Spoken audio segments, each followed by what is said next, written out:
Your Excellencies, ASEAN member states, honorable speakers, distinguished delegates, ladies and gentlemen, good morning and welcome all of you to the 5th ASEAN Innovation Roadmap Forum.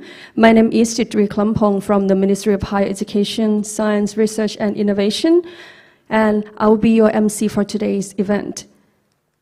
The AIR Forum is organized under the theme Shaping the Future of ASEAN with a Collaborative Intelligence, AI for Life. And the forum today is set as a platform where we can update, share views on how implement and utilize AI statement in alignment with ASEAN Guide and AI governance and ethics. And it is an honor that we have all remarkable speakers from ASEAN to join us at the opening ceremony and throughout the day. Thank you very much for your contributions and efforts. And before we start the opening ceremony, I would like to ask all participants to kindly stand up for the playing of the ASEAN anthem.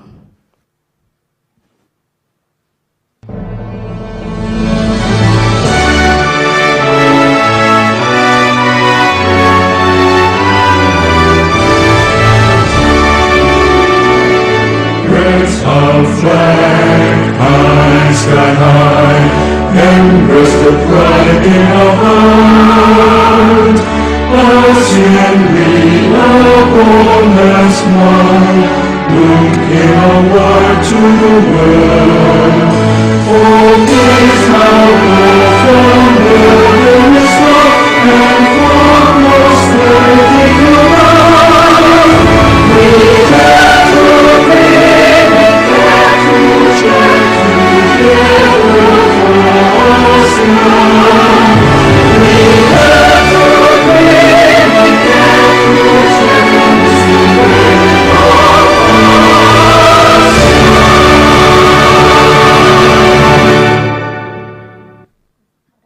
Thank you very much.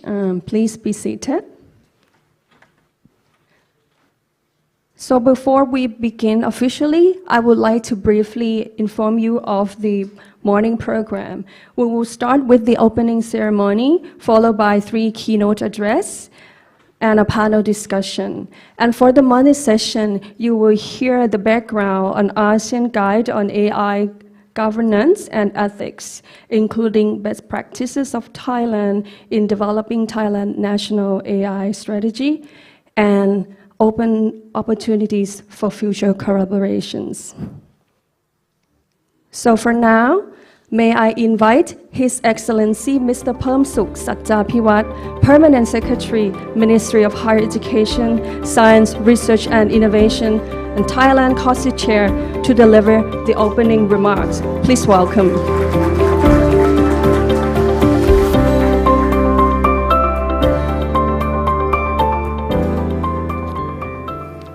Excellency, Dr. Seng Heng Hun, Under Secretary of State, Ministry of Industry, Science, Technology and Innovation, Kingdom of Cambodia, and ASEAN COSTI Chair, National COSTI Chair of it, ASEAN Member States, ASEAN Secretariats, distinguished participants, ladies and gentlemen.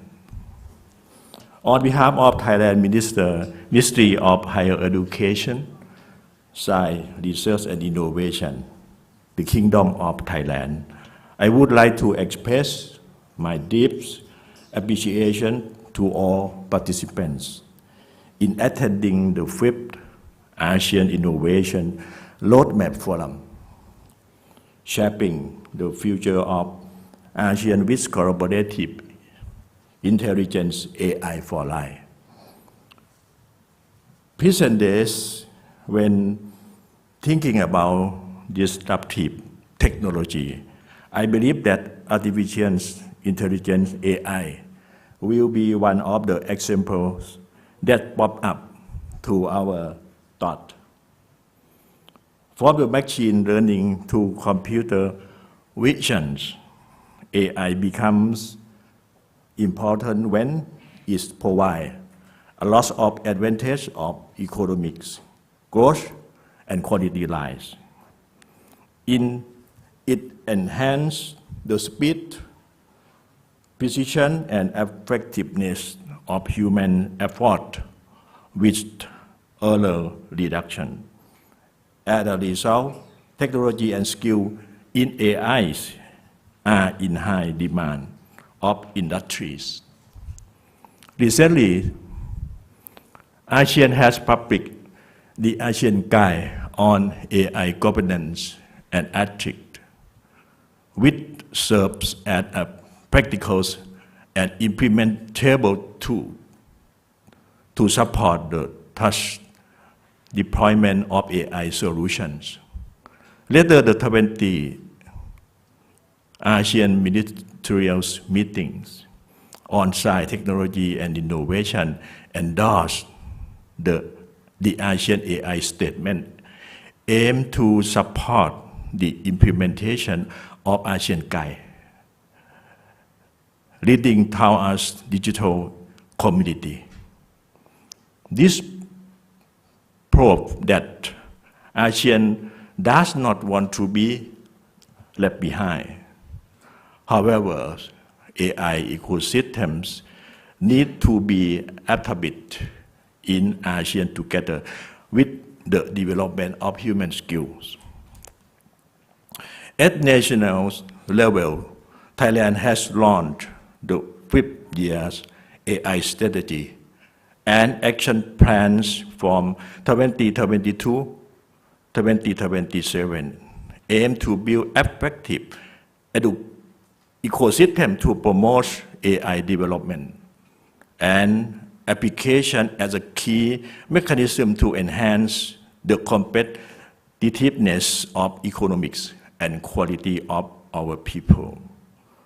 Further, the Ministry of Higher Education, Science, Research and Innovation has supported the action plan by launching the strategy to produce a high-skilled workforce and provide infrastructure of AI development. We aim to have our people ready for future industry in the next 5 years. This includes 4 mechanisms. 1, human development program that feature new curriculums creation, a focus on internships and collaboration with training centers. 2, financial incentives for trainings. 3, budget support to assist in skill development. And 4, coordination between the education sector and the private sector, both domestically and internationally. Ladies and gentlemen, as mentioned earlier, in transforming to digital community, we need to establish ecosystems with includes expert network, service platform, and high performance computing. ASEAN needs to open opportunity in collaborating, sharing knowledge and best practice, and transfer technology both among us and with dialogue partners. In conclusion, we may have to accept that AI has become part of our life in numerous ways. Like it or not, we have to live with it. AI can be a tireless, creative partners in complementing human strengths for greater product and services. I am confident that the ASEAN Innovation Roadmap Forum will be a platform where ASEAN member states can share policies, ideas, experience, and suggestions on how to create AI ecosystem with enhance human capabilities in both economy and society, and let's towards a smart future. I wish you all success from this event. Thank you very much. Thank you very much, Your Excellency, for a remarkable message. Next will be recorded video, and you will hear a pre-recorded messages from ASEAN COSTI Chairman and representative of ASEAN Secretariat. For the first message, let us hear a pre-recorded video from His Excellency Dr. Ho Siang Heng, Under-Secretary of State, Ministry of Industry, Science, Technology and Innovation, Cambodia, and ASEAN COSTI Chairman. Please. Excellency Permanent Secretary of Ministry of Higher Education, Science, Research and Innovation, and Thailand COSTI Chair of the Kingdom of Thailand, ASEAN Secretariats, Excellency, Honorable guests, ladies and gentlemen, a very good morning. It is a great honor and privilege to welcome you all to this 5th ASEAN Innovation Roadmap Forum centered around the themes shaping the future of ASEAN with a collaborative intelligence, AI for life. Today we gather not just a representative of our respective nation, but as a visionary committed to harnessing the transformative power of AI to spur ASEAN into a future with sustainable growth and continuous innovation. In the rapid evolving landscape of emerging technology, AI stands at the forefront of innovation. It promises to revolutionize our industry, enhance our daily life, and address some of the most pressing challenges of our time. However, the true potential of responsible AI can only be realized through a collaborative effort that transcends borders, sectors, and discipline. This is the essence of our today's gathering.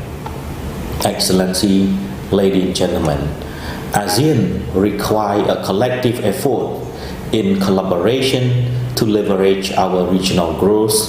Our shared commitment to unity in diversity have always been our greatest endeavor.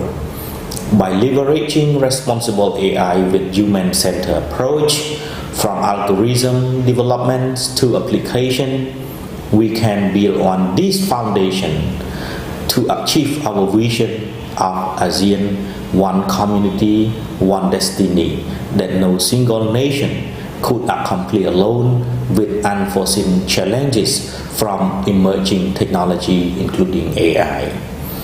As an evidence, ASEAN ministers on STI have stood up firmly through an ASEAN ministerial meeting on STI statement during 20 ASEAN ministerial meeting on STI on June 7, 2024 in Siem Reap of the Kingdom of Cambodia. ASEAN COSTI tracks on AI or Act on AI were also launched during that time, which aim at accelerating AI initiative under the auspices of COSTI.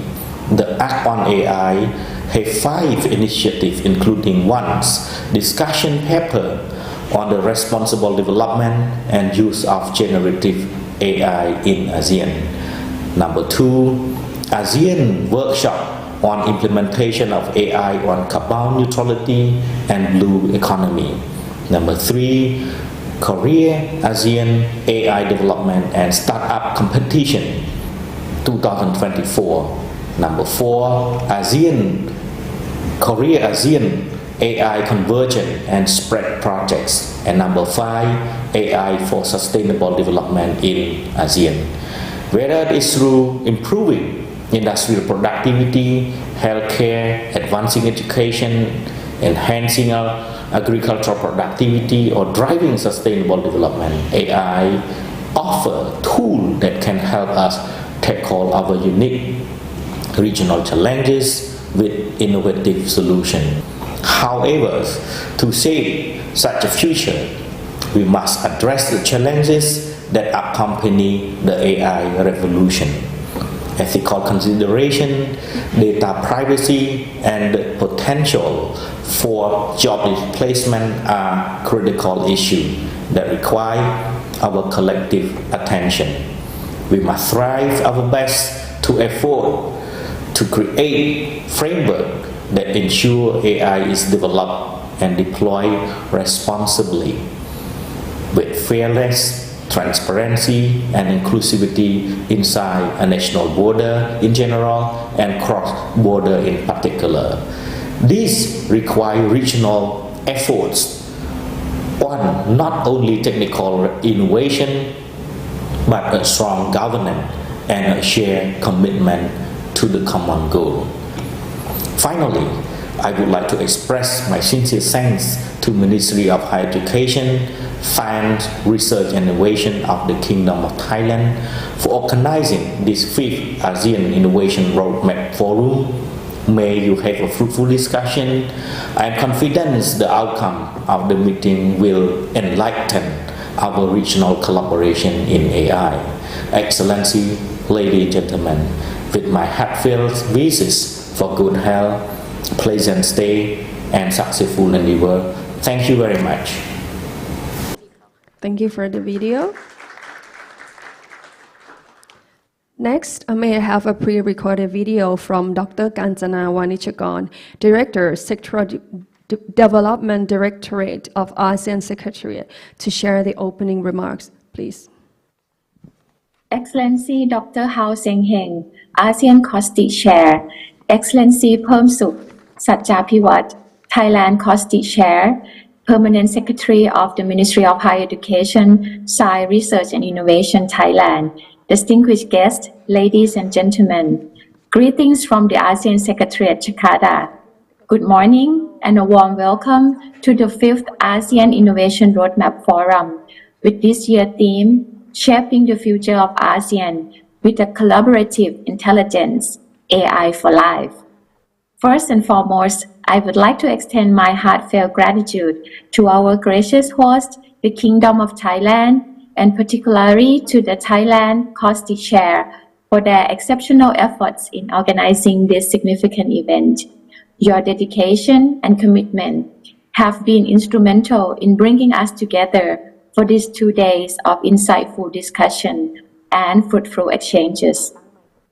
Distinguished guests, ladies and gentlemen, we gather here at a pivotal moment in our region's journey towards embracing innovation and harnessing the transformative power of artificial intelligence. This forum is not merely a platform for dialogue, but a crucible where ideas, strategies, and collaboration will be forged to steer ASEAN towards a future where AI is seamlessly integrated into the fabric of our societies.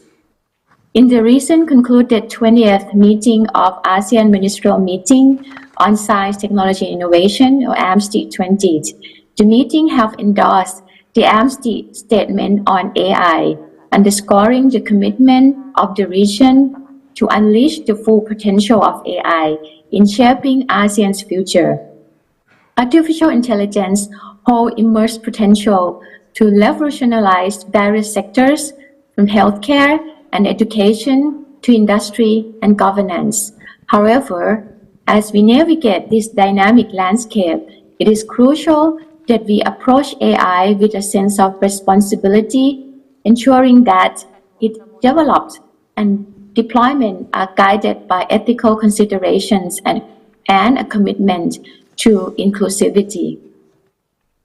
Distinguished guests, ladies and gentlemen, our agenda over the next 2 days allows us to dive into the governance and ethics of AI, explore its role in shaping future policies, and discuss how AI can complement human strengths and capacities. Additionally, we will examine the importance of skill development and the emergence of new startups in the AI domain, all of which are critical for fostering a robust AI ecosystem in ASEAN. At this juncture, It is important to highlight the ASEAN Innovation Roadmap, or AIR, 2019 to 2025. The roadmap serves as our strategic direction, guiding us towards the collective future we aspire to create. This roadmap underscores the roles, processes, and arrangements necessary to coordinate, develop, implement, and adjust our initiatives to enhance the ASEAN innovation system, boost the competitiveness of our MSME, and formulate a regional response within the ASEAN context. As we are heading towards the end of the roadmap, capturing the state of initiative, particularly on AI, and also allow us to align our long-term goals with the ASEAN Economic Community post-2025 strategies, and also realizing the ASEAN Community Vision 2045. Our efforts that we are working now will eventually lead us to creating a vibrant and innovative society. Distinguished guests, ladies and gentlemen, I am confident that the insight and idea generated during this forum will pave the way for innovative solutions and strategic initiatives that will propel ASEAN to the forefront of the global AI revolution. In closing, I wish to express my sincere appreciation to all the speakers, panelists, and participants for your valuable contribution.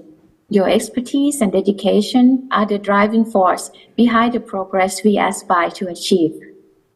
Let us make the most of this opportunity to learn, collaborate, and inspire each other as we shape the future of ASEAN with collaborative intelligence. Thank you very much. Thank you very much for the message. Before we start the first keynote, we will have a group photo session on the stage, and there will be 2 rounds of group photo. For the first round, may I invite His Excellency Phomsuk Satchapiwat, Permanent Secretary, Ministry of Higher Education, Science, Research and Innovation of Thailand. His Excellency Dr. Cook Fidero, Under Secretary of State, Ministry of Industry, Science, Technology and Innovation, Cambodia. Dr. Sebastian Kwan Sun Hong from ASEAN Secretariat. Dr. Thepchai Sapniti, National Electronics and Computer Technology Center, and Dr. Laksamon Samansin, Director of International Affairs Division, Ministry of Higher Education, Science, Research and Innovation.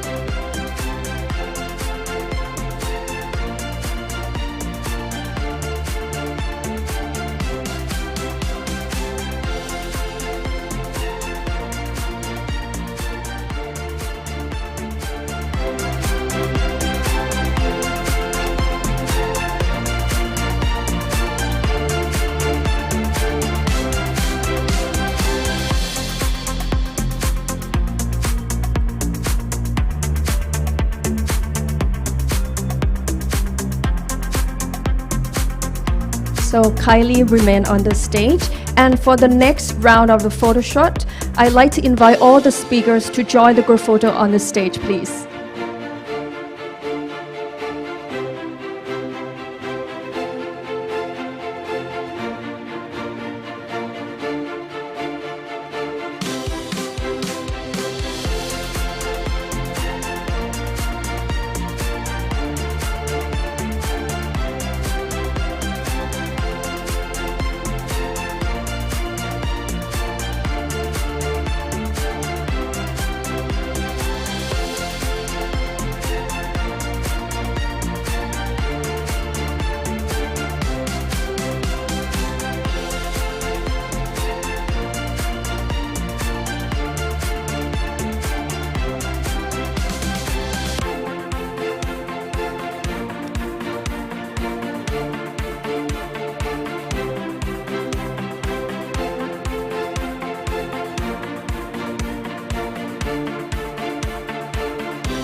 So thank you very much, Excellency and honorable speakers, for the photo session.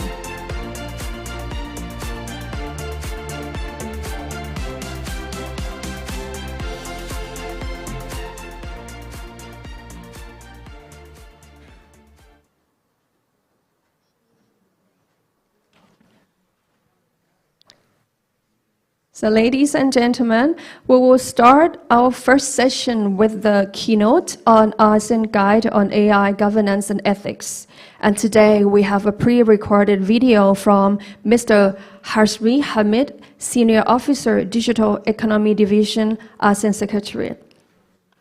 May I have the video, please? Distinguished participants, ladies and gentlemen, good morning. I would like to express my sincere appreciation for inviting the ASEAN Secretariat to deliver the keynote remarks at the 5th ASEAN Innovation Roadmap Forum for Life today in Bangkok, Thailand. I'm delighted to share my thoughts to the innovators, entrepreneurs, and thought leaders to engage in constructive dialogues promoting the recently endorsed ASEAN Guide on AI Governance and Ethics. Ladies and gentlemen, ASEAN is now the home of 480 million internet users, of which 80% are digital consumers. Due to this rate of adoption of digital technology, the value of the ASEAN digital economy reached approximately $300 billion in 2022 and is projected to achieve $1 trillion by 2030.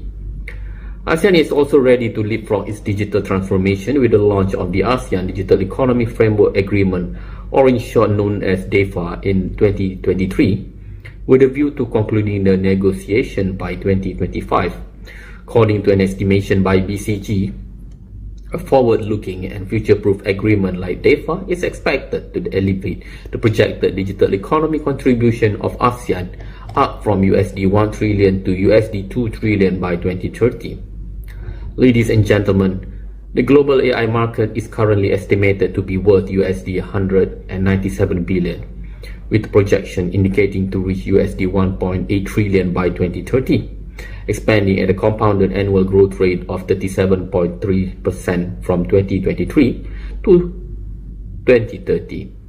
Meanwhile, in the ASEAN region, it is projected that by 2030, AI is expected to contribute to a GDP uplift of 10 to 18%, which is equivalent to nearly 1 trillion. While the number clearly shows advancement, it also presents very significant risks as we navigate the ever-evolving landscape of AI. It is crucial that we as a region also establish a framework that fosters innovation while ensuring responsible development to accelerate the digital transformation process. Concerns about data privacy, algorithmic bias, and potential job displacement are all valid. The complexity of AI decision-making processes can lead to greater ethical dilemmas and a loss of accountability. Recognizing these risks, ASEAN Digital Master Plan envisage a regional policy framework to address governance and ethical issues when deploying AI solutions as the major tool to promote understanding and trust in the ASEAN region.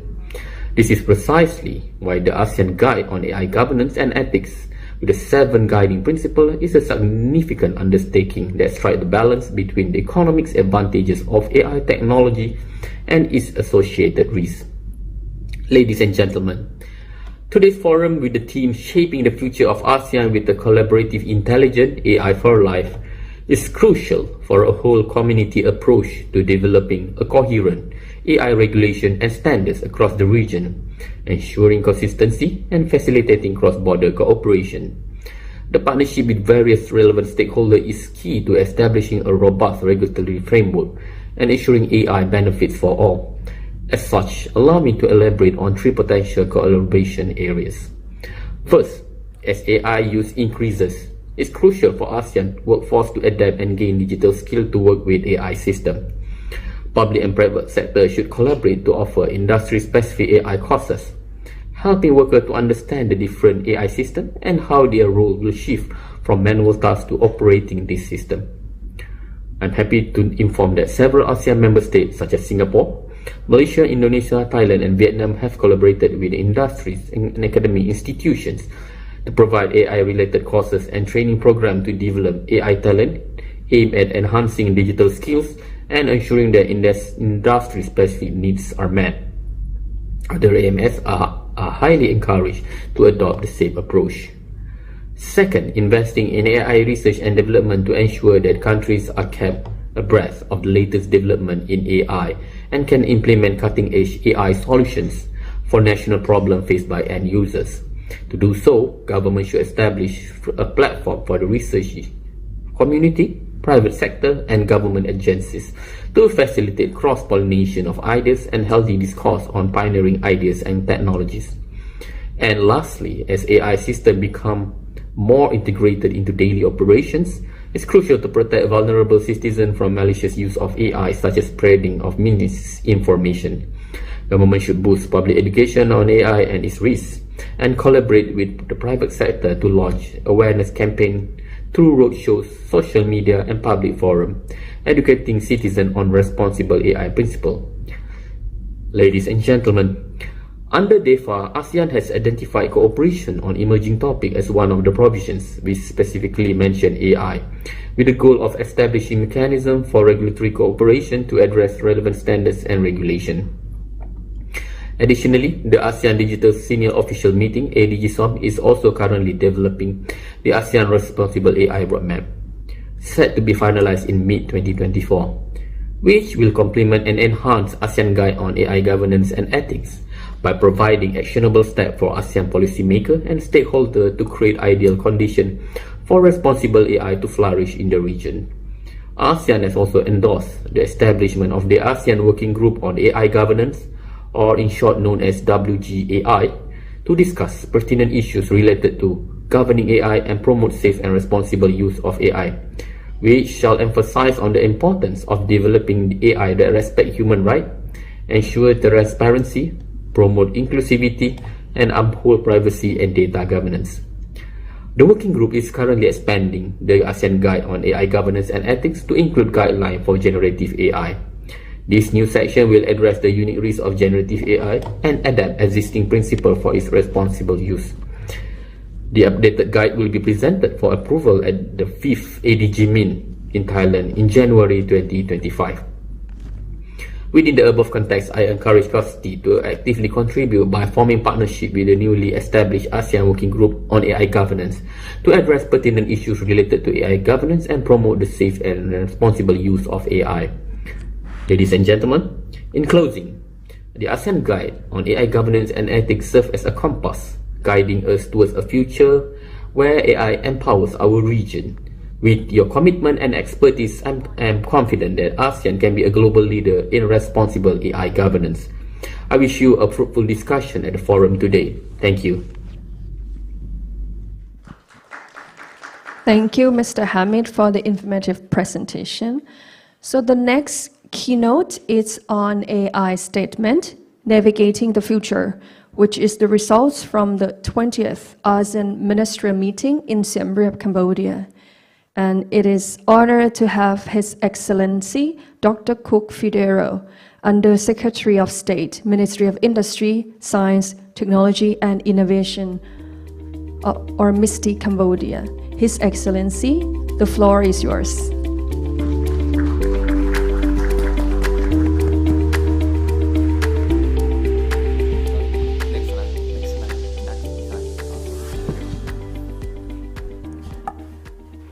Very good morning again, Excellency, ladies and gentlemen, esteemed guests and fellow. In this 5th ASEAN Innovation Roadmap Forum today, we embark on the transformative journey to promote the collaborative intelligence driven by AI for life. I would like to thank organizers for taking this opportunity of AI development to collectively shape our ASEAN futures.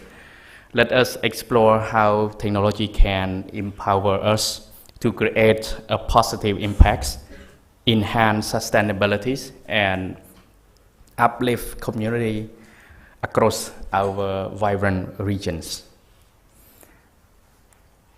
Before moving to the next, today, there's a big questions we would like to ask ourselves. What is knowledge? And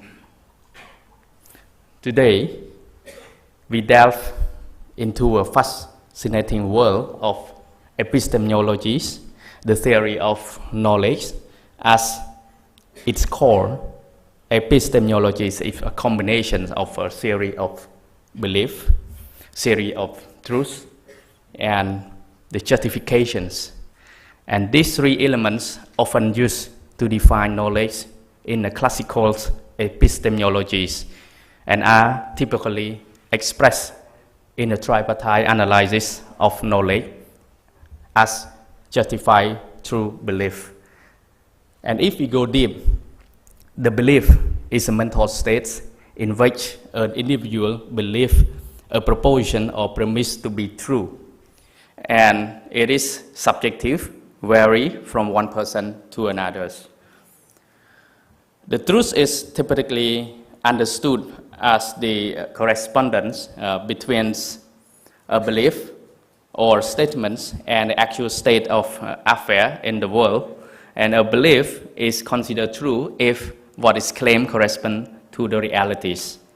And last is the justifications. This refers to the evidence or reason for holding the belief. A belief is justified if it is supported by a good reason or evidence. And in this traditional justified true belief account of knowledge, a person knows something if only if a belief that is both accurate and justifies. This is the guiding principle that's important for all of us in this region when we embark on this journey of AI. To set a context, may I recall quite a study conducted by the MIT research team on the moral machine experiments. Should a self-driving car kill a baby or grandma? Depend on where we are from. And this infamous trolley problems were put to millions of people in the global studies and revealing how much ethics diverge across the cultures. Just to look at this graph, the study was conducted with the fact that the rapid development of AI has come in concern with how the machine would make moral decisions, and the major challenge of quantifying the social expectations about the ethical principle that should guide the machine behavior. To address these moral machines, the researcher deployed the online experiment platform to design and explore moral dilemmas faced by autonomous vehicle. These platforms gather 40 million decisions in 10 languages from millions of people in 233 countries and territories. As we can see in this graph, that the comparison of the country piloting a self-driving car, if the bar is close to 1, correspondents place a greater emphasis on sparing the young. And if the bar is close to -1, correspondent place a greater emphasis on the sparing the old. 0 is global average. So you can see at the world design, there's a different ethical dilemma when it comes to the decision. And all of this is impacted by socio-cultural history, especially in our region, ASEAN, where we have very diverse cultures. And you can also see in this graph that the fact that the country with more individualistic cultures are more likely to spare more life. And a comparison of the country, as you can see plotting in this self-driving car, if a bar is close to 1, correspond to the greatest emphasis on sparing more life. And if the bar is close to -1, correspondent place a smaller emphasis on sparing more life. So as you can see, there's no conclusive decision when it comes to this kind of ethical dilemmas. And this comes to another question in our real life. It is difficult to be ethical, moral, and follow the law at the same time. And commonly, a very good example, one of the good examples is that in the midnight, there's nobody there in the country road, and there's a red light. Whether the driver decide to pass the red light or you have to wait. There's a lot of questions. And for example, in a dilemma where you have to choose between life and death, whether the doctor decide to save the mother or decide to save the baby, that it come to this fundamental question of knowledge and the ethic. And this, we view ethic is the moral principle that govern a person's behavior or conducting an activities, and the justification for right and good actions. And moral are concerned with principle of right and wrong behavior, and the goodness and the badness of human character within the communities. So, as moral and more on collective values, it's community-based. And it's understandable that this moral value is somehow diverse with our cultures and somehow. And the law, if we see, the law is a system of rule that a particular country or community recognize as a regulating action of its members. It is established by the government to maintain the social orders and distribute social resources according to what people need and deserve. So the ideas, we can see that we cannot have these three elements together at the same time. It's very difficult.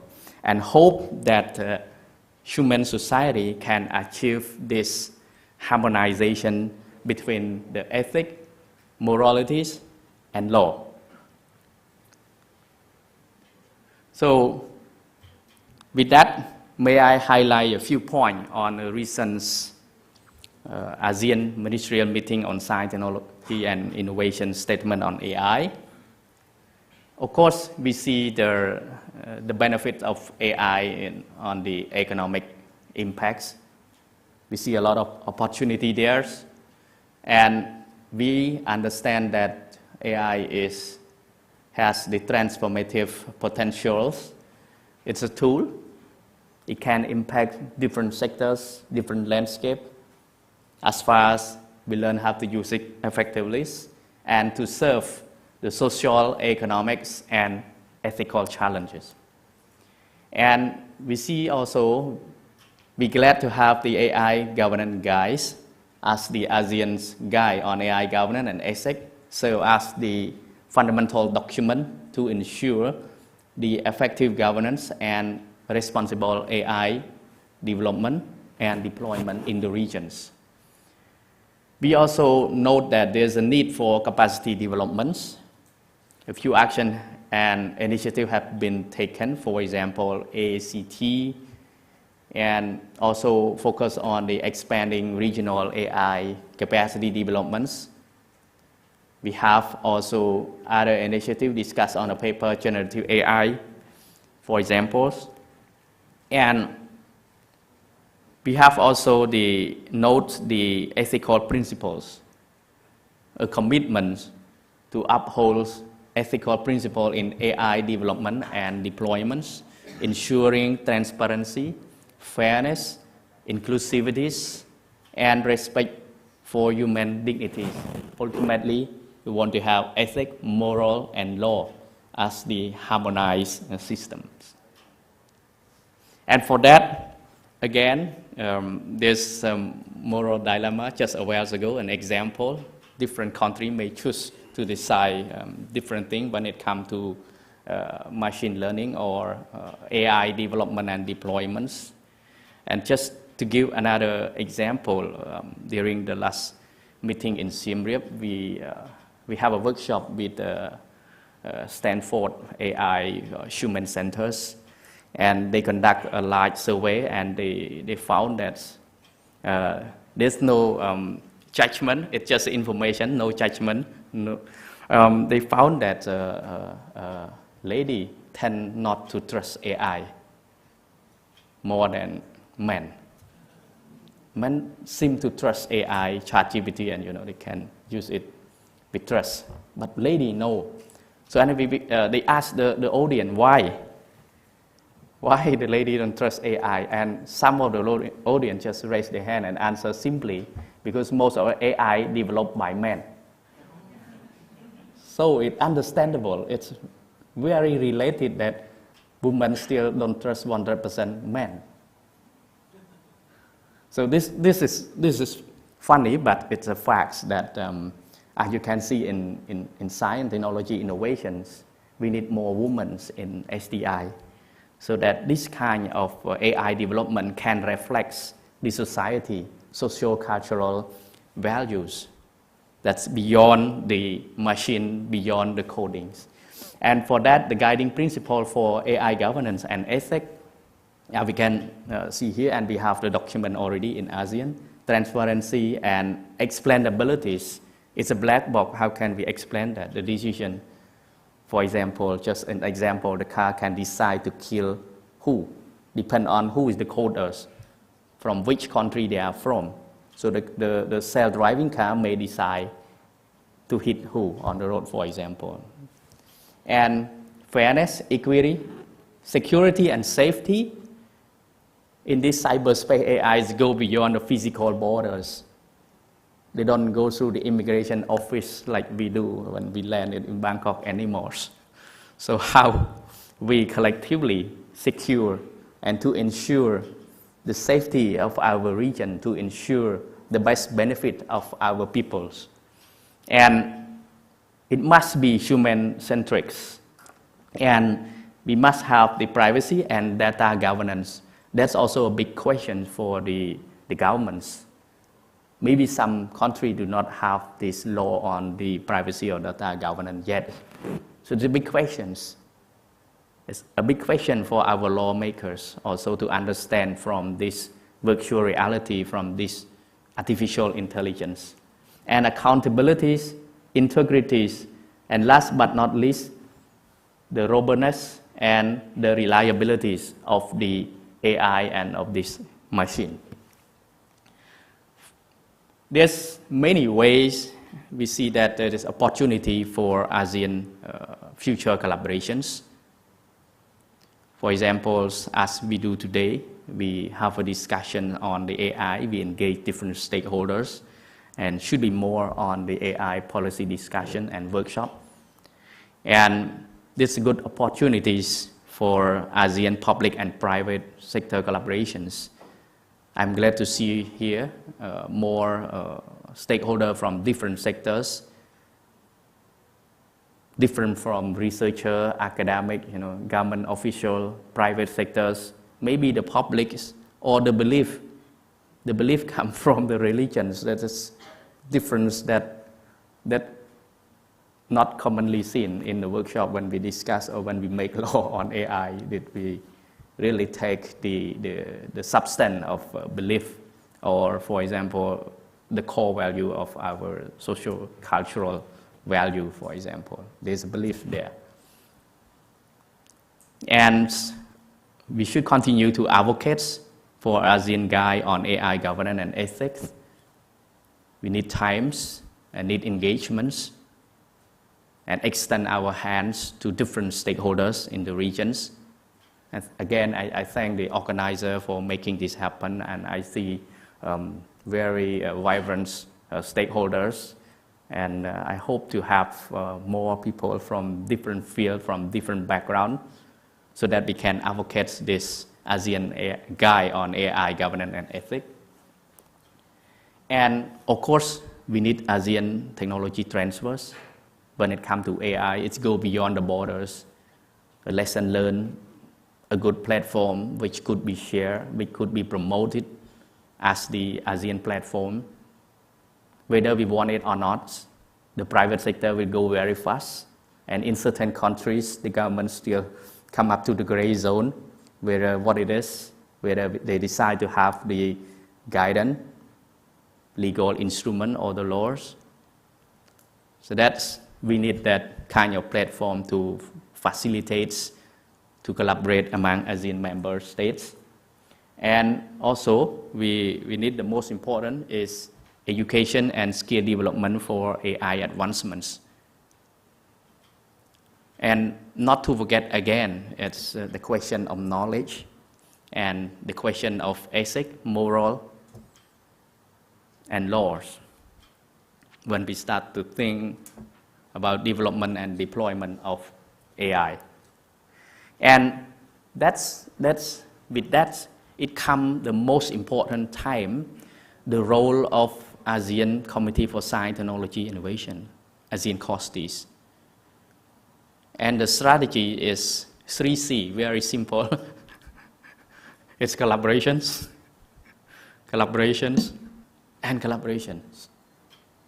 With that, thank you.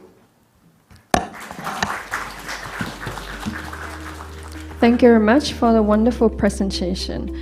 And before we move to the next keynote address, let us have a coffee break. And I think we will have about like 25 minutes break, and please come back at 10:30. Thank you.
Ladies and gentlemen, welcome back to the forum.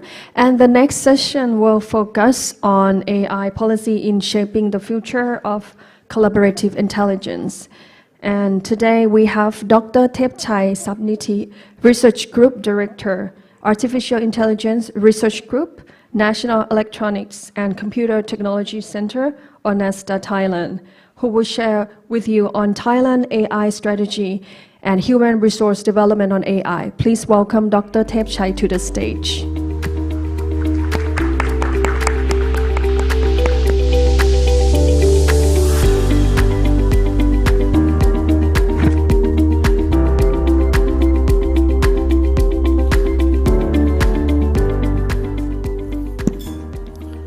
Okay, good morning, everyone.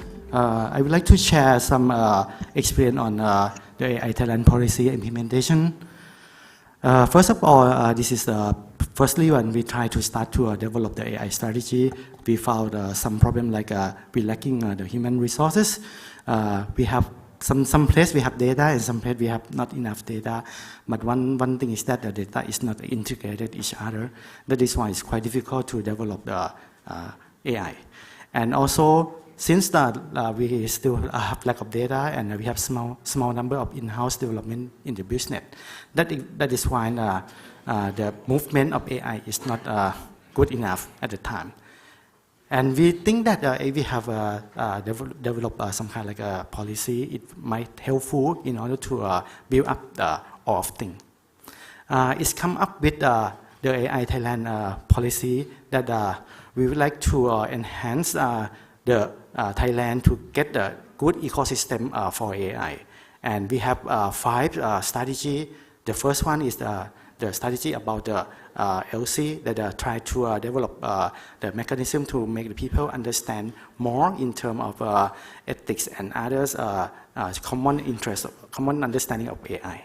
And the second one is the strategy that related to the infrastructure, that we try to build up the infrastructure because you know that in the current trend, AI is some kind of like a data-driven. If you do not have enough infrastructure, then it's quite difficult to develop an AI model. And the third one is one of the important things is about the human capacity.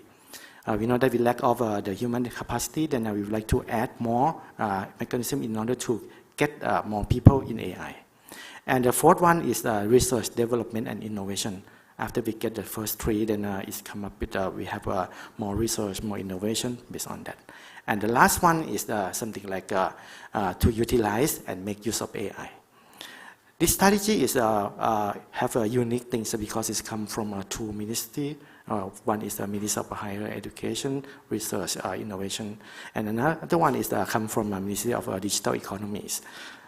Both of them have a very important part and a crucial point in order to develop AI in Thailand.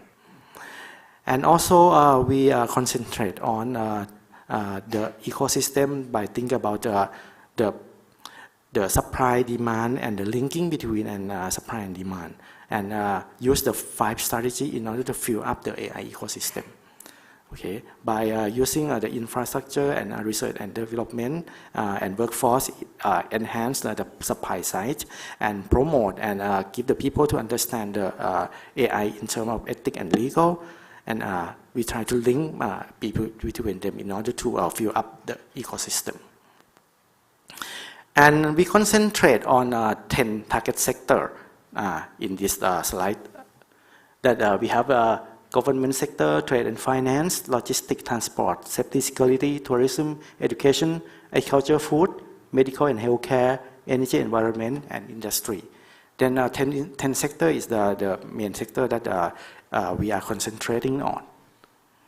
And we also try to find out that whether there are AI adoption in Thailand or not. But we found that just only 15%, this is statistic from the last year, and around 56% thinking about it in the plan, and around 28% no plan. This year we also try to have a more survey on the AI readiness. I think this chart will be a little bit changed. Based on the people who are thinking about apply AI, they are understanding and try to think about that we have not enough resource, and some people think that it's not a priority. But I think this year is very, very some kind of AI booming. Then I think people may have more and more think about adopt AI. Then it will change a lot. And we go in deep, a little bit deep in each strategy. The first one is the AI ethics. This one, the cabinet approved the AI ethics guideline and call for the raising awareness. And we have this guideline, and we also have a lot of training in order to make the people understand more in terms of ethics. And we concentrate on 3 groups. The first one is the executive level. The second one is the developer and programmer level, and the last one is the general people. Okay. Then three of group they learn how to understand the ethics in this sense. And this is some kind of the topics in the ethics. I think it's quite similar to that the ASEAN they try to initiate something related to the ethics. Okay. And we also have the organization that try to develop the AI governance screening, because we know that when the people try to adopt AI, they are not familiar with using AI, then they think that they need to get some consultants from other people. Then the Electronic Transaction Development Agency, they launched the AI GC in order to help the people who are starting to develop AI. For the strategic tool for the infrastructure, we have 2 things. The first one is we have the GDCC that try to bring a lot of service there and try to be some kind of the infrastructure for the AI service. And also we have one supercomputer center that we call Thai SC. This one is quite important because once you want to do some kind of a model and others, you may need to get the GPU and others in order to develop the model. Okay. And we call the HPC, the name is Ladprao, and have the many projects inside. This is some highlight project that related to PM 2.5 and others related to Thai GPT. Then I think this one is quite important and might be the good infrastructure in Thailand. And I think this is also available for the people in ASEAN. If you are interested in and you want to make use of it, you can contact Ladprao Super Computer Center in order to deal how to use it. And also, this is one thing that we try to do in terms of starting point of infrastructure, that is the data. Then you know that they have a lot of GPT, Llama, and others. That is infrastructure for the general generative AI. But in terms of Thai language, we try to concentrate on Thai language model in order to give the people in the business who want to use the Thai language version. Okay, then we develop this thing in order to be the basic infrastructure, and we hope to extend this one in order to make use of this by many companies and others. In terms of collaboration, I think in terms of ASEAN, we have very unique in each languages. If each languages have some kind like setting up their own project, then we can collaborate each other and we can share experience each other in order to make use of this. And we have our own LLM for that. And this is we call the Open Thai GPT, okay, based on 3 organizations. And the third one is one of the important things is about the workforce development. We think workforce in 4 levels. The first one is the literacy level. The second one, the level 0 is a literacy level. This is related to the first strategy. But the second level 1, 2, 3 is concentrated on the human capacity of AI. We try to think about the beginner level, engineer level, and professional level. The beginner level is the level that when we have like an AI model, they can make use of it. The engineer level is the level that they try to build up their own model. And the professional level is the people who can gain the knowledge, create new knowledge of AI. Then you can see some kind of like pyramid like this. Okay, and there are many kind of projects that try to support this AI workforce. For example, we have AI for Thai training that try to make the people understand how to apply the API of AI to make use of their own business, their own work. Then super engineer is some kind of like an intensive 9-month program that try to develop the people in AI. It's some kind of like a non-credit that non-credit workforce. And the last one is AIEI that try to build up the like a community of many universities join together to develop a curriculum of AI and try to make the people and get the graduate people in AI especially. Okay, this is one example of the super engineer that actually I involved in.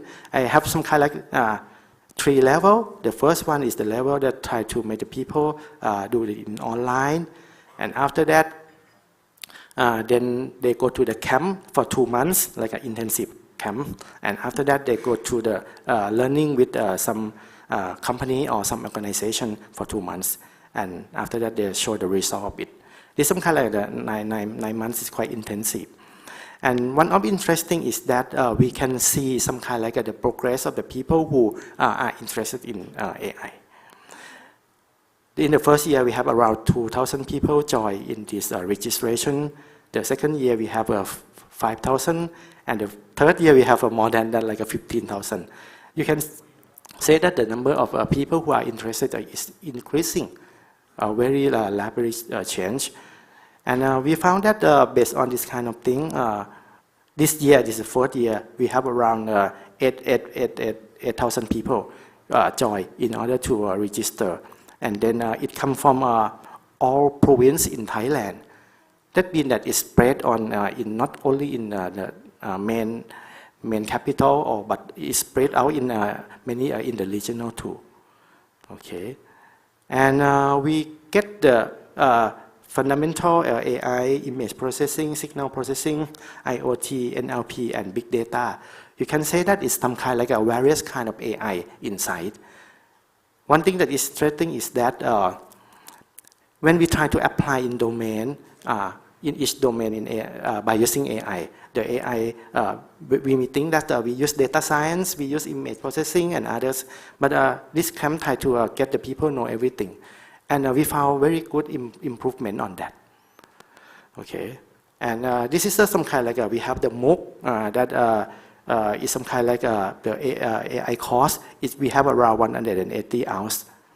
And some special thing is that if we think about the AI, we have a lot of material in English, but this material is totally in Thai. This is some kind of like the unique thing because we think that the language DUI is still important. Okay, in ASEAN region, I think not many countries that are professional in English, but we still have some kind like this. Then thinking about their own language is one thing that is important too. Okay, and based on this kind of thing, we have like lecture like this. We have hackathon that give the people understand and practice, make a practice on that. And we have the camp in order to people try to do everything together and have on-site activity and this thing.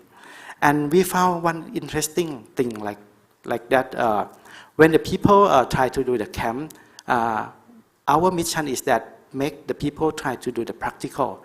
Then we get some support from many research institutes and a lot of private company to give some kind like the challenge problem. And we found that when the people who join the camp, they do this kind of challenge problem like a weekly base, and then they get a lot of improvement on that. And one interesting is that in this year we have one challenging topic about how to classify the forest in like the type of forest. This one is come from one company. They want to understand the type of forest in order to classify it, and then finally they can use it in order to compute some kind of like the carbon credit and others. And the data that they give us is some kind of like the data like some kind of like the raw and turbo data that many people try to use the data analytics on that. But we found that the people who joined in this camp, that they learn a lot on this, then they not only use the data analytics, they try to apply the image processing, they apply the generative AI. Then the mixing between many kind of AI approach for one challenging problem will be the unique things that happen. And when we try to solve more and more complex problem, it will not fix just only in one type of AI problem anymore. Okay. And we found that many people try to think about the software engineer like the way that people want to learn and want to enroll in order to get more knowledge and can improve in their career path. For example, they have some influencer try to bring you super AI to announce, and some people in the big company get the people in the camp, and also we have some startup, we have people who go to study in other university, and so on. And for the strategy 4 for the medical AI consortium, one problem is that data is not integrating. We try to develop one platform in order to integrate data together from many company and from many hospital, and try to make use of it in order to develop AI. And also TP map is one thing that we have one project that try to let people know that where is the like a poor people, and then we try to give more knowledge in AI in order to analyze more intensive in order to get more people to understand who is the real people in poor people and in which category. For example, some people is poor in terms of education, some people is poor in terms of finance, and others. We want to categorize it and try to treatment in the proper way. And this is also another challenging. For example, we think about other things like in the tourism, we try to make use of big data in order to apply AI on that. For the trade and finance, we concentrate on the fraud detection. For the industry, we think about the computer vision in order to understand about the object and others. And in the safety and security, we think about the biometric. And agriculture, we concentrate on agricultural data and sharing the data inside. And for the fundamental, this Thai LM is one thing that we are concerning on. Okay. And this is some kind of like one research group in NECTEC that we try to develop AI on that and try to apply in many areas by thinking about the input data from many places like text, image, speech, and signal. And I think from the next step, we don't think about the text only, but we do the multimodal. Okay. Then this thing is the approach that they're focusing on. And they try thinking about the expandable, few shot knowledge graph and others, which is fixed into the next trend of AI.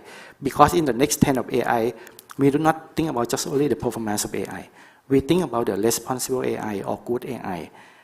Okay, and I think the ASEAN, they are approaching on the human AI also. This is something that we need to do direction on that.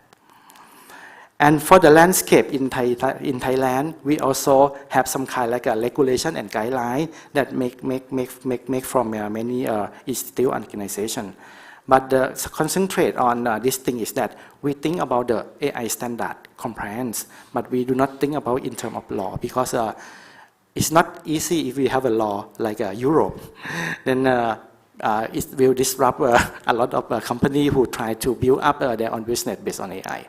Okay, but when we have some kind like a law, like some kind EU act, then we have to take care on this, but try to concentrate on it.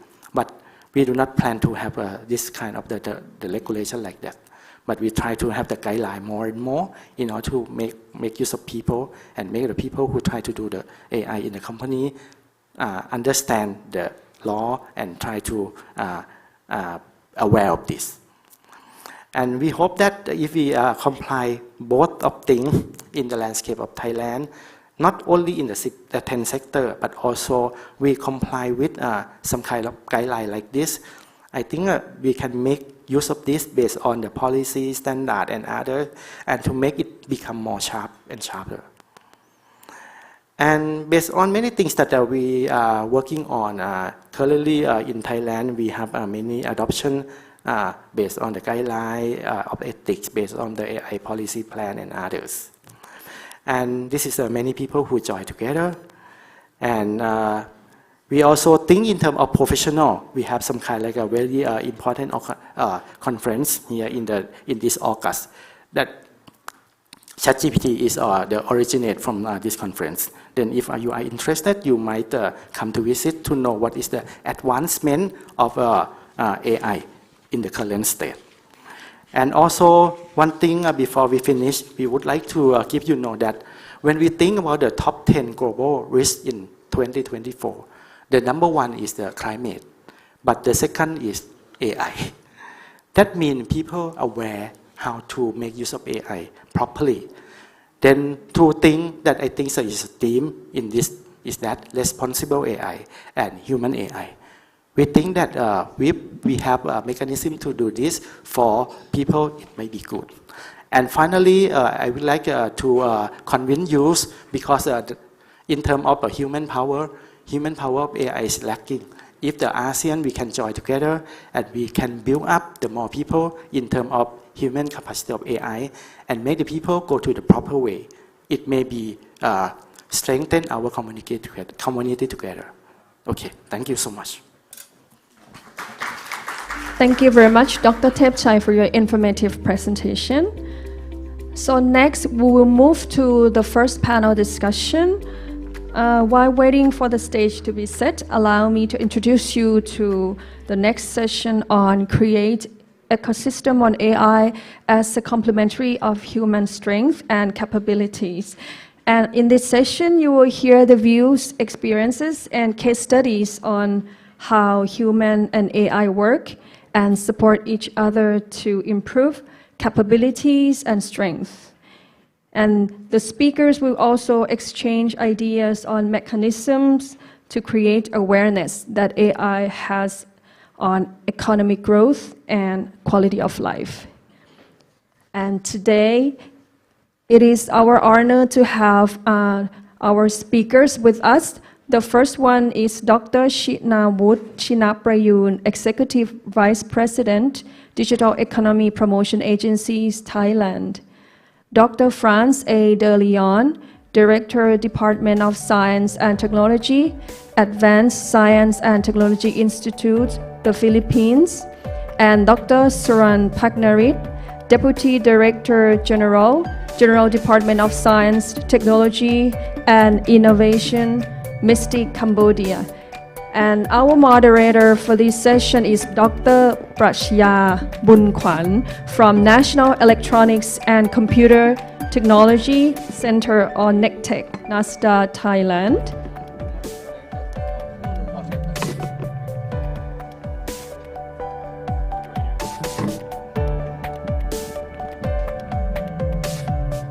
And I think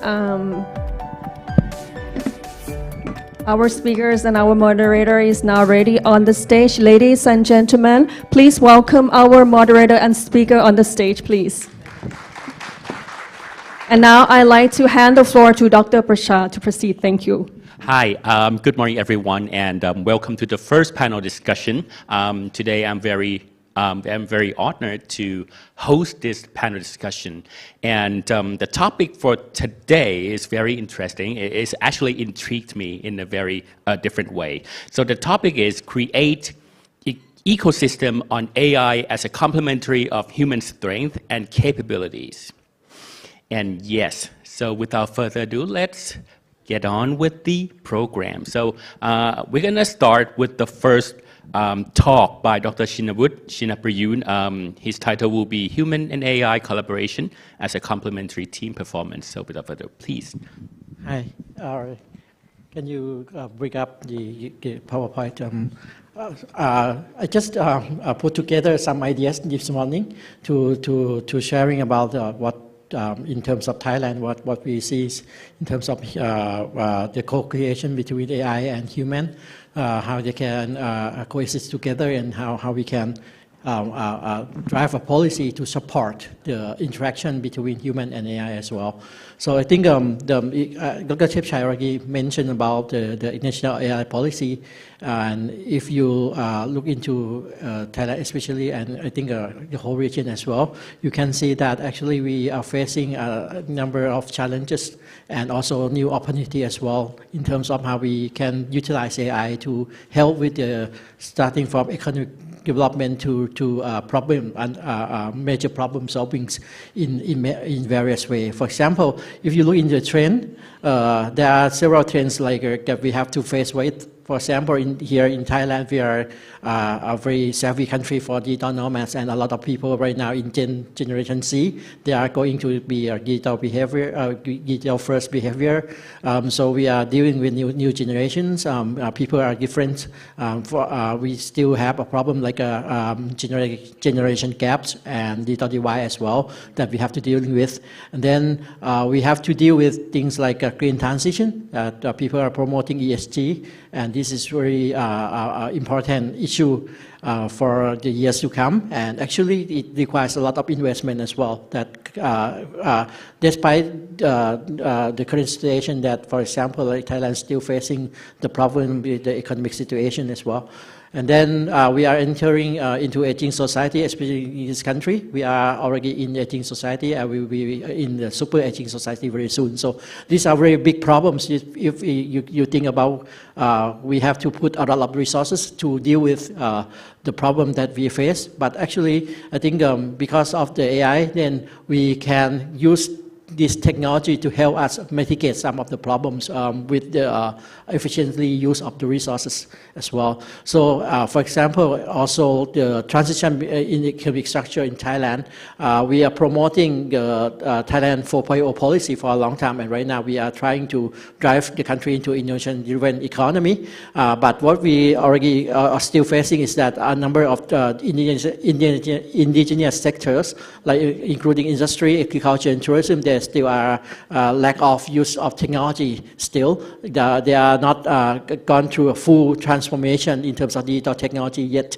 So we have to deal with these kind of problems very seriously. So with this new value, new tribe of people, and new experience that we have to deal with, so I think it's important that we understand that we have to utilize AI to be a technology that can help us to increase productivity, to increase GDP growth, and as well as to deal with the problems, big problems like aging society, problems like a productivity trap, or problem with the average GDP that we have right now. So, but as you can see that many countries in the region as well, especially in developing countries and emerging countries in Asia, they are not the one who owns technology, but we are at the we are situated under the global AI ecosystem, which is a lot of investment, trillions of dollars. But what we have to do is that we have to balancing between what we can develop ourselves and what we have to deal with the big companies, big corporations, big technologies companies, and large countries to be able to utilize the AI technology to help the society to improve the problems, to improve the living condition of the people, and how do we also can be able to blend, for example, the global talents and local talents together to help support the growth of the industry and the transformation of own industry. If you look into the problem that we face with digital transformation, for example, right, in the last 20 years that we adopt a lot of digital technology, when we starting to have the Web 1.0 and Web 2.0, then the economy has turned into what we call the platform economy right now. So it chase out transaction costs of people are able to provide services, can be like a sharing economy. You have excess resources, and then you can provide to others to use your resources like money, time, and other resources. But then when AI is coming, I think one of the key features that AI has in a very key feature is that it will reduce the switching costs. The cost of digital transformation will be cheaper as well if you compare to previous situation.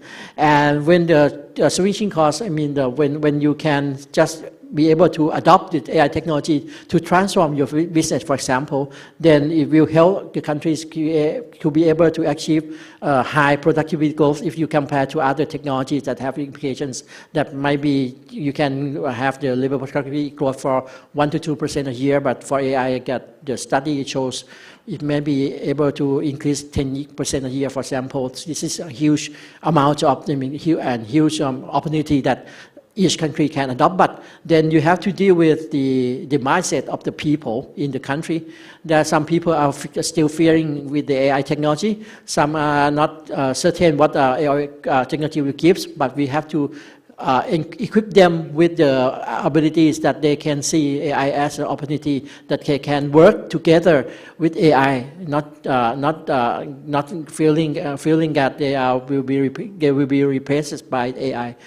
So if you look into also the labor force structure, for example, in the country, most of the AI workforce that we require actually is non-IT. It's not actually IT. You look into any AI company, mostly they are from non-IT, but how you can also equip them with the AI knowledge to be able to help them to survive and to be able to provide value in the new economy transformation. For example, not just that you have to do projects like a super AI engineer that Dr. Thepchai already mentioned, but we also have to see how we can have enough professionals like AI lawyer or AI marketer or even AI business development that we are lacking of a lot right now. And also in general terms, we have to deal with AI user, most of the people and the workforce in the country, how they can starting to think about how they can use AI tools to help them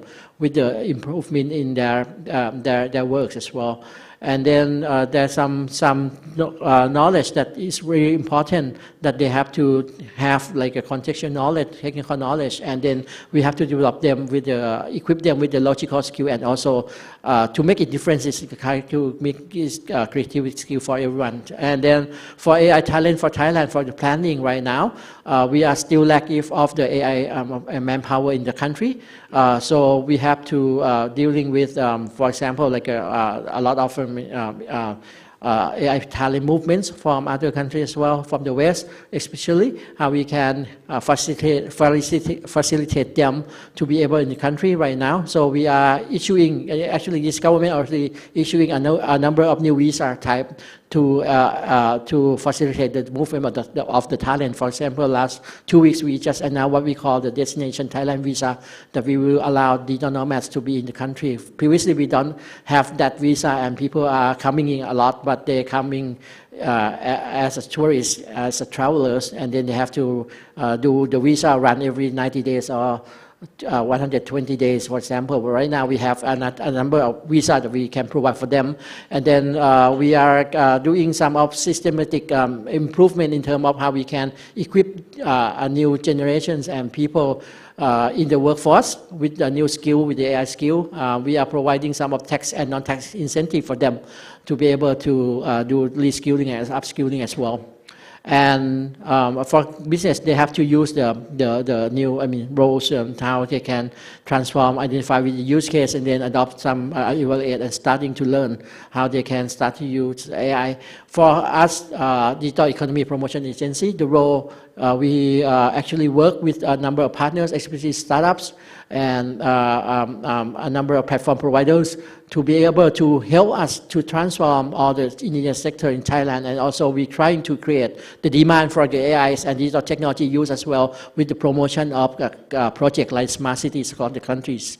So we have partnered with a number of academic institutions as well as the private sector to actually invest in the AI platform. For example, like for the natural language processing that we already invest for about 8 or 9 years already, is one of the most widely used in Thailand. So provide them with the cloud platform and AI solutions that can help the business to be able to access to knowledge as well. Or even in a specific sector, for example, like this one in the e-commerce, We also work with startups in Thailand to establish a JV together to be able to turn e-commerce data into service with the AI technology, so we can identify what are the good selling products, what are good selling service, and how they can plan the marketing, how they can do the influencer marketing, how they can do marketing automation, for example. So this is something that we try to do for each sector in Thailand, to have data turned into service and then can be accessed by SME or another, all the business alike.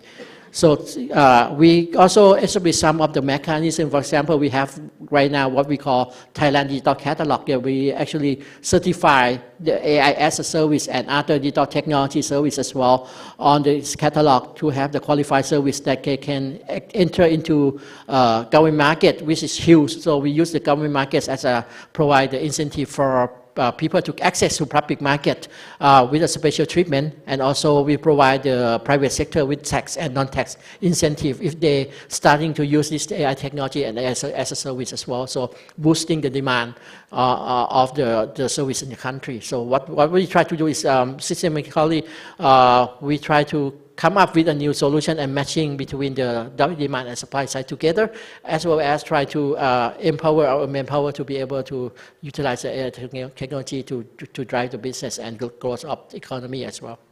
Thank you. Wow, that's so insightful. So let's move on to the next key speaker, Dr. Franz A. de Leon. So your title will be Human Awareness on the Effect of AI in Enhancing Economic Growth and Quality of Life. All right, thank you so much. So I did not prepare a presentation, but please allow me to deliver this statement.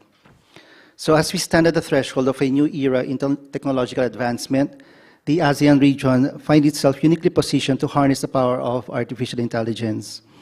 From the perspective of the Philippines, we see AI not as a replacement for human capability, but as a powerful tool to augment our strengths and address our challenges. Our approach is one of harmonious coexistence between human insight and artificial intelligence. Recognizing the transformative potential of AI, the Philippines has developed a national AI strategy. This comprehensive roadmap aims to harness AI's potential to enhance our nation's competitiveness across various industries. In June 2021, the Philippines took a significant step forward by launching its national AI roadmap. This initiative, spearheaded by the Department of Trade and Industry, positions the Philippines among the first 50 nations in the world to establish such a comprehensive AI strategy. The AI roadmap is structured around several key objectives: competitiveness, research and development, collaboration, workforce preparation, and industry attraction. The AI roadmap recognizes the intricate relationship between AI and intellectual property. It aims to provide harmony between the use of development of AI and the guiding principles of IP in general. This interrelation is crucial as both AI and IP are both deeply rooted in fostering innovation and creativity. Now let me move on our local initiatives towards policy and AI legislation. As we navigate the rapidly evolving landscape of AI, the Philippines is taking proactive steps to develop comprehensive AI legislation. This process is not without its challenges, as we grapple with defining AI itself and addressing its far-reaching implications. So the task of legislating AI is complex and ongoing. As we proceed, we remain committed to fostering an environment where AI can flourish responsibly, benefiting all Filipinos while safeguarding their rights and interests. We welcome continued dialogue with all stakeholders to refine our approach and ensure our AI legislation serves the best interest of our nation. Now let me move on to supporting infrastructure for AI in the Philippines. The Philippines is making significant strides in developing the digital infrastructure necessary to support the deployment and development of AI technologies. So these efforts are crucial for creating an environment conducive to AI innovation and adoption across various sectors. This includes broadband and connectivity, data center expansion, cloud computing, and regulatory environment. These are very important as you understand that the Philippines is an archipelagic nation and there's a wide digital divide. And in order for AI adoption to be accelerated, of course, these digital divide must be addressed as well. In terms of capability for AI, building a workforce capable of developing, implementing, and managing AI systems is crucial for our national AI strategy. Our approach to capacity building is multifaceted and forward-looking with a strong emphasis on accessible, high-quality education in AI and data science. For example, a cornerstone of our capacity building efforts is Project Sparta, which is initiated by our own ministry, the Ministry of Science and Technology. The success of this initiative brings commitment to building a robust AI ecosystem. By investing in our human capital, we're not just preparing for the AI revolution, but we're positioning the Philippines to be one of the leaders in AI innovation and application space. Of course, we are all familiar in advocating for ethical and trustworthy use of AI in the government. So recently, our own ministry has drafted a joint memorandum circular on the principles and guidelines for an ethical and trustworthy use of artificial intelligence in the government. I think that's a landmark memo to be released in our country. So we look forward to having the implementation and rules and regulations for that joint circular. So our goal is to create an AI ecosystem in government that is not only innovative and efficient, but also deeply rooted in ethical considerations and public trust. We can harness the full potential of AI to improve public services, enhance decision-making, and ultimately better serve the Filipino people. So as we look to the future, the Philippines envisions an AI ecosystem that is innovative, inclusive, and aligned with our national values and development goals. We see AI not as an end in itself, but as a powerful means to improve and address our societal challenges to improve the lives of our citizens.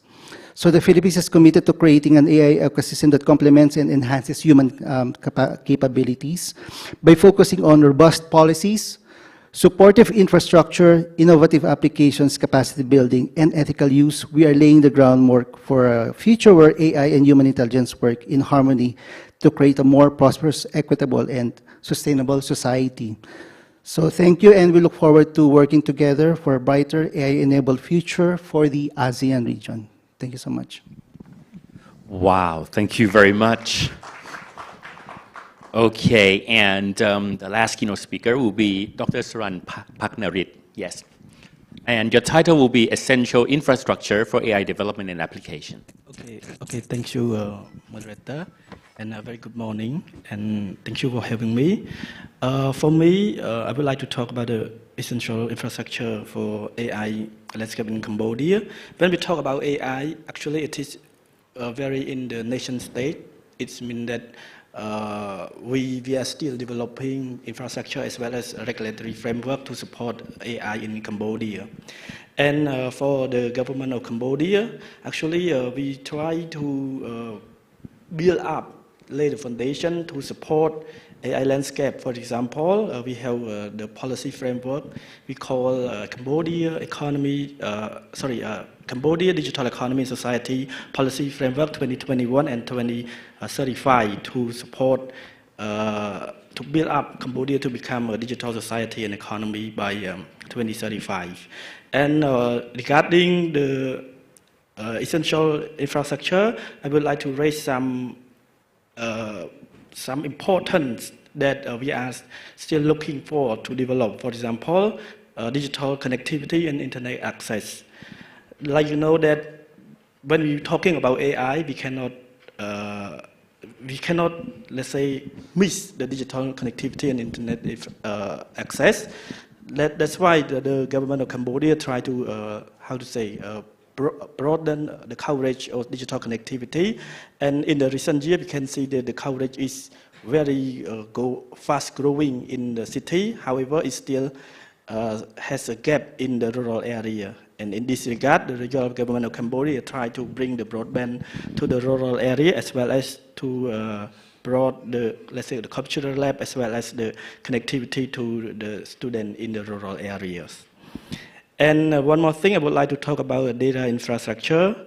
When we talk about AI, data is very important, especially the quality one, the good quality data. If we have, let's say, poor data quality, it will lead to, let's say, the biased or the misleading decision making. In this regard, Cambodia is also looking for how to make a standardization, because data collection in Cambodia is still fragmented and non-standardized. So it leads to a major problem. That's why we are looking for how to have a standardized data collection, storage and process. Another thing that we consider is about computing power. Like we have, when we talk about AI, it needs massive data. So how to, let's say, compute all the existing data. That's why we require a massive computing power. In this regard, we also consider about how high performance computing infrastructure as well as resources as well. And the government of Cambodia also looking for the possibility that we have high performance computing infrastructure in Cambodia. And another thing that we also consider as well is human capital development and skill development. We have everything in place, but let's say if people do not cooperate, people do not trust on technology as a whole, not to mention AI, we cannot succeed this as well. That's why Cambodia also try to build human capital development, like in our Cambodia Science Technology Innovation Roadmap 2030, we aim to produce at least 50% of students graduated from STEM education, especially in AI including. And another thing that quite is important as well is about the regulatory and ethical framework, like Dr. Cook has mentioned. It is very essential to have the regulatory framework to prevent any let's say, any situation that exacerbate the human gap. Like you know, right now we have a huge gap between those who have a high education. When AI coming, it can exacerbate the situation even worse. That's why we're also looking to build a good framework to support and ensure that the responsible AI use. And actually, in the current situation, Cambodia, we don't have a comprehensive AI regulation, but we have some kind of provision talking about data protection, anti-cybercrime, and privacy, so on and so forth. And we also need to produce more regulatory on AI specifically. Another thing that I would like to mention as well is innovation ecosystem and start entrepreneurial activity, because AI is very important, and the one that pushed AI ecosystem, I think everyone agree in this hall, is maybe entrepreneur, because we want entrepreneur to come up with the AI's power businesses to make a full use of AI. And Royal Government of Cambodia, we also building innovation ecosystem, and we have, like I mentioned, Cambodia ASEAN Roadmap 2030. This one, we have one pillar that aim to build a robust ecosystem for all technology, including AI. And another thing is public awareness as well as acceptance. Like I mentioned, we require public to accept, to trust on AI, on the technology as a whole, to build the trust that AI do not come to replace them. It just come to assist them, to enhance them, to make more productivity, to improve efficiency, not to completely replace them. But actually, it's not like that. AI can somehow replace people if nothing is done. That's why government has an important role to build human capacity, to keep people learning, and to keep upgrade people's skill. And that's why we also have some kind of policy regarding human capital development, like I mentioned in the previous point. And last but not least is a collaboration. Collaboration is very important in all aspects of our policy, not only for AI, but for every aspect. We need some kind of technology transfer, knowledge transfer, some collaboration to, let's say, find solutions to tackle the common problem together and to share practice. Because we are now living in the world, we don't need to, how to say, reinvent the wheel. We just, let's say, transfer the effective solution or effective idea to, let's say, improve our own home, our own country for a better community. Yes, it is the essential infrastructure and the current situation of Cambodia that I would like to present to all of you. Thank you. Wow. We've got all insightful keynote speakers here, and I'm so delighted to be here. Okay, so let's get back to the matter. We have seen several challenges in developing AI ecosystem in each country, Thailand, the Philippines, and Cambodia. All of them have different perspectives in terms of AI ecosystem. So from now on, let's broaden our view to the ASEAN perspective. How could we create the sustainable and robust collaboration among the ASEAN countries? And that's going to be the main theme for today. Okay, so let's get to the first question. I've actually listed some questions on my own perspective first. So let's get to the AI and human. So now we are talking about human-centric AI, where we've got the human in the loop or over the loop. So there are three kinds of human-centric AI. Human over the loop. We put the supervision, human supervision, into the AI loop. And human in the loop, where humans become a part of the AI system. We need some confirmation or affirmation in the system so that it works. But most of the, I think the majority of the process will be automated. And the last one is the complete automation, where there will be no human in the loop. So I'm asking for each of you about your perspective and your opinion about it. So what do you think about the future direction of AI? If we keep developing the AI ecosystem, how could we incorporate humans and AI in the ecosystem? Let's begin with Ajahn Chinnawood, please.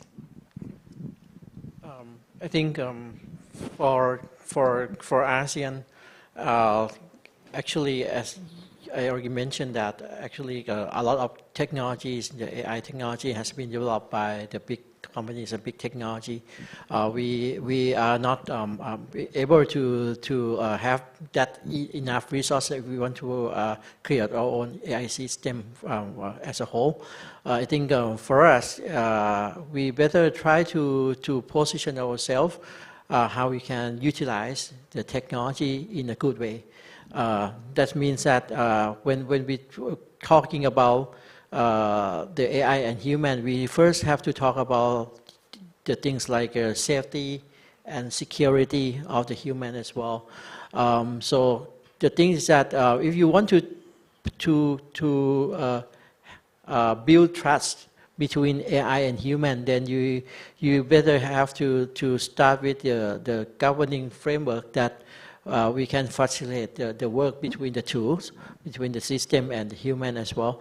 To create that, you have to admit that if you left someone behind, then and it's not inclusive, then finally the society will not accept the whole society will not accept the technology as the way that can improve the quality of life or human conditions as a whole. So I think if we can provide a good governing framework, how we can help to have AI working on definite jobs, that are responsible, ethical, and then we can talking about how we can incorporate between the interaction between human and AI. I do agree with you. Yes, I do agree with you. And Dr. Franz, so what's your opinion? One of the common topic being discussed in these types of fora regarding AI and, of course, human centricity of these systems is about trust and acceptance. Earlier in the keynote, it was mentioned that comparing males to females, males trust AI more compared to female because of inclusivity. So those who develop the systems were they inclusive enough to gather inputs from different and possibly all perspectives, regardless of gender and other possible factors that might affect the system. We also understand that while AI can be very good at what it does, there are really certain aspects of the system that cannot emulate human. For example, emotions, empathy, instinct, and other characteristics that are innately human. So aside from co-developing, putting human centricity in the middle of developing AI systems, we must also learn to accept the delimitations of AI systems. And then comes trusting and acceptance, of course, comes with having understanding this system. Only when we understand enough about something do we really trust something. Trust correlated with fear. Why do we fear something? Because we don't understand. We don't know what's going to happen. We don't have to explain everything. Of course, we cannot do that. But at least we could explain enough for every citizen to understand. In the context of ASEAN region, that's where the rich culture and diversity comes into play. What works in the Philippines might not work with Thailand or Cambodia, but at least we could find commonalities and find strategies that we think would benefit among all of us in the region. Thank you. Thank you. And Dr. Sran, could you share your opinion, please? Yes, thank you very much, moderator. Actually, I don't want to talk about the trust or acceptance because I have been talking in my invitation already, but I would like to raise one thing that I think people should keep in mind, that AI is just a tool. It is just to enhance strengths of human. It's not come to replace human or anything. So how to achieve that? We need to build up capacity. For example, let's say, okay, AI, generative AI can provide some brainstorming, some idea for us. So it is up to us to make use of that data, to build a good informed decision making, to come up with a product, a new product, innovative product, or something like this. That's why please change your mindset that AI will never come to replace human. The AI cannot go anywhere without human intervention. People need to be there with AI to make a good use of AI and to produce a thing, produce innovation, produce solution to tackle the problem that the human being is facing in this century and beyond. Thank you. Wow. Okay, so yes, I do agree with all of them in all of these perspectives. And regarding the ecosystem, AI ecosystem, so we aimed at establishing an AI ecosystem in the ASEAN countries. And the main objective is to protect local businesses and also the technology research and development foundations in the area. But the question lies ahead. How could we actually leverage the protection of local businesses and R&D, I mean local R&D in the area? Once we set up the ecosystem, yes, there will be a big wave of technologies, I mean foreign technologies from many areas. How could we save ourselves and protect our local businesses. So I'm going to start from Dr. Franz. Yeah, I think I slightly mentioned this before, but an important aspect of protecting businesses is the local implementation of IP protection. Each of our country has their own implementation and ways to protect the intellectual properties that were generated from these R&D activities. We accept that R&D activities are hard. In fact, they are expensive. It takes a lot of time to do. And all these outputs might be put into waste or at least be susceptible to danger if they are not protected well enough. On top of that, we also consider the economic factors, as you've mentioned, the businesses, the small, mediums, enterprises, they need to thrive. Since each of our government are putting resources for these new ideas to come into life, then it's also imperative for us to protect them and make sure that all these outputs will get to the intended stakeholders. But that doesn't confine us to the geographic boundaries, because we understand that even local outputs within our own countries, they may find value elsewhere. So we already see that happening within the ASEAN region. I'm so looking forward to it. And Dr. Saran, could you share your perspective, please? Yes, for me, I still think that it still depends on the, let's say, SME or enterprise itself, because like we're living in a fast evolving world, and technology grow very fast. So to, let's say, secure their position in the market, the SME itself need to, build up the capacity to keep on learning, continuous learning and adaptations. So it doesn't mean that we leave the SME or the enterprise to do the work by themselves.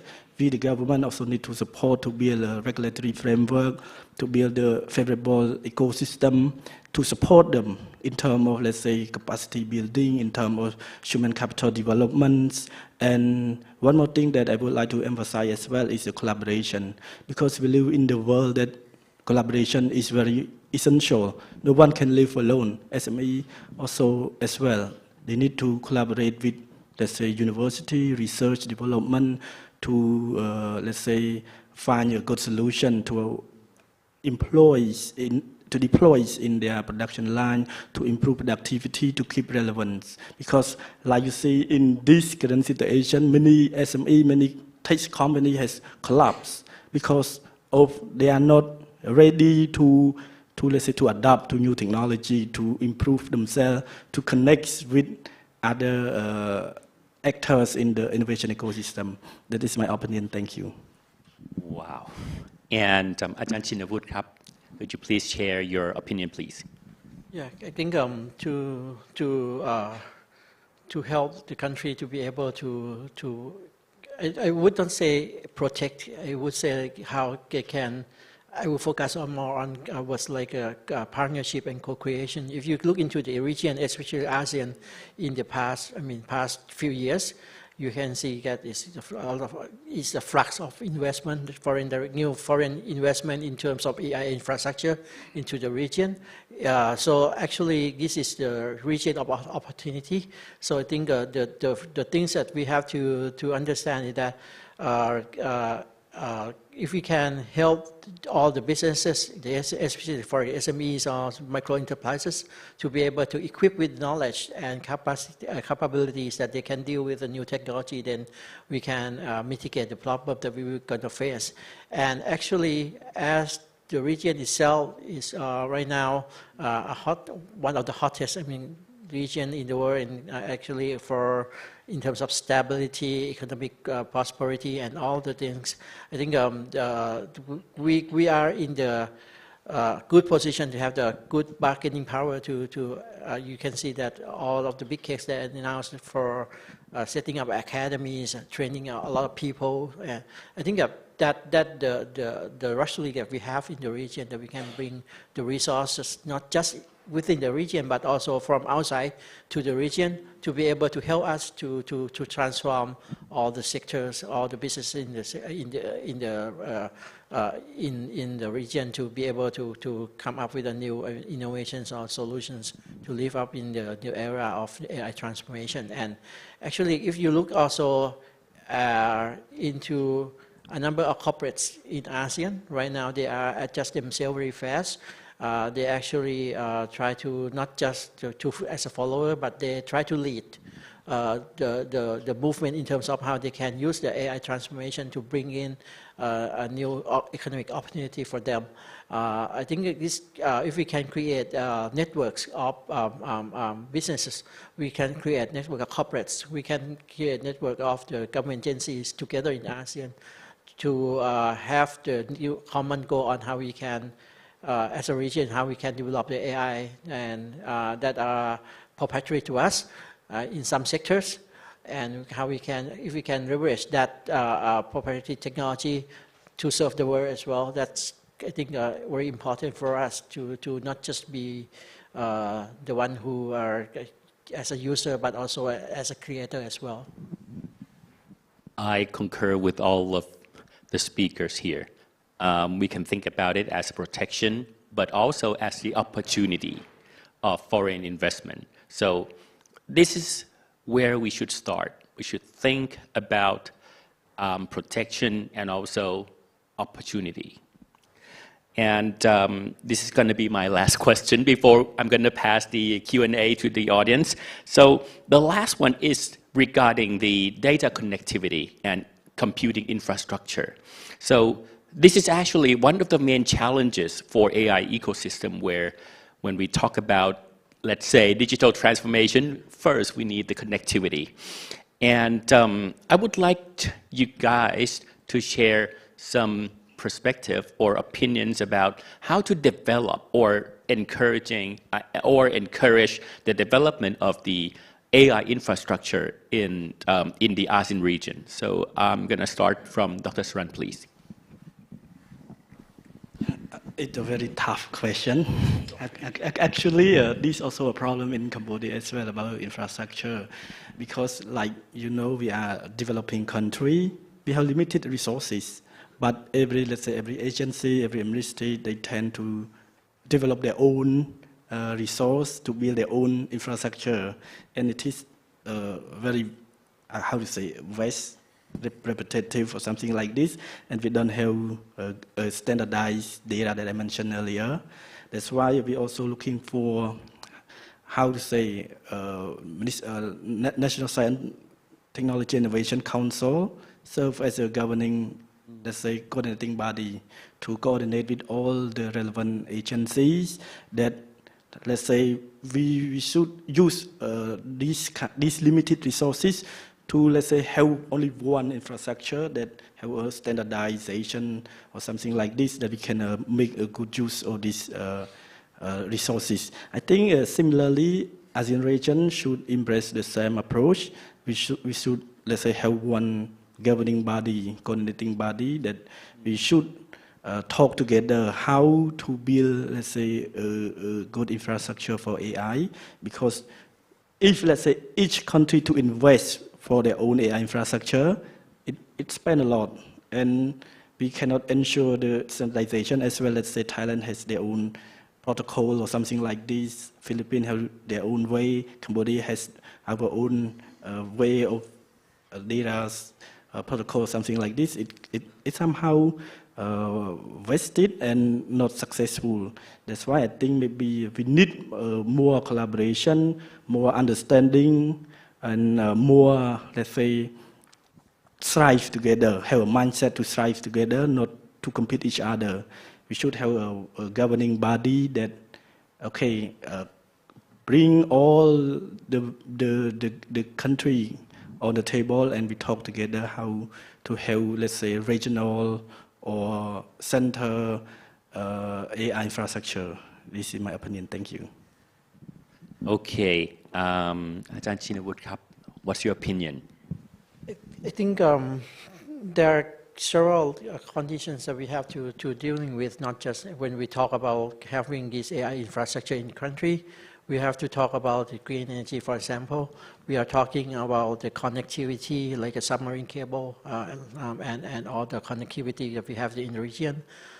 We have to talk about also the government policy to support the investment as well, and how we can start to sharing of infrastructure together as a region.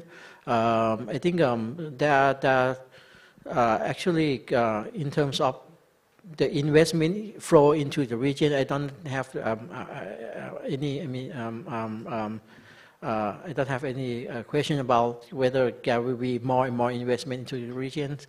But the thing is that how we can better utilize all these computing powers and infrastructure to better off. For example, a number of companies, big techs, already commit that they will invest billions of dollars into the region. But the thing is that they are just commit, but they have to see whether we can actually create a real demand in terms of the using of the AI in the country. If we can create also the demand, then the new investment will flow into the region. So that's why, for example, that we have opened up this what we call the Thailand Digital Catalog, and Thailand has announced, and other countries like Singapore as well has announced, and Malaysia I think already announced what we call the cloud first policy, that we turn all the government service into the cloud. So that will create a huge demand in terms of in terms of the AI services, and also the utilization of the infrastructure as well. That is something I think we have a power together as ASEAN to join hands to create these more regions is more and more attractive for foreign and investment, and also the open up the market for new innovations, especially for startup and SME in the region, to have more opportunity to access to this market. Right. And finally, Dr. Franz, what's your opinion? The question you're asking is actually an expensive issue. An expensive issue that every country is facing. Well, among different tasks, currently, artificial intelligence takes up a lot of computing power. It takes a lot of computing power, which means it's taking up a lot of energy as well, and it's taking a large amount of bandwidth required.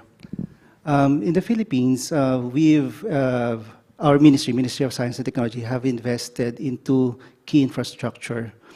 First is an HPC facility established a decade ago. We've also established our own national research and education network. Each country has their own NREN. It has come to a point wherein it can only accommodate so much. There's so much demand from the local academic community that we cannot serve them all. So the only viable solution is really to have a national program that would really infuse investments into such facilities. So I understand Thailand has their own Thai supercomputing facility, Singapore has their own, but we're also looking at having our own in the Philippines. As mentioned earlier, that's where collaboration really kicks in. In instances where we are short with resources, that's where our peers, our friends from the community comes in.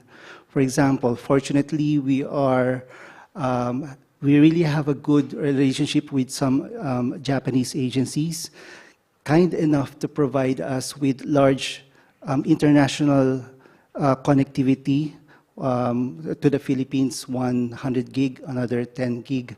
So which is really vital and important for us. In the ASEAN HPC task force, we are also talking about federating our machines, distributing our work to the community, such that those who need more computing resources would have access. But aside from, of course, these infrastructures, let us not forget people. So even if we have the best supercomputer, if we don't have enough people who know how to work and improve such a system, then we will also be stuck. So we are also keen on developing more people to handle such infrastructure. Finally, to address the gap locally of providing this service to the scientific community, I am leading a project which would democratize AI adoption by developing many models, putting it in a model store, and also strongly collaborating with different agencies, whether it be private or government, such that these R&D outputs would find its way for adoption in the country. Thank you. Wow. Okay. Allow me to summarize their perspective first.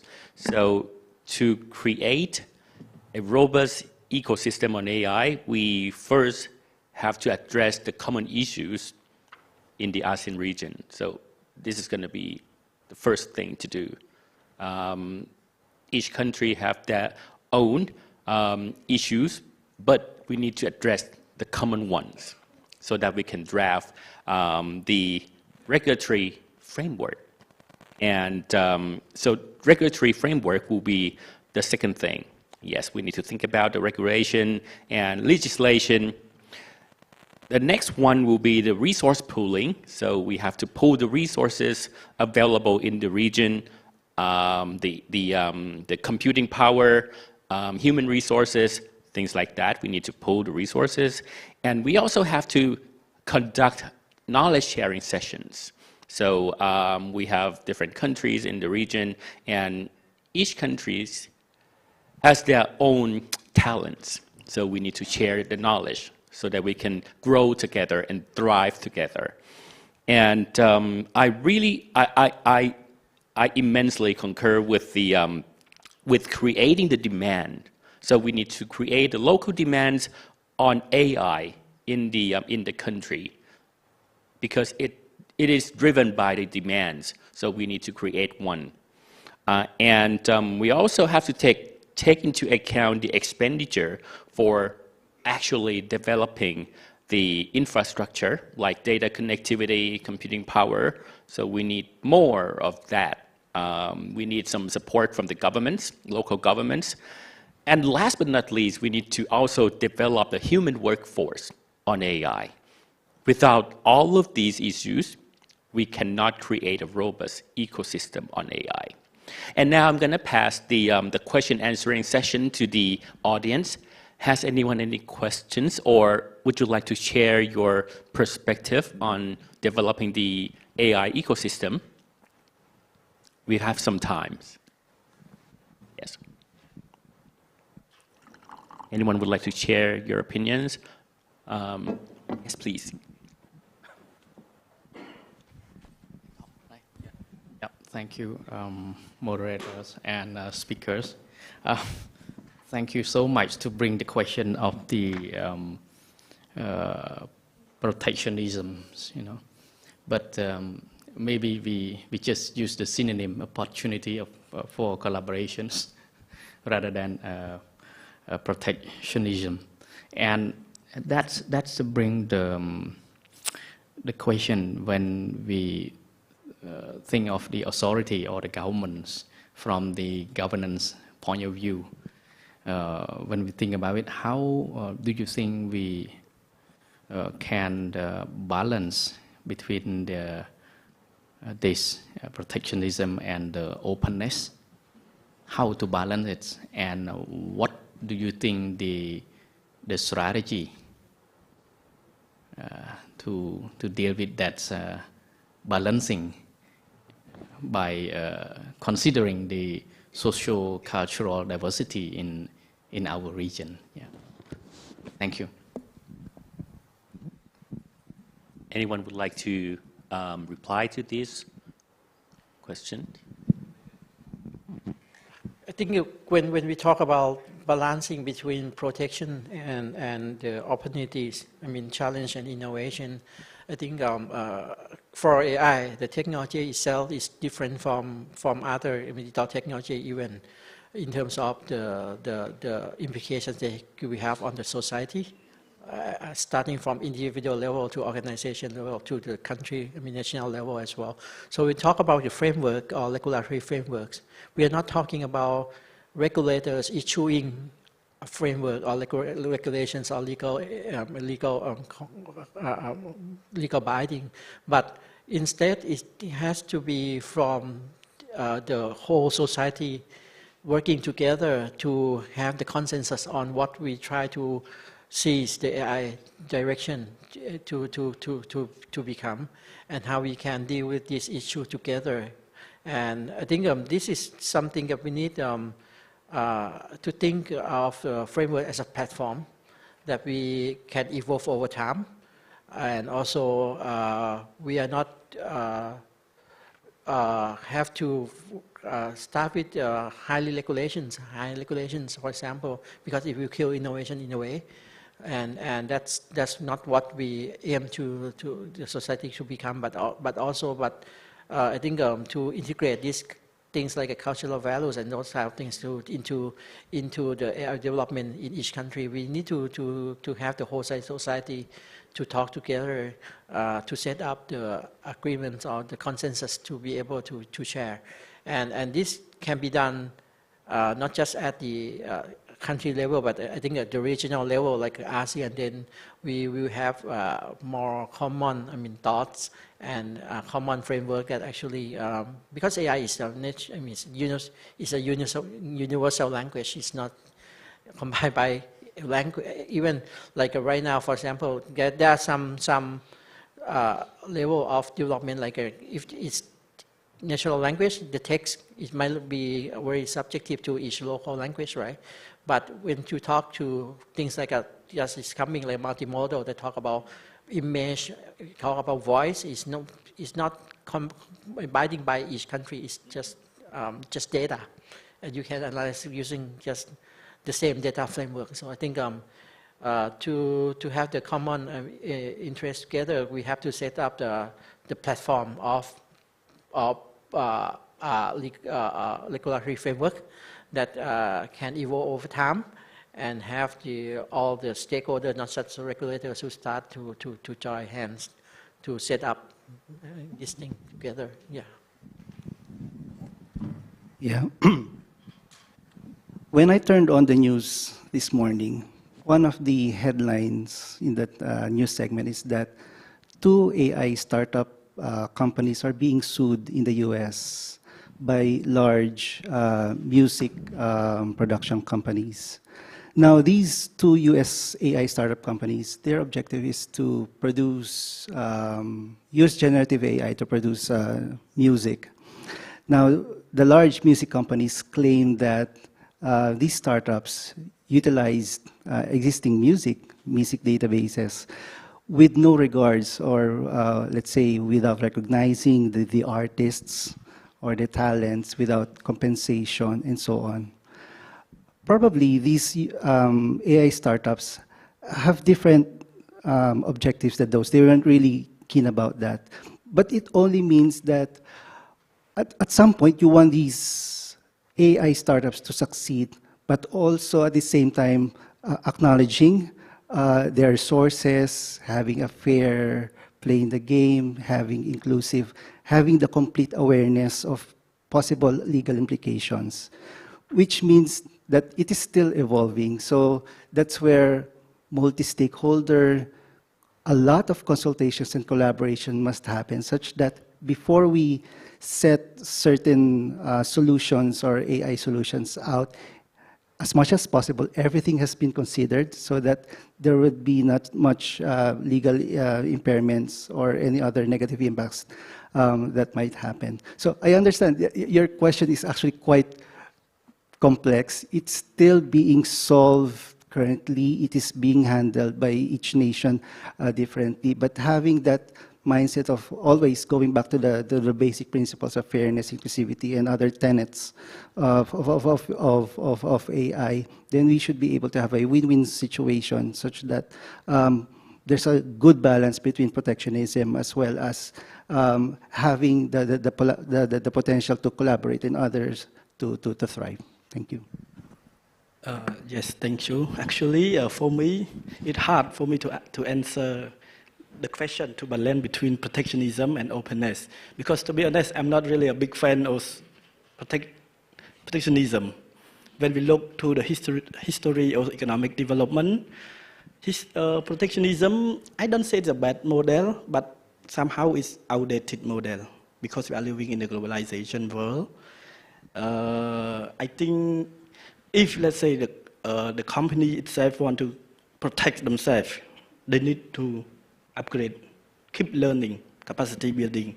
And for the government as well, if they want to protect their local enterprise, they need to provide infrastructure, provide favorable condition, provide supportive regulatory framework as well as legislation.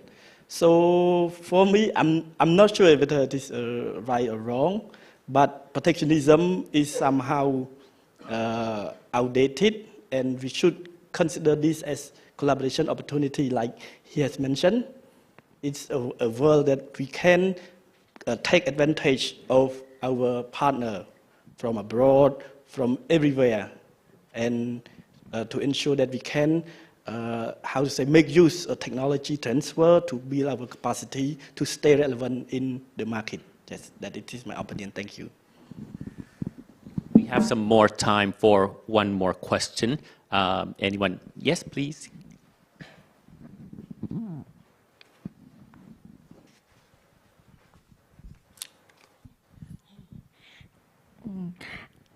In practice, how do you deal with the enormous pile of electronics waste, and can we recycle or upcycle it or not?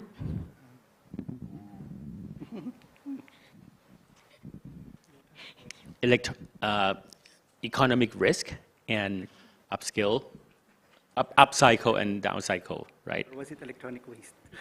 Upcycle or upcycling the electronics waste. After we don't need to use it anymore. Oh, okay. Electronic waste? Yes. Okay, so that is an environmental issue. Okay, so now in the advent of AI, yes, we need to deal with electronic garbages and waste. So how could we deal with such a problem? It's going to be a big issue in the region. In the next 10 years, it's going to be big. It's hard. Another dimension. Anyone would like to share opinion? I guess it's a big problem. Actually, it's a good question because we always talk about the benefits, of course, the principles of AI. But the flip side of every technology is the consequence, the environmental consequence, right? It's really hard. Your question is really hard. But we can start off with, of course, having consciously thinking how to use more efficient systems for handling AI computation. As I mentioned, we understand that AI is power hungry. It uses a lot of energy. And of course, depending on the country, the type of energy that it uses, good. If it's renewable, then there's a good reduction in carbon footprint. There are also technologies that seem to improve the cooling systems. Rather than using air cooling, they use water cooling. Also improvements on power management. The integrated circuits used, the chips used, they are becoming more efficient, which would then come to eventually, when at the end of life, to the electronics waste. So hopefully there would be a definite program by a country on how to utilize this waste rather than just getting to the landfill. Talking about circular and green economy, there must be some ways to handle, especially if they contain heavy metals and other things. Thank you. Okay, a very hard question. I need to go back to check my chat GPT and maybe get back to answer your question. I'm sorry. Actually, yes, like you mentioned, we may come up with, let's say, electronic waste after using some kind of technology. But I would like you to change a little bit of your thinking. Maybe we use AI to help us and we can reduce another waste. Let's say raw waste or something like this. Yes, we face some kind of electronic waste in the future, but it requires, let's say, innovative solutions that AI maybe can help us to deal with that kind of waste.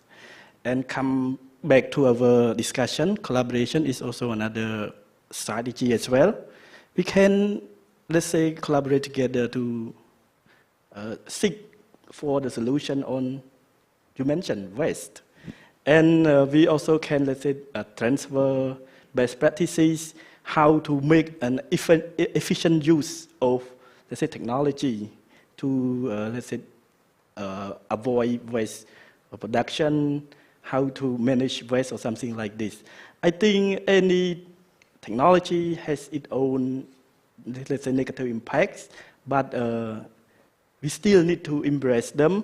And maybe we change our mindset to think for a better way. It can produce waste, but it also can prevent another waste.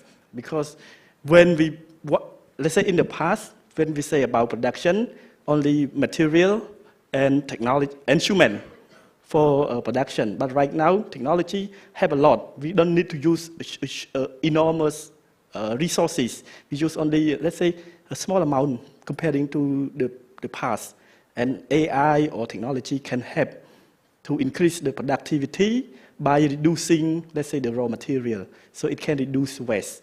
But it somehow creates another waste, which is electronic waste, that we need to figure out how we can deal with that kind of new problem. So collaboration, we stand at the forefront to solve the problem. Thank you. A question. I think it's a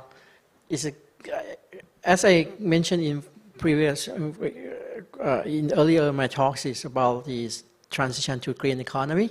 I think it's very important when we talk about AI, we have to talk about how we can provide enough energy power, for example, green energy for each of the country right now, because it's by default, it's regulations that will be shift towards the green economy as well. So I think one way is regulation can help create innovation and also can help create efficiency.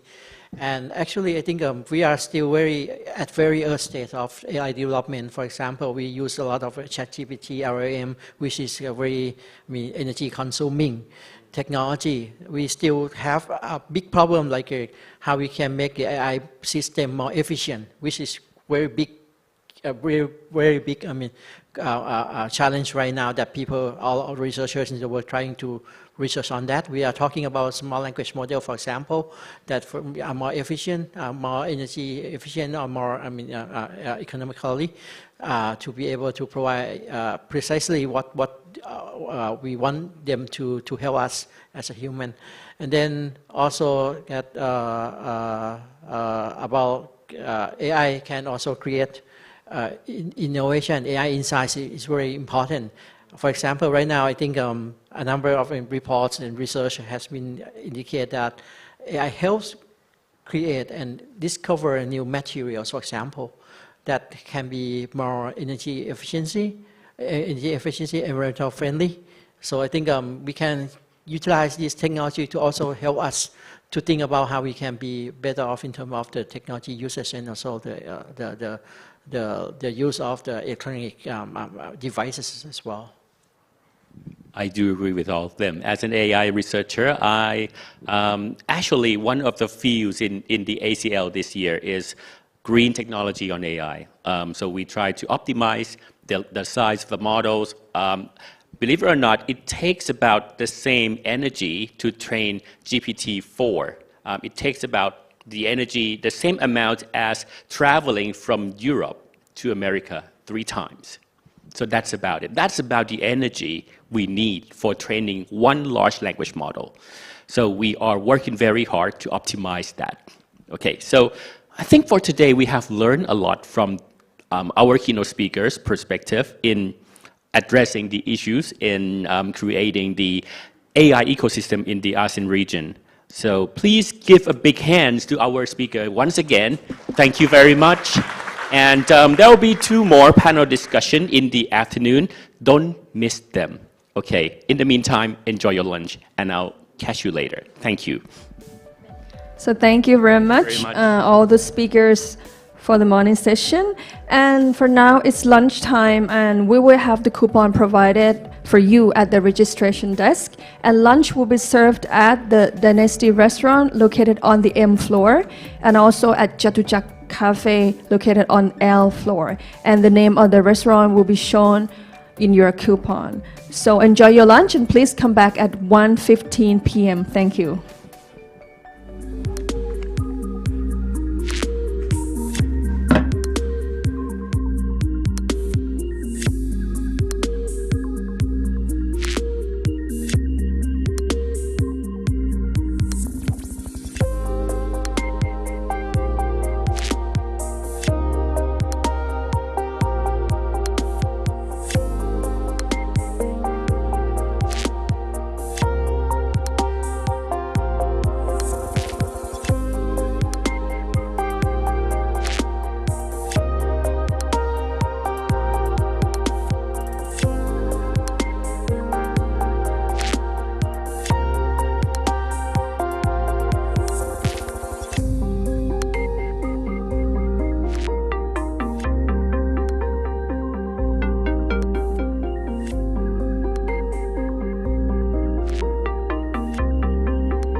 Ladies and gentlemen, welcome back to the afternoon session, and I hope you all enjoyed the lunch.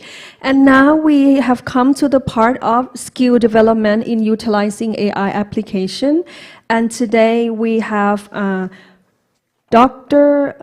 Assistant Professor Dr. Warajit Setapan, Lecturer, Asian Development College of Community Economy and Technology, Chiang Mai, Ratchapat University, Thailand, to be our moderator. And now I think she's ready for our session, so please welcome our moderator on the stage, please. Good afternoon, everyone. Okay, you know, it's very difficult to be the moderator and the panel after lunch. I know you all enjoy your lunch. The food is amazing. I'm Thai. I even think the Thai food is amazing. But we'll have the panel discussion today about talents, and I wish we'll make the panel discussion more entertaining for you, okay? And for the speakers and the panel, I'd like to invite our distinguished speakers to join us. First, may I please invite Dr. Radhan Arthur Atoro Lenolo, please, to the stage. He is the director at the Director Management of Talent, National Research and Innovation Agency, BRIN, Indonesia. You're welcome. And next is Dr. Suntisak Promachan. He is the head of Material Division, Mechanical Engineering Department, Faculty of Engineering, National University of Laos, and UOL. Okay. Next, I'd like to invite Dr. Muhammad Fauzi bin Ismail. Okay, he's the Registrar, Malaysian Board of Technologies. We kind of see who has a fan club right there. Okay, awesome. From Malaysia. And our next panelist, a beautiful lady, Dr. Nguyen Mien Thien. She is the Associate Professor from the University of Information Technology, Ministry of Science and Technology, Myanmar. Please welcome.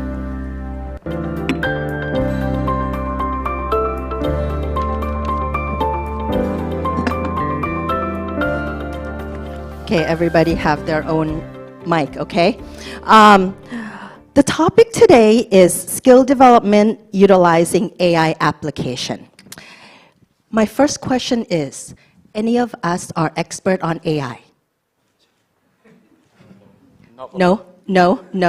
Okay, so I just want to let you know what we are the expert of is we are part of the expert group on ASEAN talent mobility.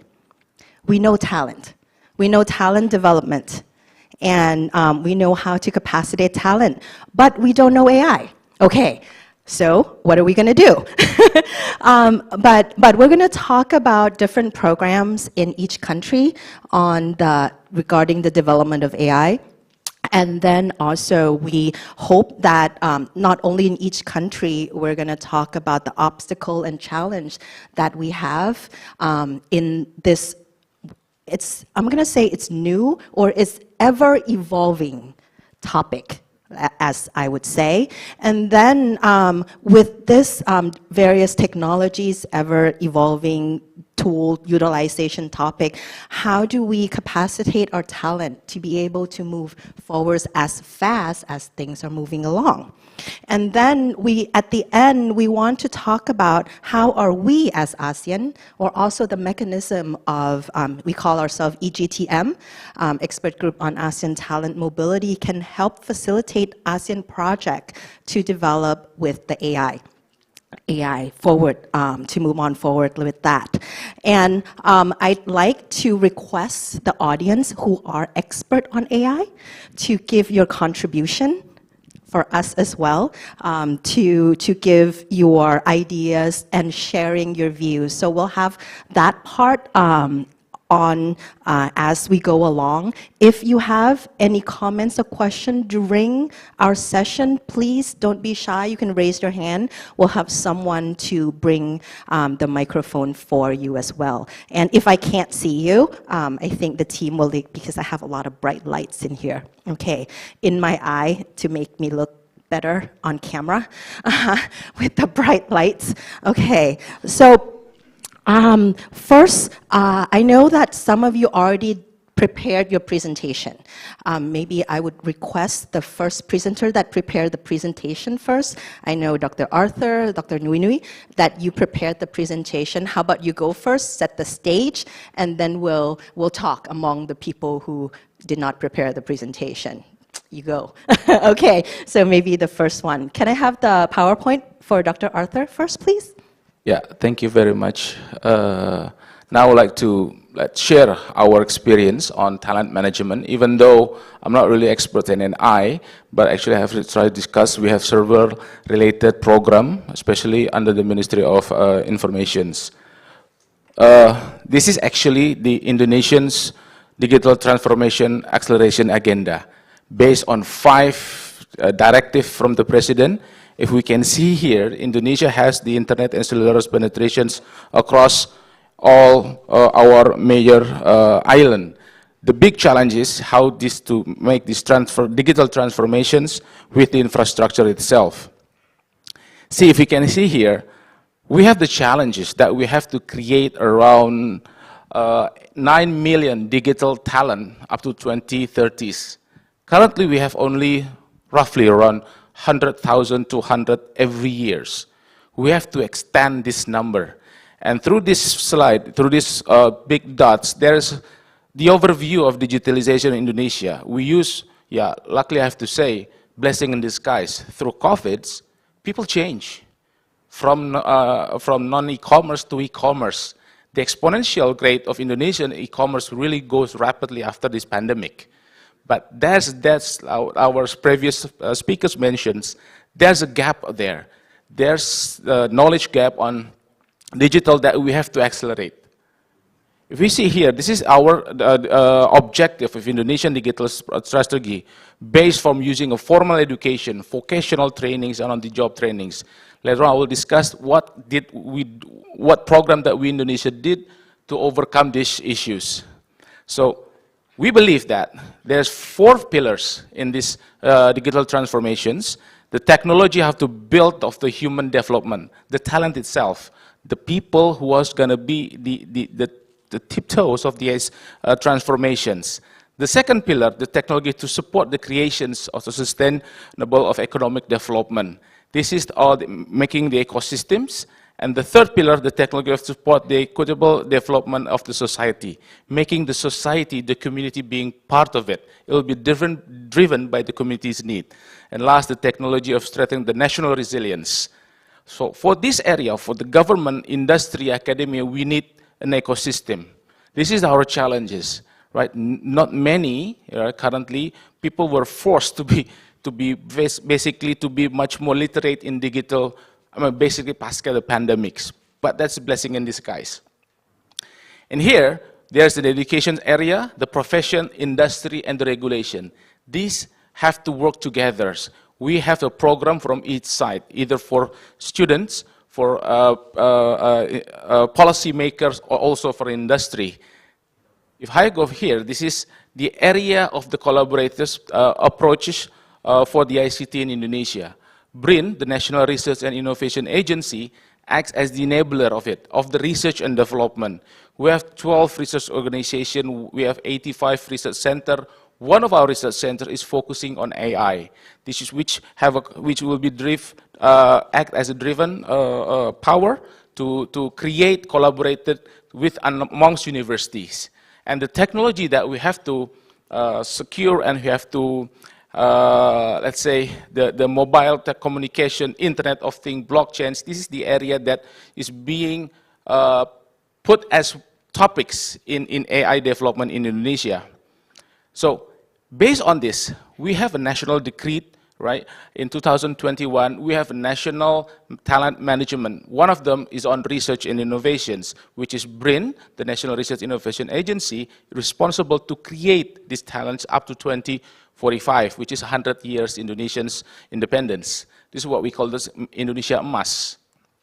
Yeah, this is our scheme actually, starting from the early stage, where the students are for doing research internship. this research internship is being conducted from the university, whereas BRIN will take them, giving opportunity for postgraduate study, postdoctoral positions in research centers among BRIN, which will create a pathway, what we call a career pathway for those researchers, especially in this case, an AI research area. So this is the one that we like to promote, nationally. And for those who are not going for the academician, not going for the researchers, they are going what we call the technopreneur, the red block down there showing that not everybody wants to be lecturers or academician or professors. Those are going for the technopreneur. We have all those schemes also, supporting for the startup, pilot plans, license for the technologies. And if we see here, this is the mobility of research that we do have. If we can see the BRIN here, they have 12 research organizations. Currently, we have around 200-something postdoctorals and around 60 visiting researchers, which are not Indonesians. They are reside outside Indonesia. Some of them coming from international citizens, some of them were national. We can see here the research centers or research organizations of electronic and informatics where the AI research centers belong. We still need to encourage them to take more. This is the Mauritius Mobility Program that we like to offer under the Mobility Program of ASEAN. We like to offer for other AMS to be part of this. We can see here, currently 335 among the 364 are international international researchers. They stay in Indonesia, they stay in BRIN. We have a support system for them, living allowances, even for the ticket for the postdoctoral and visiting researchers. We're hoping that by this kind of collaboration hosted by the Indonesian side, we can increase the numbers of publication, research collaborations among AI researchers. So basically for the AI itself, what we call the digital talent, Indonesia, we have collaboration with the World Bank. The needs of 9 million digital talents by 2030s, we have a program. We have 8 Academy in Digital Talent Scholarship. See, this is the area, digital talent skill that we like to develop. This is the area that will have the industry being put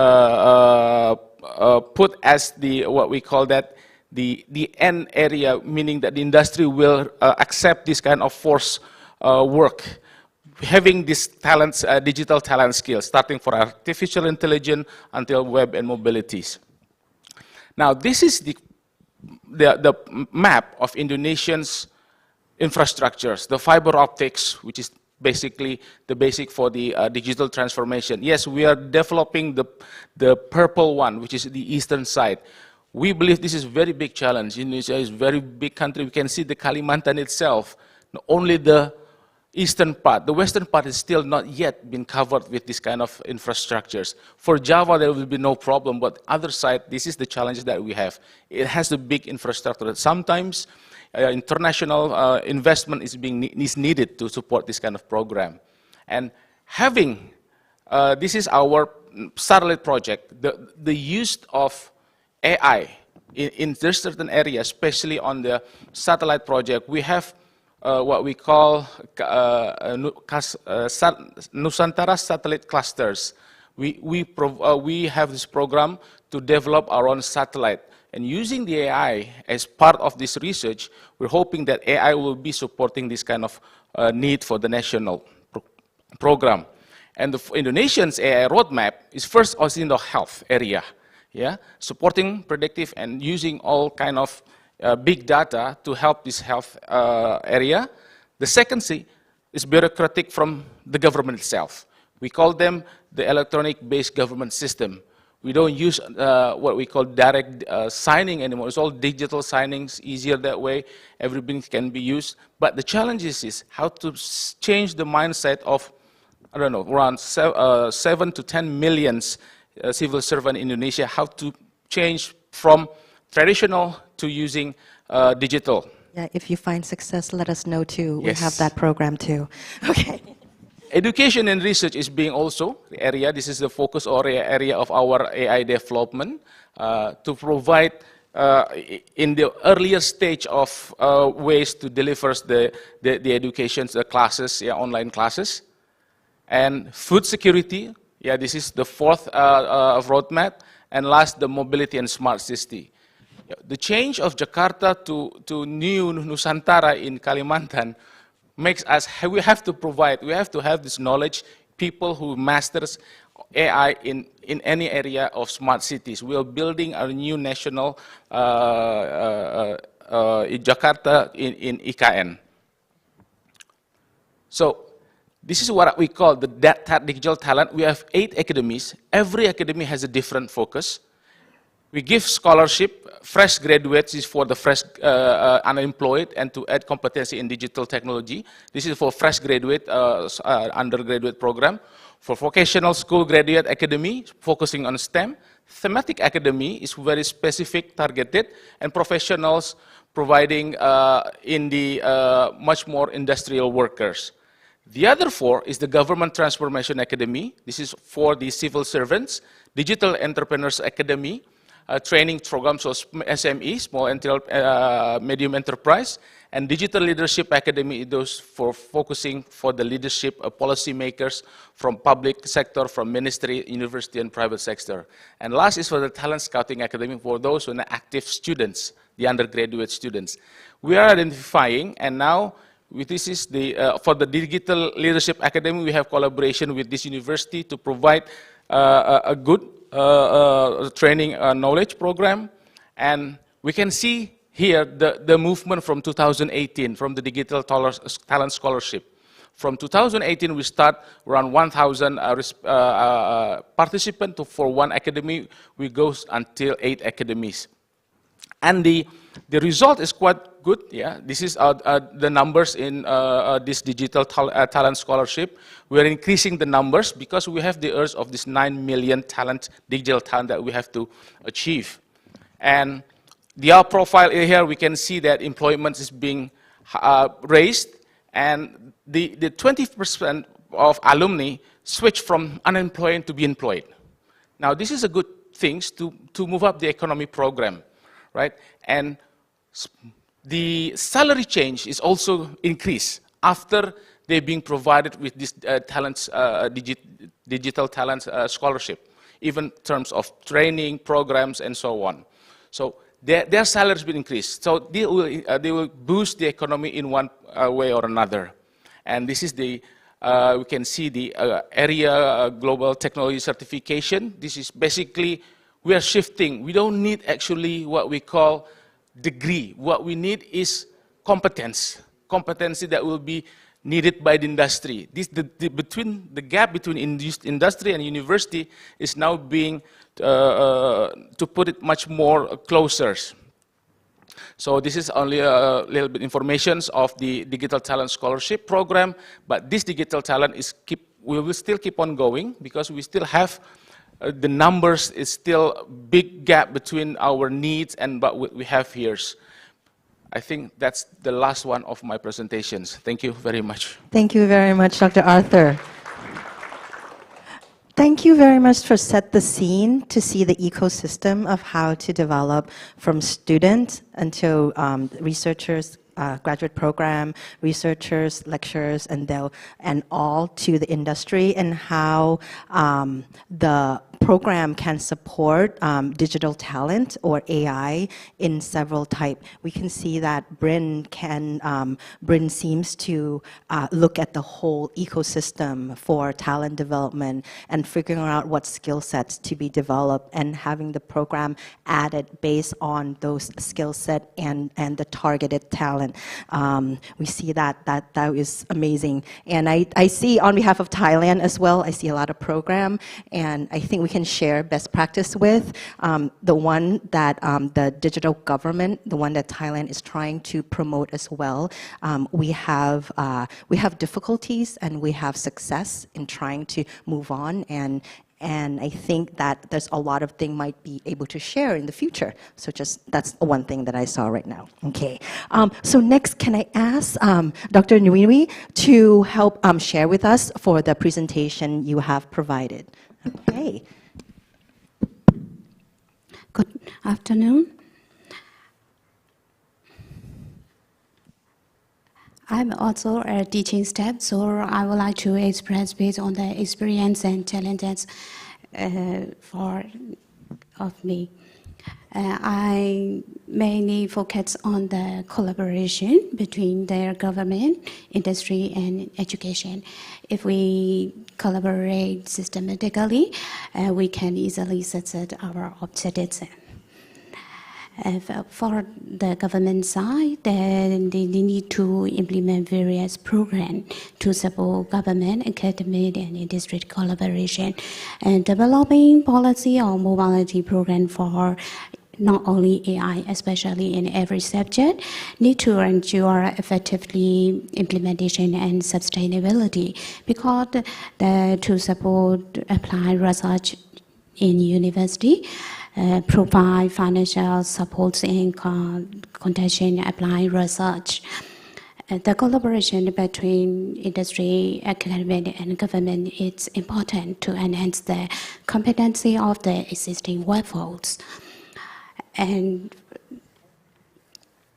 the government needs to conduct consultation on company and research institutions to develop the innovative technology. And you know, Myanmar is the developing country. We need a lot of incubation and innovation hub to develop the research and development sector. The university researcher need to establish company the advanced technology. For the academic side, there we need to measure the compare achievements or learning outcomes in AI, because the curriculum is very important to promote our students for their internship program or any kinds of scholarship program. We need there to value a valuable curriculum and to valuable and recognize AI skill or any technology skill. So we need the accreditation body and certifying program. If we have the advanced the certified accredited program, our students can easily promote their internship program or scholarship program, and they can easily study to abroad, and they have a lot of job opportunity in ASEAN country. And for the university need to retain the title or innovation, we always try to the advanced technology, and we also need to transfer the proprietary technology for the industry and in the ASEAN region. For the industry side, they need to promote industry standards and best practices in AI development and deployment, and also need to encourage them to enter in cooperative research and development agreement. We would like to implement. We would like to express the mobility program. And we need a lot of regional collaboration and knowledge sharing program, and we need to develop the standardized AI curriculum, our capacity building and training program and mobility exchange program require. And industry, academia, government partnership is very important for this session. And funding and resource and monitoring and evaluation. If we make the mobility program around our ASEAN country, this program is always monitor and evaluate, always need. Internationalization policy is very important to refer to internationalization efforts and program. They always accept the to technology transfer program, or to accept the visiting professor program, or to accept the inbound and outbound mobility program. We need a lot of policy. The marketing strategy is always required for any kind of higher education institution, because we need to attract international students for inbound. We need to contribute the society of science and technology development to well-qualified human resource, and we need to create and support resources for teaching and learning. And we always try to promote better collaboration between university. And also to apply the mobility program, the key internationalization strategy is also required, because the objectives of internationalization is articulated as part of the university's mission and vision. University define the nature of collaboration and agreement. Also, government need to reform a collaboration must be centrally registered and approved. Study program or university may always need contact with foreign professional organization, and teaching for the teaching and learning method is also up to date, and where relevant is aligned with internationally defined professional requirements. We always need to assess the impact of internationalization effort and program in ASEAN. We also need to evaluate the achievement. We always do the plan to check at ASEAN to assess the impact of internationalization effort. And we also, I would like to express the skill for AI application and utilization, technical skills, especially in programming skill or data analytical skill, domain knowledge. And without the domain knowledge, we can become an expert in this sector. So we need to apply AI technology. We need a lot of domain knowledge to innovate the advanced technology, and project management skill and soft skill is also required, because we need to communicate and promote, and a lot of works, and ethical and responsible AI is also required. Education and training opportunity need to develop this skill. And I face many challenges I'm also a quality manager of international quality assurance unit in our university, so we face a lot of challenges for the internationalization program. So I would like to state the same requirement to encourage the establishment of technology business incubator to various university. Innovation hub is also required. Technical knowledge of faculty members is also required to guide their step up of our students, and the cultural innovation and students by cultivating new ideas. I would like to express AI applications are mostly autonomous. The data privacy and security is very important, and so other technology is required, especially in blockchain, because blockchain is their data ownership, and the participants do not know the real data, and all data are encrypted. So that to data privacy and security, we need the other technology in it, blockchain. Thank you. Okay, thank you very much.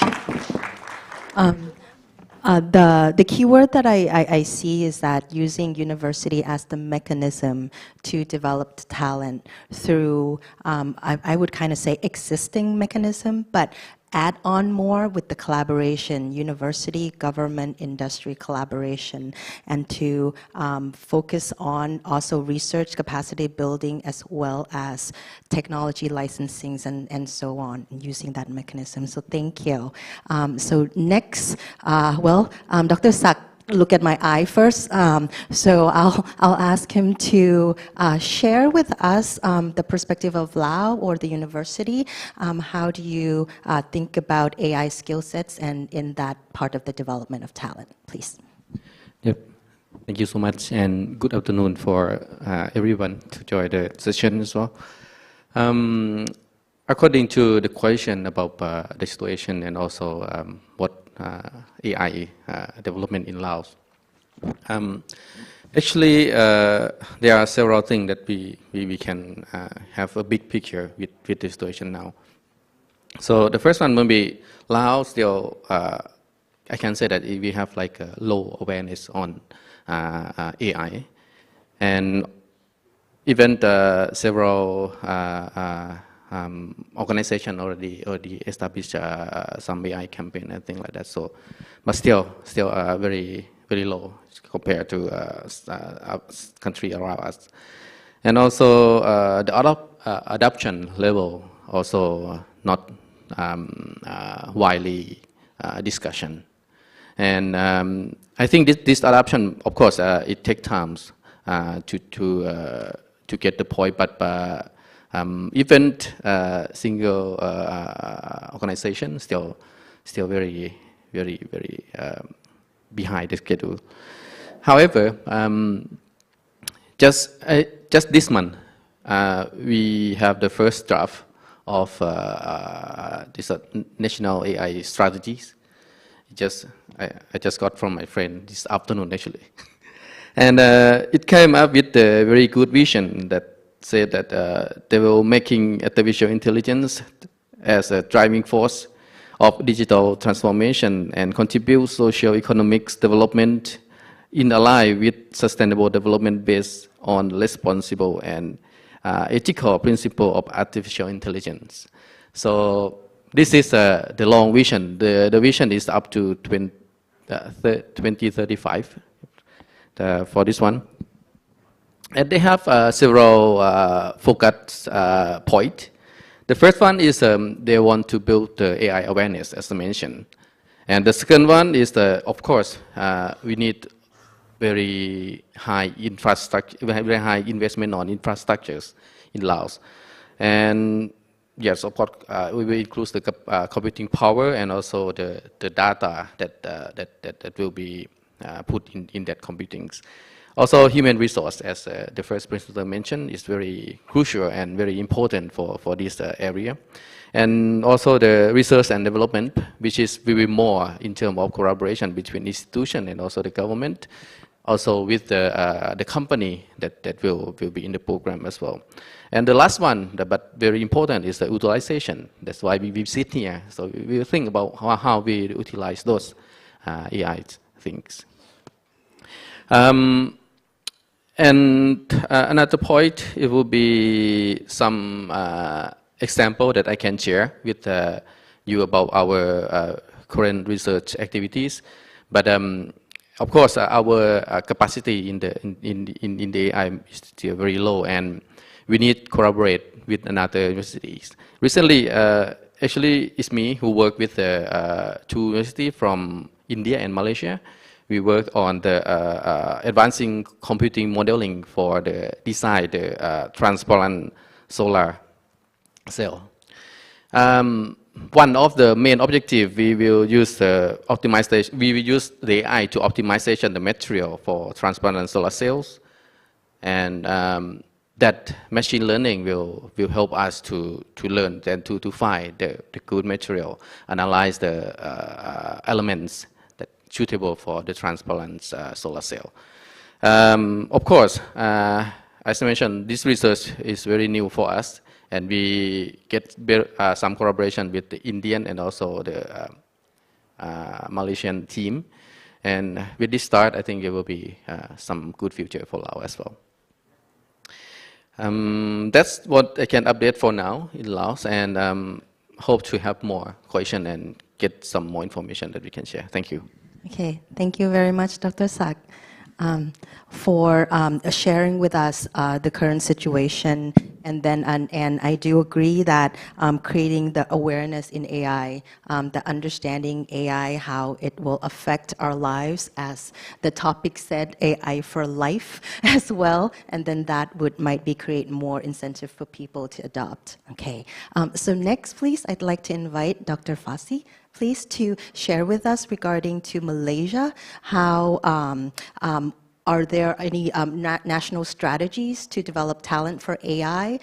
Any programs that you would like to share the best practices of? Okay, please.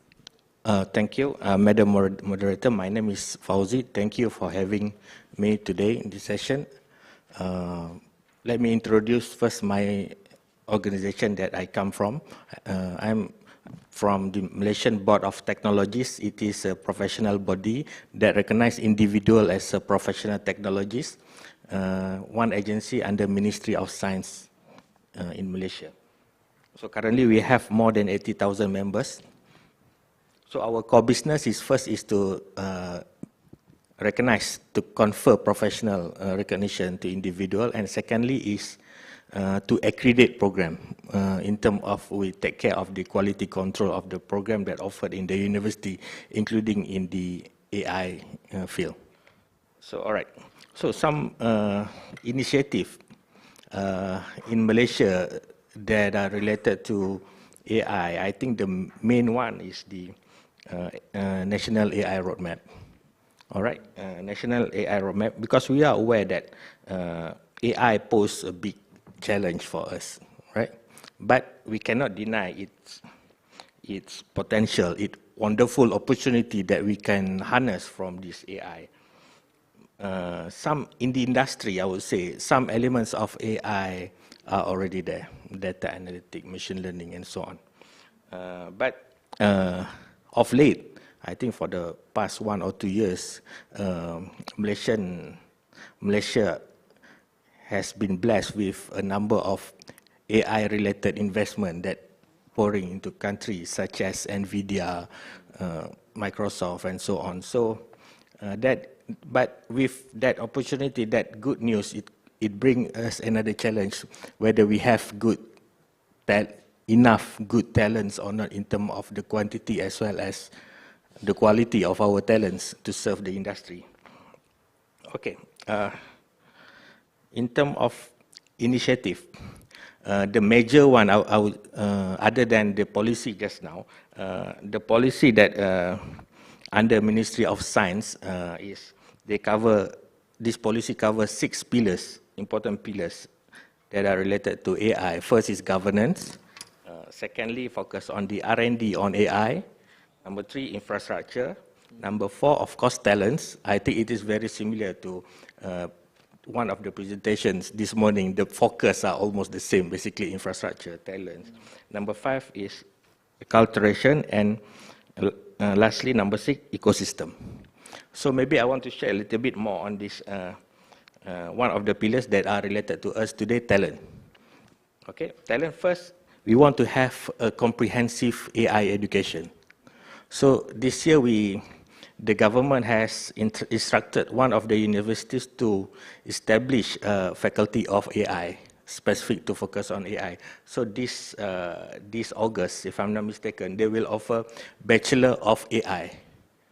Previously, we do have this AI-related program in universities, but not specific on this Bachelor of AI. Before this, we only have Bachelor in Computer Science, AI in bracket, or Bachelor of IT in bracket, AI. So now we are very focused. We want to introduce Bachelor of AI with all the core competencies for AI professional, such as like the element like cognitive science, computational intelligence, data, machine learning, reinforcement learning, deep learning, and so on, and of course ethics.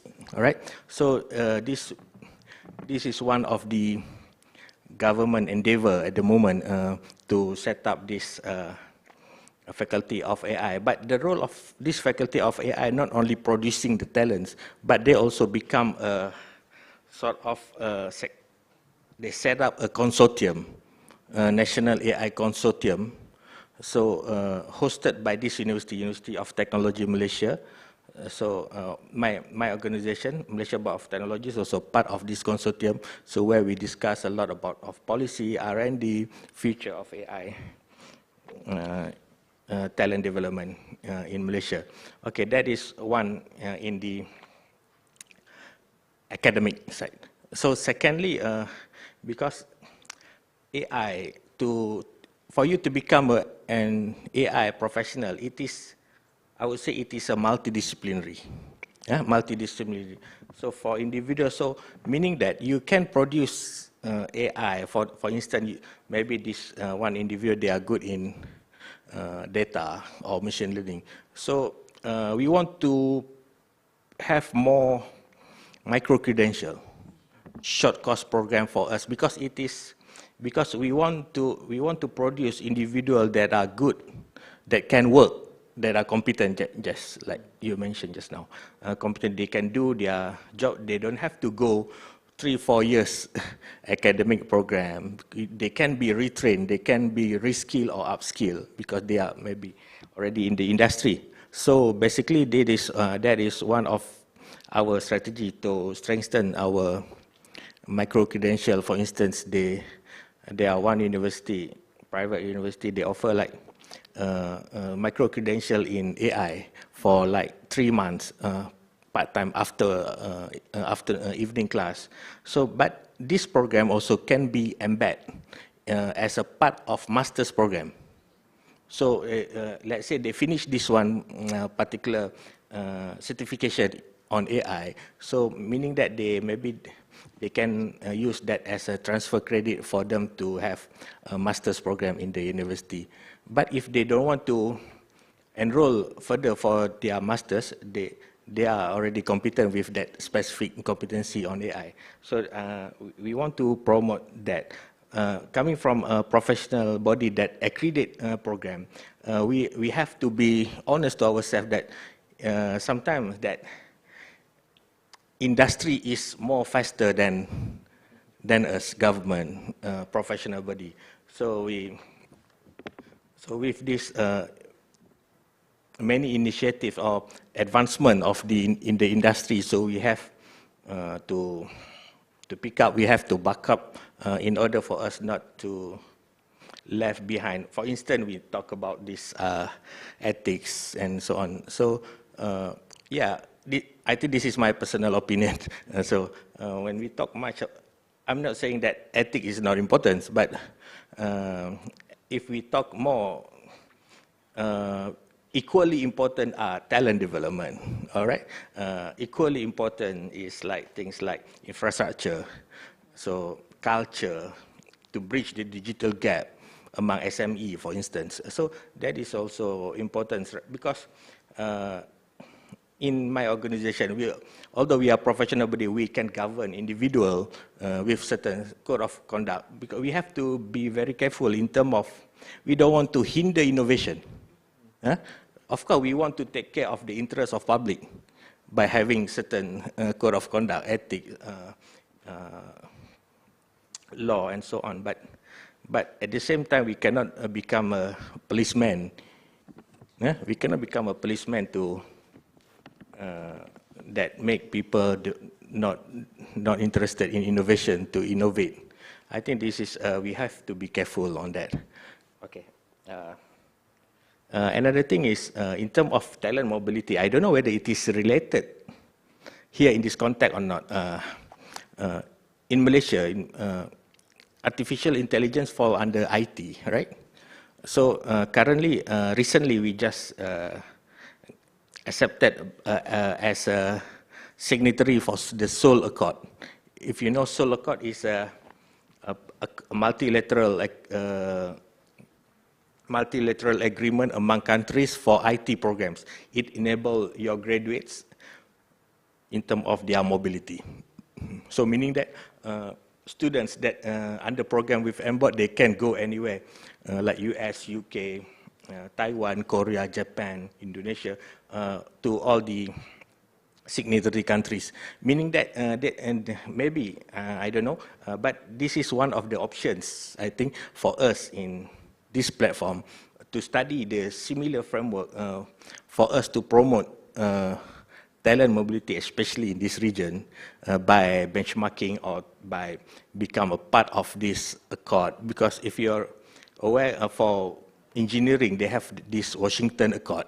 Washington Accord is for them to make sure they are producing equally or substantially equivalent of their graduates or their practitioners in terms of competency and so on. So that we can benchmark each other, we can learn from each other, and of course we must have a certain standard, some acceptable standard among talents in this field, so that we can, I think it's easier for the industry to tap their talent, to utilize their competency and so on. So maybe my last point here is for me to share. It is important also for me to share the challenge that we face in Malaysia. in this context. First is, I think, the gap between those who have and those who have not. All right. So artificial intelligence, I think, can be good if we can benefit from that if we don't have if we manage to utilize this AI everything. But let's think about other small medium industry that don't have that capacity. So it will become more difficult for them to compete in the industry because based on our experience with these ESG things, I'm not saying that ESG is bad, but very difficult for our small medium industry for not only for them to export their product or service to the European market because of they are unable to comply with ESG. In fact, for them to become a supplier, for instance, to one of the energy big Petronas, big energy company in Malaysia, number one.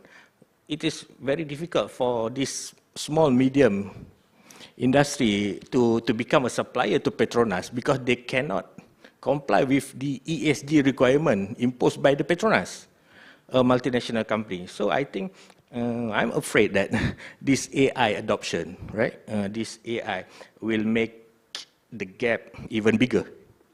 All right, that is one. Secondly, I think I have mentioned just now about the pace that taken by the industry is very fast compared to us, government, regulator, and so on.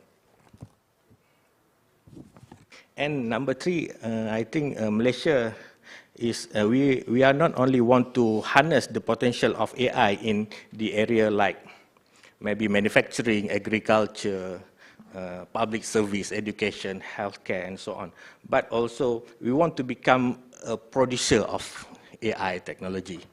All right. First, of course, we want to utilize AI to increase our productivity and so on. And secondly, that's why one of the strategy, one of the initiative by the Ministry of Science recently, they want to produce at least 90 more startups that are related to deep technology and AI, because this startup they will produce their own, they will develop their own AI technology to be used. Meaning that we are not only using that technology, but we are selling the AI technology. All right, thank you. Okay, thank you so much for giving us the challenges regarding the gap and giving a more clear picture of the program and how to capacitate professionals and standardization and give the point that ASEAN can work together if we can determine the type of standardization and hope to mobilize between each other. And I do feel that AI, they have their own language.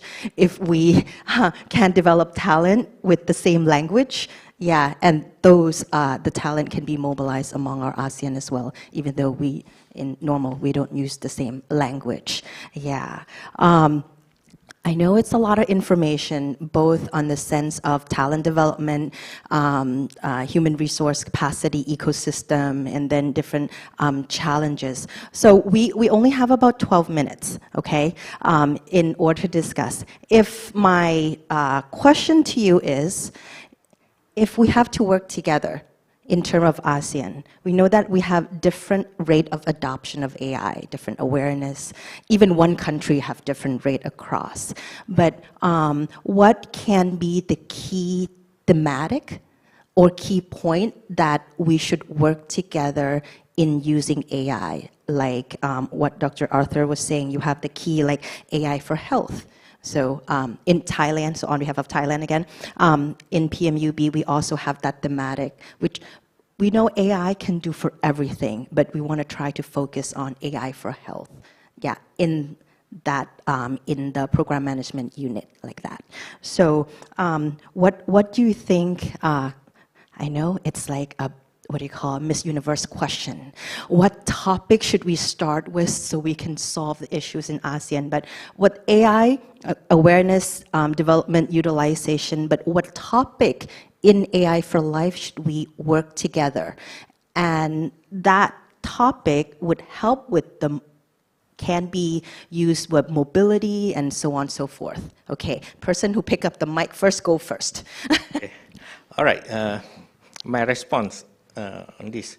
I think first we have to, I don't have a direct answer for this, but I think the strategy for us in Asian country, I think for us to find our similarity, our common problem, right? Our common problem or our ASEAN grand challenges, all right? And then we can adopt this through AI, how we can address this problem. I don't really know what, of course we have many problems in this region, but maybe for instance, we want to increase the productivity of small, medium enterprise, or maybe in terms of food security, all right? So we don't want we want to be a self-sufficient nation. So once we have that once we identify that common issues or common problem that we have, I think AI will become an enabler for that, to help us. All right, that's my response. May I ask, I know it's a hard question too, what about for Malaysia? What direction is AI more geared toward to? You gave so many examples. May I ask the direction for just Malaysia? I think this is my personal observation. AI in Malaysia, it's more dependent on this FDI, foreign investment. All right, big companies, they invest in they come to Malaysia to invest, to set up their multi-billion dollars investment in terms of their establishment in KL or even Penang. So we are really dependent on that. But slowly, of course, now we want to attract more higher level, more complex economic activities, manufacturing activities, rather than just a producer of technology. Like maybe for the past 1 or 2 decades, Intel in Malaysia, we are more on the manufacture of the part. So now we want to attract more high value of investment. I think that is one of the focus. Talk of the town in Malaysia is basically how we address, how we handle this high value investment in Malaysia. Okay, thank you so much for that. Focus on the grand challenge to solve the issue in ASEAN, and then but also related to the economic side, for the investment side or the manufacturing side as well. Okay, and anybody else want to go next on the topic that you liked, that you think that can be pertinent to ASEAN regarding to AI that we can work together? Okay, Sak, please. Yes, thank you for the question. I agree with the first presenter, but just something that I want to add on would be the thing that we should have developed together, which is more about actually this idea I got from Dr. Thepchai in the last meeting in Siem Reap. It's more about the AI education. Yeah, education. Is raising the awareness of the people together, because I know that we all know that in this country have different education level, everything research level, and also thing might not the same. But if we have the campaign that bringing the people, ASEAN people, understand about the AI, even it can be get different outcome from each country, it will be good start for the collaboration. Yes. Thank you very much. AI education to create awareness in ASEAN. Hey, where's the secretariat? Please note that down so we can figure out who's going to help support that. Two of you, maybe Dr. Nui, please. And In my opinion, firstly, we negotiate and we made the policy between our country. And if I may have an opportunity, I would like to implement the ASEAN country educational knowledge platform, because our students can easily study, or we can contribute, or we can announce our innovation on the same media, because some country or some city in our country difficult to collect the up-to-date information. So I think we should have a common media or common education platform to solve our main problem or our main objective in our country in ASEAN region. This is my opinion. Okay, great. Thank you very much for the common platform. We do hope the ATM platform can support this somewhat, and maybe if it's possible, under the capacity building, maybe we can link it to your micro-credential, maybe just like tap, and there might be some program under each of our country that we can help develop in the term of ASEAN. And ATM, we have that type of structure ready to provide information, but not so much as go and study and learn, but maybe linkage to each of the host country. Yeah, okay. Yeah, Okay, thank you. Dr. Arthur, please. From Indonesia's side, I mean, Indonesia has this AI roadmap, meaning that the first the health, government, right, and then educations, and then food securities and mobilities, meaning the smart cities. It all related with the human welfares, right? I mean, it has to be like I agree with our colleague from Malaysia, meaning saying that it has to be regional, cross-border problem, right? It should be a problem amongst Asian countries. Yeah, for example, if I have to say that a climate change that can affect a lot of things, yeah, that's a good choice. But in my personal opinion, as a talent management officer in Indonesia, we are hoping to create talent, the student, the young talents. We have to create them not by coincidence, but by system, providing them a good information. This is a good career in AIs, yeah, providing this is the new way of living, for example, the new career, the new job. So we have to make a system for these talents to be professional, but not by coincidence, but it's by design and by system.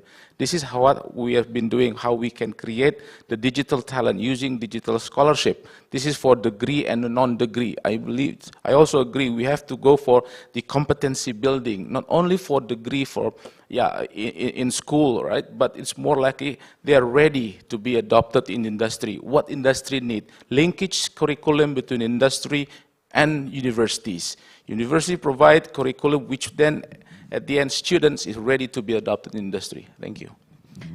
Thank you very much. I do agree in that sense. For Thailand, for the new curriculum, we kind of require which industry are you going to be attached to, and the talent that you're going to graduate that's coming out, which industry. And we get requirements from the industry to create that curriculum as well. We have a couple more minutes. May I give the floor to the participant? My question is similar. If you think that how can we work together in form of ASEAN regarding to AI, what kind of initiative should be done to benefit for ASEAN on AI? I know it's a big question, but do you want to share your ideas? Anyone, please? Okay, thank you very much. Quina.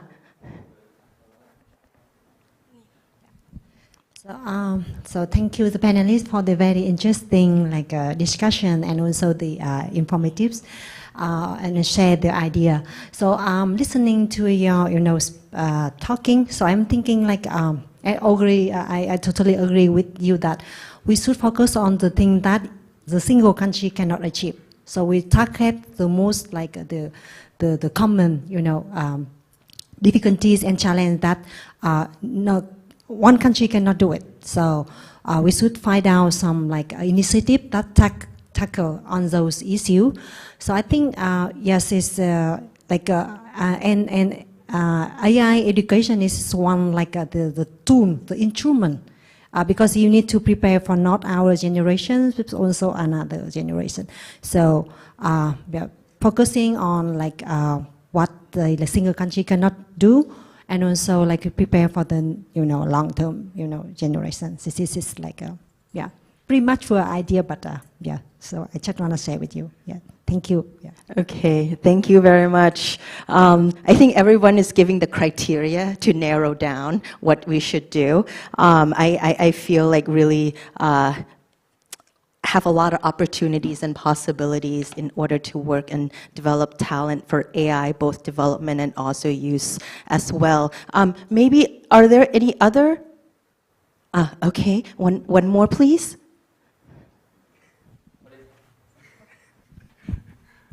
Thank you, Shahruddin from Malaysia. I guess one important part that ASEAN should focus, because we acknowledge our diversity of ethnicity, religion of ASEAN region. What's important is, I guess, for us to work AI deployment for different levels of community. Because we do not want AI deployment only focus one sectors of community, could be only those with access of education. So I guess ASEAN should focus the deployment of AI technology for different levels of community level. I guess that's my point. Thank you. Okay, thank you very much. I think the deployment on every level is very important. Because AI is coming, and I think one of the PowerPoint that I see is how many jobs will AI replace in the next coming year? How many millions, tens of thousands?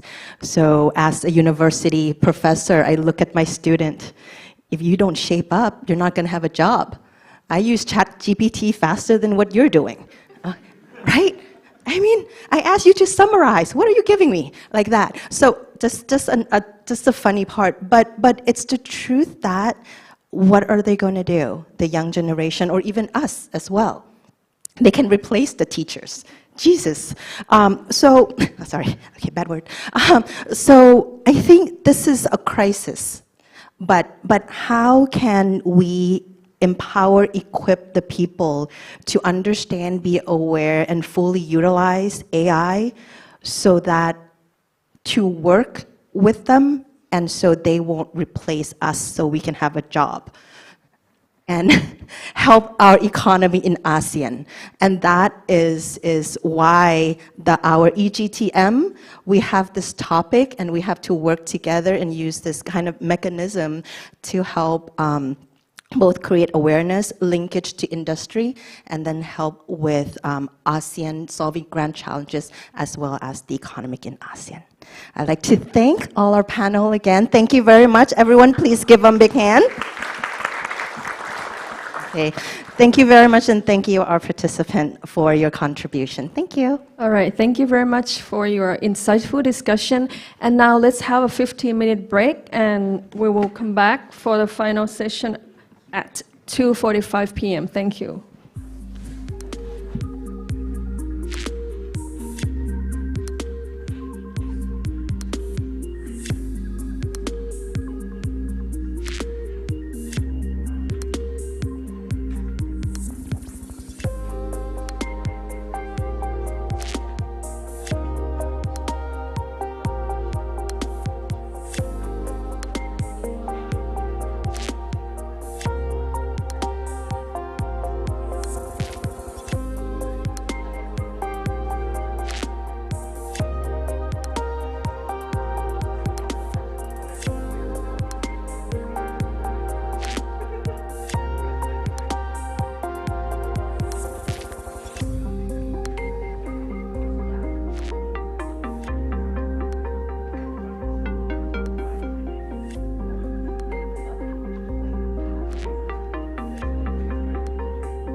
ท่านแรก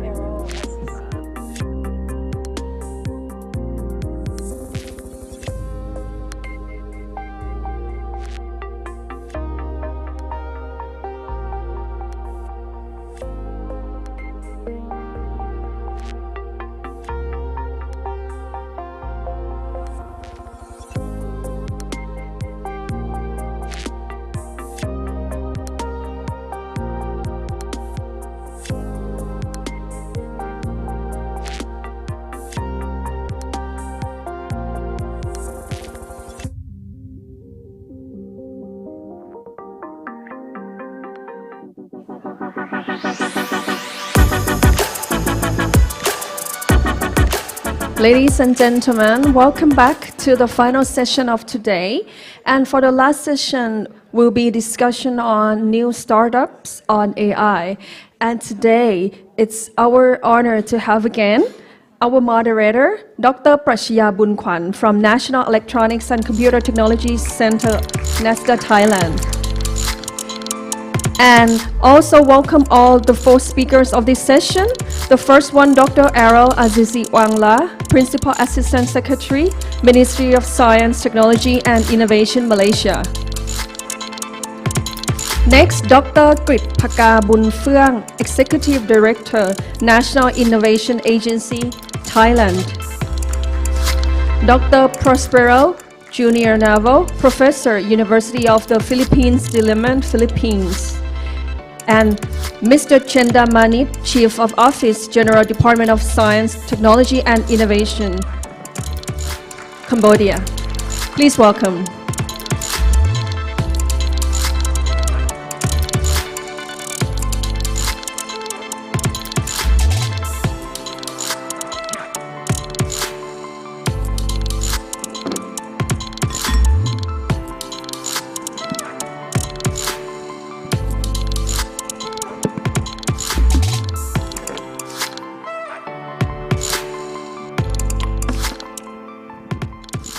Okay, welcome back to the last session for today, the new startups on AI. And the objectives of this panel discussion is we want to explore how to establish innovation ecosystem for supporting AI development and promote the investment of AI startups. And also we want to explore the current trend of AI startups in the ASEAN. And also we want to explore the opportunities for new startups and entrepreneurs to start their business and the support from the government. So before we commence the panel discussion, I would like to mention a little bit about the title of this session, AIR 2024. So the acronym is AIR, AIR. Yeah, that means something in English, right? That's air. But also it means something in Malay as well, right? Yep, it means water. Yep, air, it means water. So, yep, everything is cool. Yep, we've got rain over there, so it's water. And also we have air here. Okay, apart from that, let's get on with the panel discussion. So I'm going to pass the stage to Dr. Airul Azizi Awangla to give a talk about this session, please. Thank you, Mr. Moderator. How to develop and encourage the AI ecosystems among the startup, right? Okay, yeah, I'm coming from, okay, good afternoon, everyone. I'm coming from the ministry, so my perspective is from the ministerial level that we in charge of the development of the current AI roadmap in the country. So first of all, as the ministry, we developed the first is the AI policy itself. So as you all know that we have the national AI roadmap that spans from 2021 until 2025. So this roadmap is a guidance in the country. What is the visions and the way forward between the next 5 years? So the whole ecosystem is for us to develop a sustainable AI ecosystem. So when we talk about sustainable AI ecosystems, the first urgent factor is on the talent development. So we must have a full scale or continuous supply of talent, starting from the university levels and including the upskilling and reskilling program to the existing workforce in the country. And then second, the government prepare an infrastructures to encourage the development of AI. For example, we recently launched the HPC platform to be used among the universities that include of the HPC resources and some of the codes and modeling language, and even a basic HPC for those who would like to learn. We also had launched AI Sandbox, whereby the Sandbox platform provide a real scenario environment to this startup so they can test it, their product and services without interrupting their business operations, so that their product and services can be mature enough to be deployed in the real world environment. And last, just in general, we had the National AI Startup Windows. That is an initiative to the startup to venture into AI in the country itself. Last but not least, since we are talking about the sustainable AI ecosystem, we also focusing on the ethical AI. So that was made for us to launch the AI governance and ethics this year. So it's be like a national guidance. How do we apply the principle of responsible AI to ensure a safe and secure the user of the AI in the country? So that is a brief glimpse of what we do so far. Wow, that gives us a very broad overview for Malaysian government's policy on AI ecosystem. That's very interesting. And I would like to move on to Dr. Kritphaka Bunfeung. And would you like to share the Thai side, please? Thank you very much for inviting me today. But I heard that on the topic that we're talking today, we're talking about a new startup on AI. I will talking about what is our organization, National Innovation Agency, is under the Ministry of Higher Education, Science, Research and Innovation. What we do in the area of startup and AI.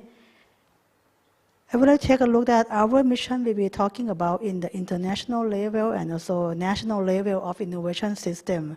When we're talking about the ecosystem, it's really important, particularly when we're talking about the AI, how we can work on how to create ecosystem to develop the new startup, to do the mini project in the AI. We are strengthening Thailand national innovation system and create opportunity and increase access to innovation infrastructure, including the lab station and everything also, and upgrade skill and reskill for the innovative capability of the SME and the startup and social enterprise in the area of the innovation. Let me give you the idea about we actually have the 5 sectors that we focus. We're talking about the food, agricultural, and herb for the import and export, health and medicine, energy, environment, and electric vehicle, travel, and the soft power, or maybe you can call the creative business and the design, everything. But when we're talking about the AI, we see that we have the word they call the RE-tech. They stand for AI, robotic, and immersive technology. It means that the existing of the technology, when we're talking about the AI and machine learning, the blockchain technology, Internet of Things, quantum computing, 5G technology, biotechnology, and genetic engineering, renewable and advanced robotics. When we're talking about the technology that we focus, we're not only focusing on the technology by themselves, but we create the ecosystem as well. I will give you the example how we create the ecosystem. When you're looking on the around, I'm not sure whether you live or you stand in the hotel near the Ponyutin Road or not. In that area, there we have like the Ali Innovation District. That one near the Ali MRT station. There we have like the AS and so many organizations talking about the high technology and including university as well. That we try to drawing the line together to make it as a corridor of innovation. It means that in that area you can test based off innovation in the AI. For example, we work closely with the AS to test based off the AI and immersive metaverse technology for the private firm. For example, we have the startup, they can try their product and test based in the technology over there. This area, we're talking about the AI, robotic, and immersive technology, but if you can see the YMID. YMID stands for UT Medical Innovation. It's going to be the area that is our ministry established there, and then also that one there we have almost more than 30 hospitals and also the healthcare service for the government. And that one we create the test base and the sandbox for the healthcare. When we're talking about the healthcare right now, it's talking so many things about the AI technology in the healthcare. I will give you the example later about the example of the startup in the AI in the health technology. And if you see this picture, you will see the startup ecosystem in Thailand that we worked for almost 8 years. 8 years ago, nobody knows what is the startup. They believe that when you register the new company, you call startup, but not it is. Startup have to be involving innovation and technology. They have to be like the technology, and they have to be growth very fast. They get investment from VC, CVC, the funding from the government. They cannot loan from the bank as the general and conservative way of the business. The startup, they have their way of go. That's why we create ecosystem. In the inner circle, you will see that they will have the government. Many government agencies work closely, university, VC, CVC, including the partner in media and also the large enterprise that help us a lot in terms of the brotherhood system when they want to help and invest in the startup. In the outer layer, they were talking about in many areas of the startup that we involve, for example, education, urban, fintech, and also for the lifestyle, and also for the agri-tech as well. You will see that they have so many logos of the startup in our ecosystem. If you saw in the smaller sub-part of the industry, for example, that one we're talking about deep tech startup. It means that if you see this number, the deep tech startup is quite low, but we're talking about the AI, most of them is deep tech startup. Not just the application, but they're talking about the technology, how they can do for the AI to apply in many business. And right now, we're focusing on so many AI aligning with the ministry level because ministry, Kun Supamat, Isra Pakdi, our ministry is really focusing on AI and EV as well. You can see that we also bring the most of the high potential private sector. For example, BDMS is the very huge investment in the hospital. It's a private one. I also bring some startup. It's a Percepta, is the name of the startup. They use the technology for AI, for the immerse, to taking a look about the lung, about the cancer. That one bring them to the BDMS, and also they get funding from BDMS as well. And also in another hand, AI in the live commerce platform, we bring the startup to work closely with the Centara. We are in the area of the Central Department Store. And also they use AI to create the virtual influencer to raise the number of the transactions that's going to help for in terms of e-commerce. You're looking on the example of the medical and e-commerce. Then we have one more for the EdTech. They also get the impact on health to manage school and AI and Internet of Things in the platform to reduce the workloads, and they can help efficiency school to manage and engage opportunity for the student to plan everything in that part. Another one will be the example auto part will be for the service. They work closely with Mitsubishi Group to make and manage a part, because you know when you're talking about the part, it's quite a lot of number, and they can help in terms of the manage, reduce the cost, and precise exactly when they need the supply of their product. And on the medical, another one, they're talking about the sustainable healthcare. They also have the medical data exchange platform with AI and blockchain. That one we help Siriraj Hospital and also Sirikit Heart Center and BDMS Group and also the Chiang Mai and Srinakarin Hospital to exchange information between hospital for the better service for the patient. And also they have a platform to help analytics sleep with AI. Right now, when you want to check about your sleep, you have to do in the hospital, right? But right now we have startup. They create the machine and also the system that you can do at home that can reduce and can check about your sleeping, analytic, and everything.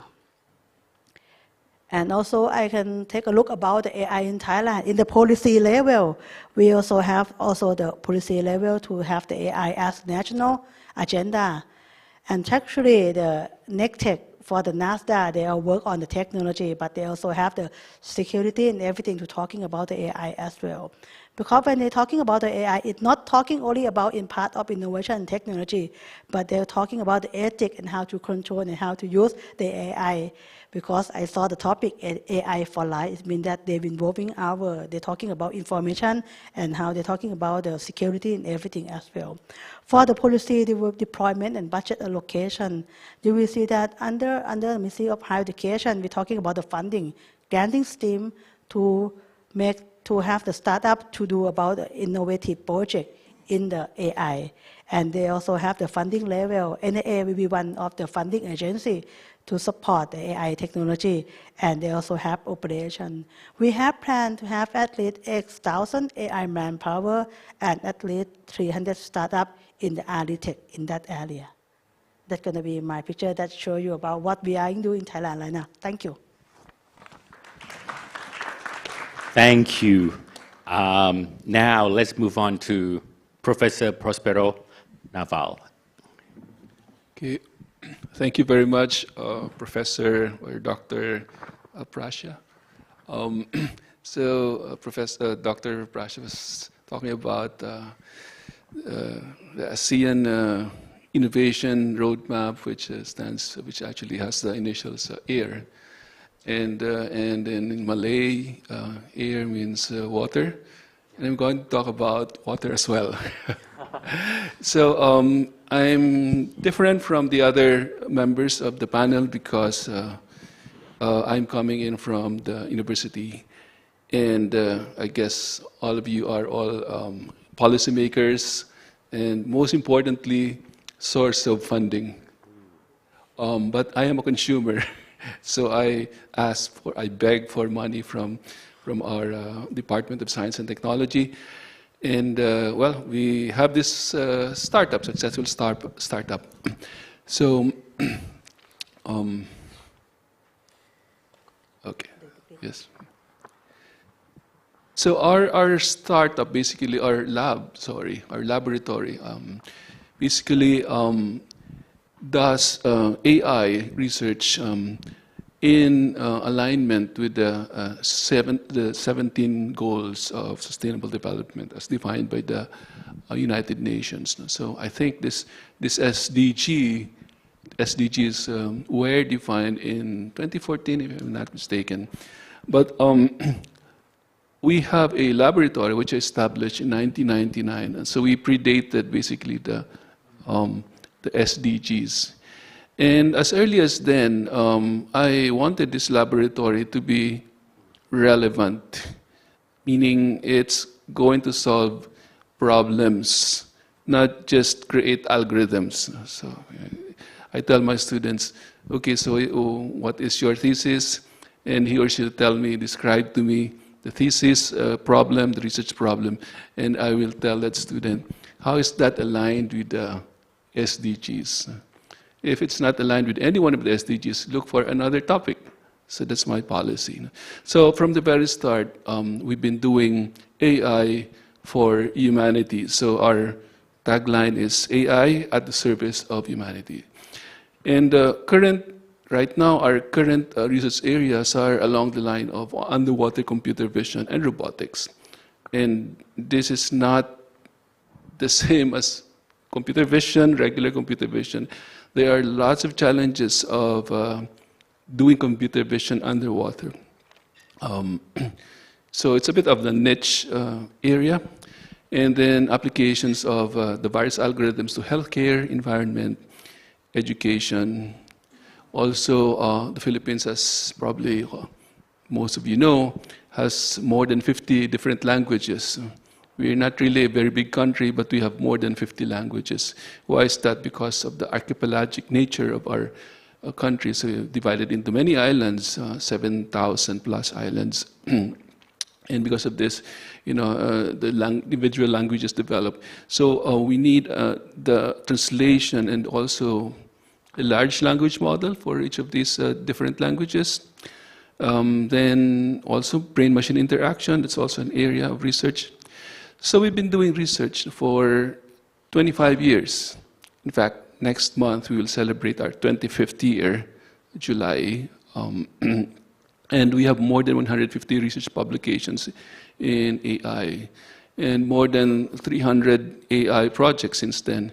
You might say, why only 150 research publications when you have more than 300 AI projects? Well, nowadays it's easier for us to get funding for international publications. But years back, it wasn't so. So we're just doing research. We're not publishing because we didn't have the money to go to international presentations, conferences, and so on. We have 5 patents coming from the laboratory, international patents, and 4 pending patent applications, and 1 startup. And this is what I'm going to talk about, the startup. So we are at the ASEAN, basically, this ASEAN countries. We are right there at the Global Center of Marine Biodiversity. So this coral triangle is this area, and that includes, all ASEAN countries, right? This is the world's most biodiverse region. Okay, in the entire planet, this is where you have lots of fishes, lots of corals, marine creatures. In terms of, not so much in terms of numbers, but in terms of diversity. More species than any area in the planet, any region in the planet. And then we have that responsibility as members, ASEAN members, to protect this for the sake of the planet. So, and we know that the number of species that are threatened is increasing, and how can we solve this? So, the marine scientists basically monitor the health of marine ecosystem by diving and measuring the sizes of fishes, naming the fishes. It's challenging, if you have a scuba apparatus and you are worried about running out of air. At the same time, you have to count the fishes and identify the fishes. It's not easy, just to get the 3,000 names of the fish species. This is very hard, right? Do we know the names of 3,000 people here? No, I don't remember. And these are people we know. Remember, but if you have fishes, it's much more difficult. And these are all in Greek sounding, Latin sounding, names of scientific species. So we need to measure this. So this is what you call a survey. And of course, there are surveys being done. But then there's subjectivity there. If you put together 2 surveyors counting fishes underwater, most likely the results will be slightly different. And most importantly, the presence of the diver itself, your very presence, drives away the fishes. So is there a solution for all these? We have developed this technology called Fish Eye, Fish plus AI, where all these problems have been addressed. So you have a simple data capture device, which is just cameras underwater, and then you collect the data and you send the data to our software, and this software will basically give us the names of the species, fish species found, and counts, and also density, the sizes of the fishes as well. So this is an output. It measures the population density of your fish. It gives you the species of each of the fishes found underwater, the length, and the weight. How many grams does it weigh? And based on this, you can actually measure the density in grams per square meter if you want. So that's our Fish Eye startup. So we have the technology for doing this. No? So why is that important? So why care about measuring fishes underwater? Well, going back to something very practical, we need to know whether it's time to fish or not, right? If the fisher folks are fishing at the wrong time, then we will be depleting the next generation of fishes, right? Because we'll be harvesting the juvenile fishes, right? So we need to tell them, hey, look, don't fish now, maybe next month. But of course, the fishermen will say, why not? Well, we have this data. So if we can show them this data, that it's not the time to fish because the average length of the fishes are small, that means that they're juvenile, then there's evidence. No? So you can therefore influence policy with this kind of information. We can answer questions like how many tons of fish per square kilometer, there's a biomass. So use cases for this technology, we can do marine protected area versus non-marine protected area site comparisons, baseline of environmental impact assessment. For example, there's an oil spill. I think in Singapore there's a recent oil spill, right? So also in the Philippines we had an oil spill, I think 1 or 2 years ago. So what is the impact of that on fish? If we have baseline studies before and after the oil spill, or during oil spill recovery, then it would be great, right? It would be great to know how much you have recovered from the disaster. No one wants oil spills. No one wants ship grounding. But it happens. Evaluation of fisheries resources, marine resources, fish inventory for ecosystems, and several others. Now, okay, we started in 2014, and we spun off, university spin off in 2019, just before the pandemic. Now, so that's our company, Smart Solutions for Sustainable Seas. It's Fish Eye. These are the project leaders, me and Dr. Laura. And as you can see, we are good in gender, equality. If I'm going to hire another person, she must be a member, not a he, most likely. So we want to preserve that gender balance as much as possible. Funding agencies, we are very thankful for the fundings given to us by the Department of Science and Technology through the PSHERD. PSHERD gave us funding twice, and also TAPI, the USC TAPI. So this, without their help, Fish Eye would not be a reality. Sorry, let's go back. So this is not related to Fish Eye. Since we are talking about creating, looking for talent, we in the University of the Philippines develop our Master of Engineering and PhD in Engineering in Artificial Intelligence.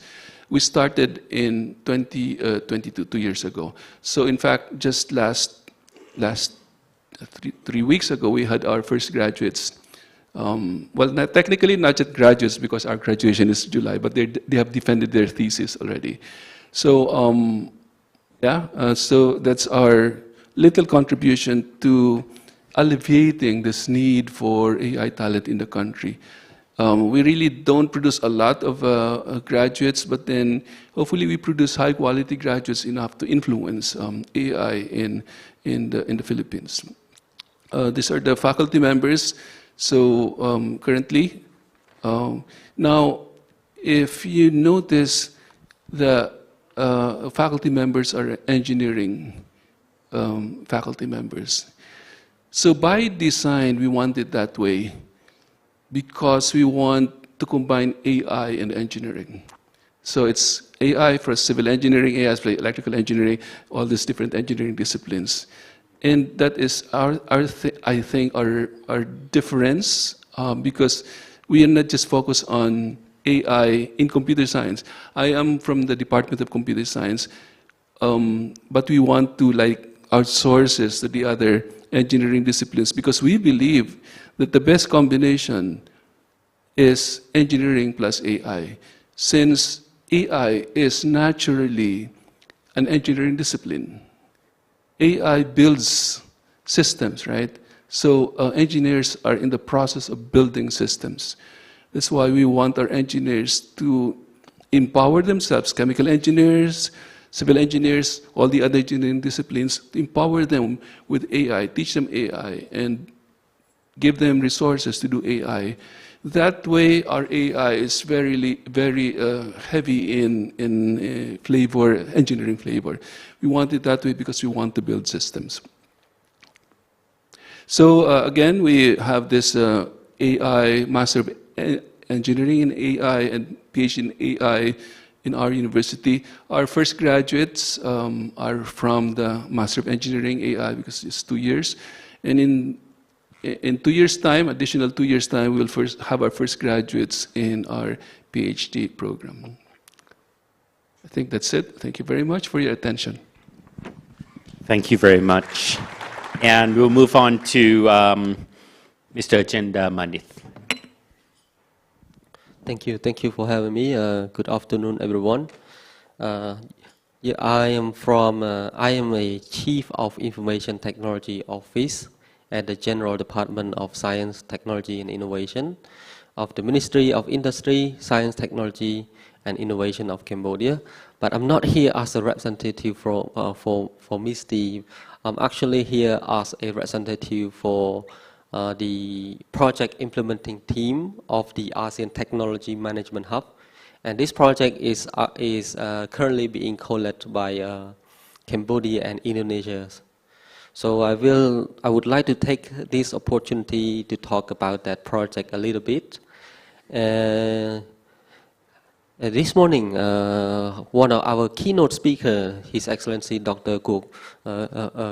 Kofidero, said that highlighted that some ASEAN member states, all ASEAN member states are not at the same development stages.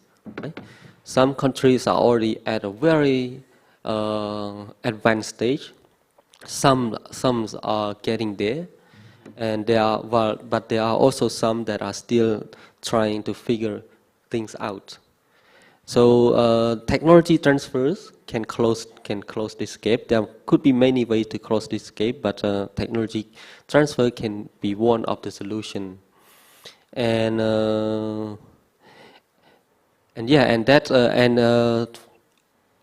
in each ASEAN member state, we have our own technology transfer mechanism, and we conduct technology transfer in each respective countries, mostly.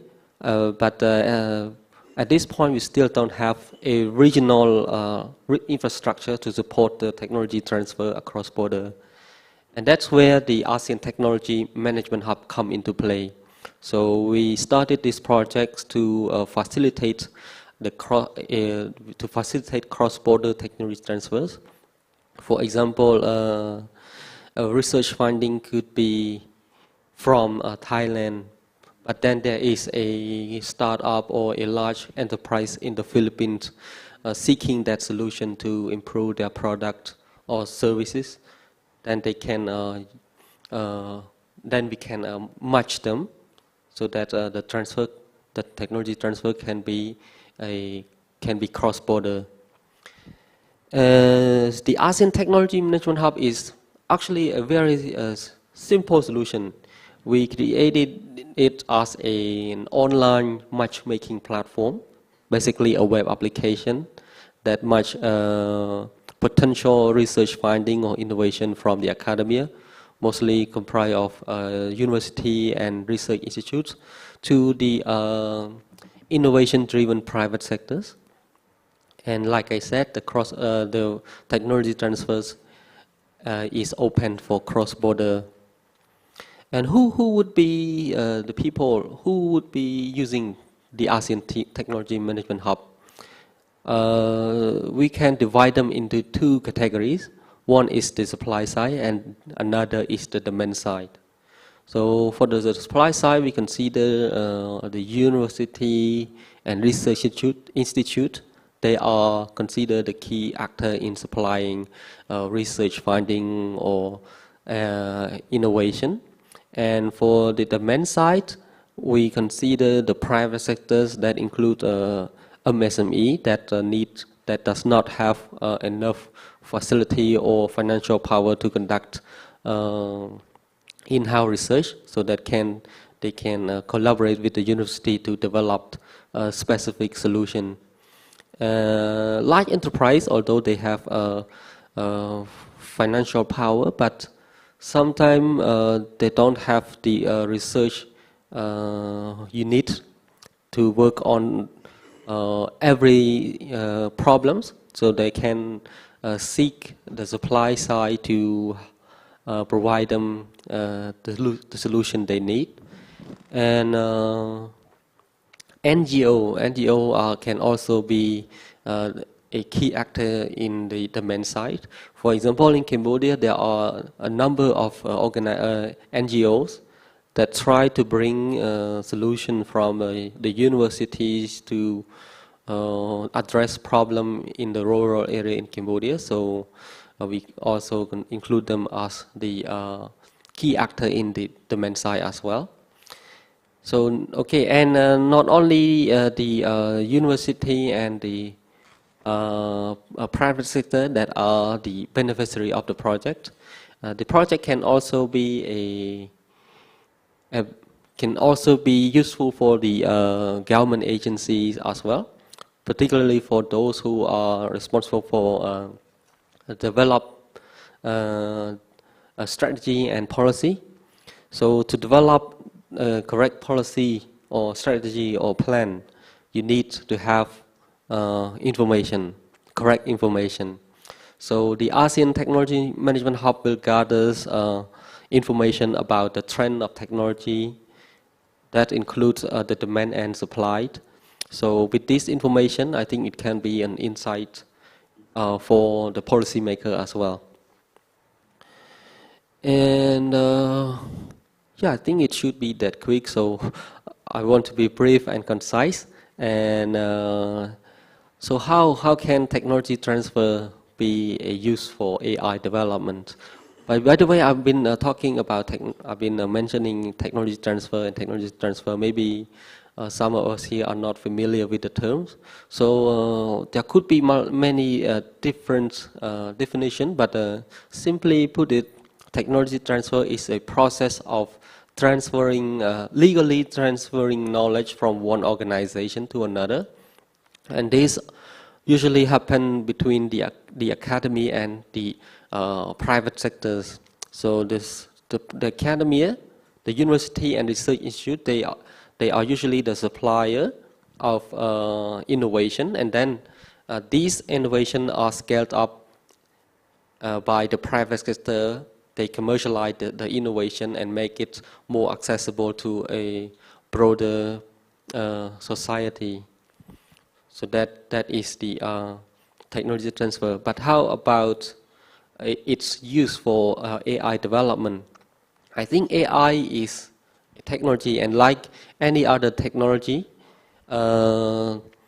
it may be developed by one team, but to make it more accessible to a broader audience, we need someone to commercialize it. And to commercialize it, I think technology transfers is a way to make that happen. Okay, so this is my share from the technology transfer angle regarding the AI. Thank you. Wow, thank you very much, all the keynote speakers. I think we have seen an overview of how to create an innovation ecosystem in the ASEAN region. However, I would like to elaborate more on the on how to establish one here in the ASEAN region. So I would like to explore more from excuse me, from Ajahn Kitpaka statement. So this is where we want to start. She defined the term startups as initiative from technology, innovation, and also we need some establishment for them to try out and errors, to try out and seek errors and learn from the errors. So regarding the corridor, innovation corridor, how could the government, the local government can drive from the policy to the actual innovation corridor? Do you have any suggestion? Yes, thank you for the question. I think the most important part is going to be when we make the policy and how policy can implement. We can do either way, set the policy first and implementation as the plan that we do. But for the AI RE Innovation District, that one starts from the bottom up. That one, we're talking about the partner in that area and talking with the ecosystem and startup. And that one is bottom up. But different from UT Medical Innovation, that one is the top down.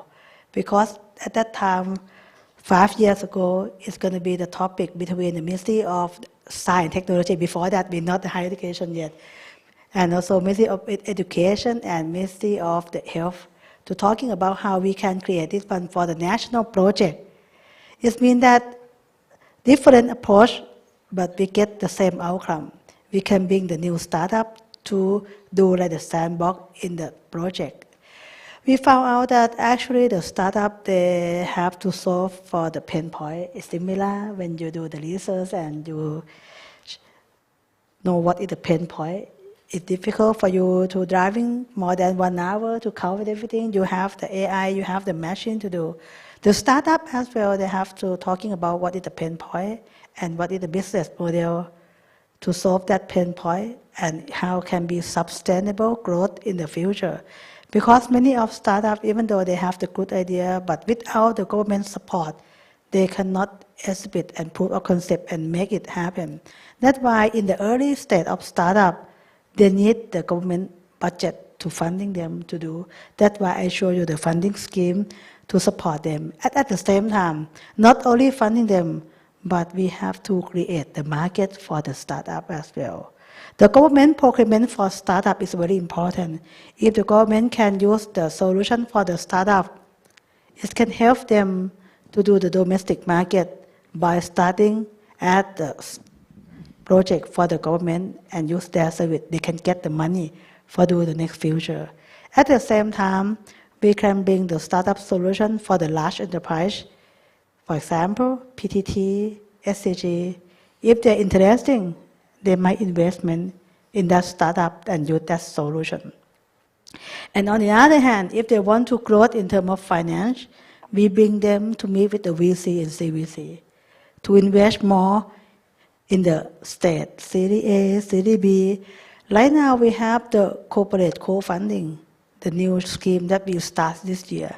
It means that if startup deal and talking with the VC, for example, if the VC invest for 5 million baht, NA will invest 5 million baht also. But we're not taking any equity. We're talking about recruitable grant in the future. In the next round, when they get investment, they return the money to the government with the low interest. And that money will go to another startup in the future. That's why, as the government, I believe that they need to have policy, implementation plan, the sandbox, the budget, create the market, and also bring them for international. When you're talking about the ASEAN level, I think it's very important.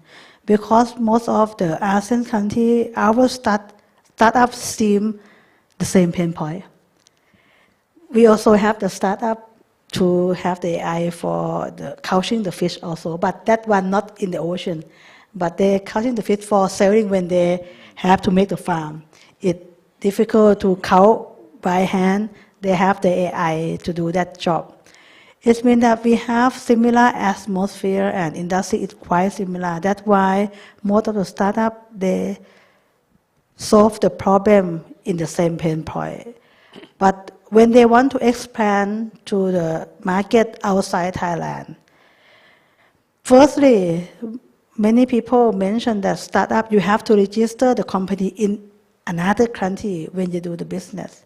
But I found out it's very difficult for them to register to run the company with different legal background of every country. I found out the way for them to grow global. They need to find a partner.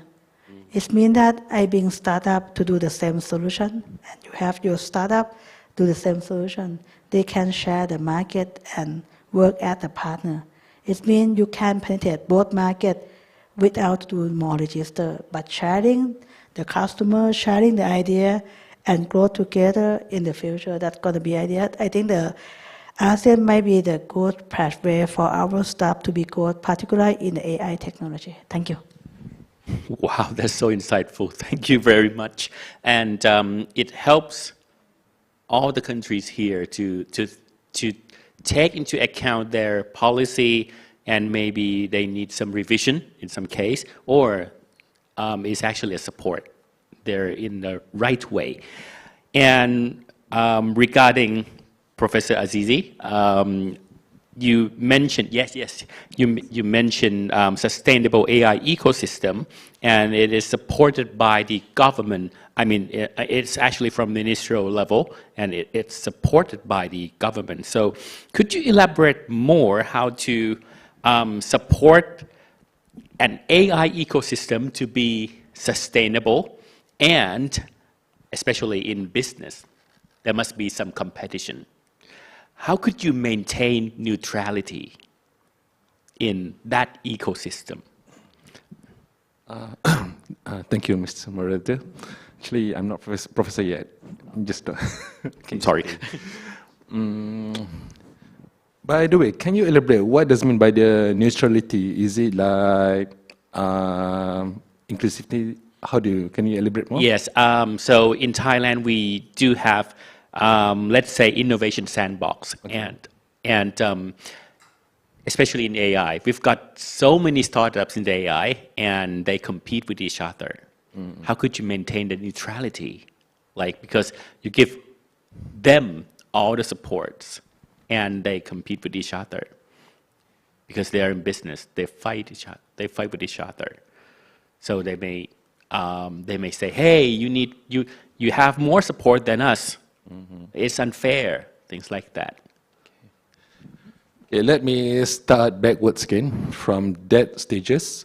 When we launched the National AI Roadmap, we had identified 5 strategic national interests. These are agriculture, manufacturing, education, public sector, and smart cities and transportations.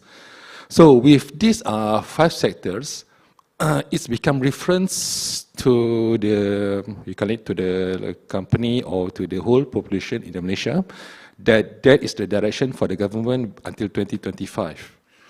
So with that, utilizing our sandbox, okay, before that, Mosti had offered funding to those startups starting from technology readiness level 2 until 9. So those startups can propose what is their invention or product and services, and we can suit which funding suits into that solutions. So based on that, and then the next one, we had our own AI sandbox where you can test your products and innovation inside the ecosystem. So once it's mature enough and the product has been completed, we will push the solution to be used among the ministry. For example, we have 2 types of products. The first one is on the status of halal imported meat. Okay, that was for one of the company in Sarawak. And second one, utilizing AI to monitor the road status in the whole country. So there's no need to rely on the drone, but utilizing the AI solution itself. So we push that solution, mostly supported to the respective ministry. So once that solution accepted, it expand further to suit into the national requirement. So to avoid like a duplicating so-called solution, we noticed that when along the way there are a few solutions that actually overlap each other. So what we did is we try to complement. We try what is each other's strength, so we can optimize the resources and manpower so to move forward. You have elaborated how to balance and fill the gap between the startups. And I really like that. I really like that point of view where when we grant, when we grant the funding for the startups, we don't just grant the money, but also we have to set up the goals for each startup so that they can complement each other. And that's the key thing that we need to learn. Thank you very much, Malaysia.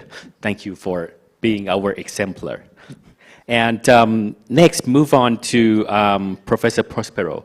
I really love the idea of transforming academic labs into startups, because that's one of the key things. You have the deep tech, and when you go to the business, you need some support before strengthening your business goals. So my question would be very easy one. We have seen Fisheye, yes, Fisheye startup, and many entrepreneurs would see the same goals. So what is your suggestion for those businesses so that for becoming another Fisheye in local regions? You're referring to possible competitors of Fisheye, or I mean, in general? To be deep tech startup just like Fisheye. Okay, so well, first of all, Fisheye came out by accident. We never really wanted to have a startup. We really never even wanted to develop a new technology. So we're just like playing around, and then suddenly we stumbled into something, and then, hey, the US told us, hey, why don't you commercialize that? What is commercialization? You know, as academics, as researchers, we have zero knowledge of business. Zero knowledge. If we have some knowledge, if we have knowledge of business, then we would not be academics. I mean, this is true for maybe in most cases. I'm not saying that there are no scientists or engineers who are teaching at the same time they are not doing business, but for the vast majority of cases, those who develop these technologies have almost zero business sense. And they don't even know what a patent is. They have heard about it, the patent, but then they don't know the process of going through this patent. For the AI engineers, the typical AI engineer, they just want to create new algorithms, and they're happy with that. And the next step, let the others worry about it. So that was my attitude before. I really never wanted to create a startup, but then somebody was like pushing me, hey, look, this is sustainable development. This is not just, to be honest, I wanted to move on to another project. I want to say, okay, forget about this fish. There's so many exciting things in AI as well. But then I see myself as like, hey, this is something important really, so I have to develop this. And because of that, well, I'm now into doing, fish eye business, doing marketing and looking for funding and all that. Which sort of distracts us, academics, from the real stuff for us, which is teaching and research. So for many, this is going to be a distraction, right? You're distracted from your regular research activities, and a lot of people do not want that. In fact, in our university, there are people who have just stopped and said, okay, I'll just pass on this technology to another group, and then I will support them, but I will think of other projects. So they don't want to commercialize. It's their choice. Yeah, so it's really a choice between setting up a company and forgetting a little bit your academic duties, your research, or just giving the technology to another person, another group. So that's our experience. So typically, the researchers do not have the skill set for business. Patent, going through the, it's not just the technology transfer. So it's not just transfer of technology to the other to a company. It's maybe easy to set up a company, but then in our situation in the Philippines, you need to get the license from the university. So although I developed the technology, I don't own the technology, and I guess it's true for all of us, right? So your ministry would fund research in a particular university. Now that technology is not owned by that person; it's owned by the university or by the ministry. So now I have to get license as a startup from the university. Of course, they will give it to me because I developed it. They can say no, but most likely they will not say no because I developed it. Second, patents. Again, it's owned by the university. And then things like, who's going to pay for the patents? This is where our Department of Science and Technology is very helpful because they help us through the process. They help us through the process of talking to the lawyers, and the research publications that you have is not the same as the patent description. It's legalese. No, it has to be phrased in a way like that. It's not the same as the one in your research publication. So, for example, you cannot put computer there. They might reject it. For some strange reason, the patent office do not like that term. So if you say data processing device that does this and that, then that is more appropriate. So things like that. No? So that's for patent. And then we have in the Philippines this what you call fairness opinion report. I'm not sure if this is also true for the other countries. So basically, there has to be a determination whether your startup is the best company that will benefit from that technology. So there has to be that determination, and it's called a fairness opinion report. So again, when we started, what's a fairness opinion report? We didn't even know what it was. Because later on, somebody might question, why did you license the technology to this particular startup? We are better than them. So that has to be addressed. And then things like freedom to operate. If we operate, can we operate in a particular country like Cambodia, for example? Maybe, maybe not. Maybe there's a competing technology. So our value in Malaysia, or sorry, in Cambodia might be lowered because of a competing technology, for example. So that is what you call freedom to operate. So I cannot just operate just like that. The value of my company will depend on whether there are lots of competitors, how many patents I have, and all that. Now this freedom to operate is something that's not familiar to researchers at all. No? And this is usually done by a group that just does that kind of evaluation. So this is really, there are a lot of things. No? I mean, for me, the AI technology is just 1/3 of the whole picture. The 2/3 would be legal matters, marketing, and the other stuff. No? So if you have a startup, what you see is the technology. That is just 1/3, in my opinion, 1/3 of the entire picture, because the 2/3 are basically even more difficult than developing the technology itself. That's my experience. Wow, thank you very much. And I would like to move on to the crucial part for making this happen. So Mr. Manith has aforementioned about the technology transfer and technology matching, and that really helps facilitate creating the ecosystem in the ASEAN region. I really like the idea of matching between the supply side and the demand side. And I would like you to elaborate more about how to match the two startups or two or more startups using the supply side and the demand side, please? Yeah, thank you. So this is a really interesting question because when we make a matchmaking platform, matchmaking algorithm is one of the most important things. So actually, we plan to rely on AI to do that as well. So basically, for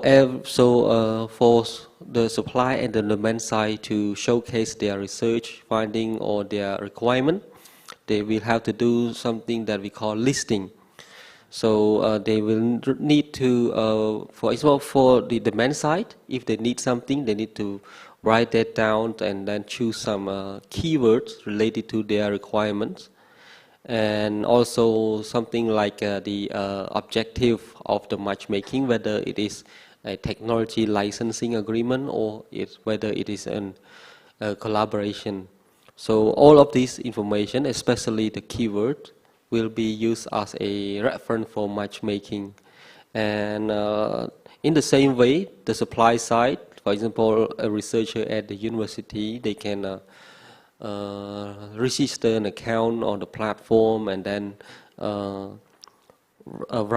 make an offer as a listing. They need to write down the name of their offer, the description, and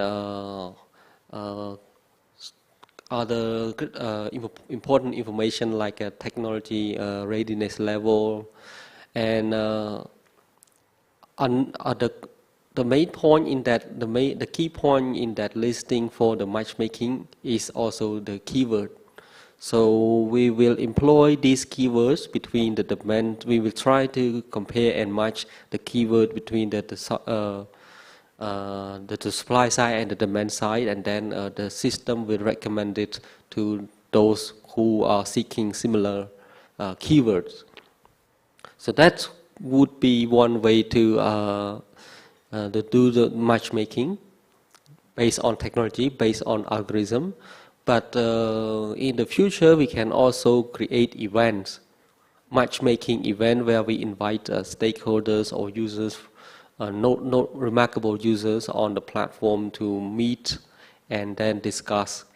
And that would be a face-to-face meeting between the users. But then we have the ASEAN TMH bodies. And within that ASEAN TMH body, we have the ASEAN TMH Advisory Board and Task Force, whose members are mostly specialists in technology transfer specialists from each government of the ASEAN. So these people, they have lots of information about the technology offer and demand in their respective countries. And we plan to have at least 2 meetings a year for them to bring the offers and demand from their countries and then try to match with other technology transfer specialists from the other AMS. So to sum up, there could be 3 ways. One is to use algorithm. Another is to create an event where we invite the supply and demand side to meet each other. And the third way is to have the technology transfer specialists to meet each other and try to match the offer and demand across the ASEAN region. Thank you very much.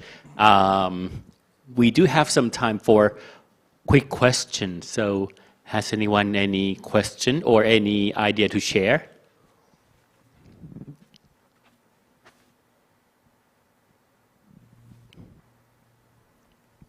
Okay, any opinions? Would you like to share any opinions regarding the technology transfer or creating the innovation ecosystem?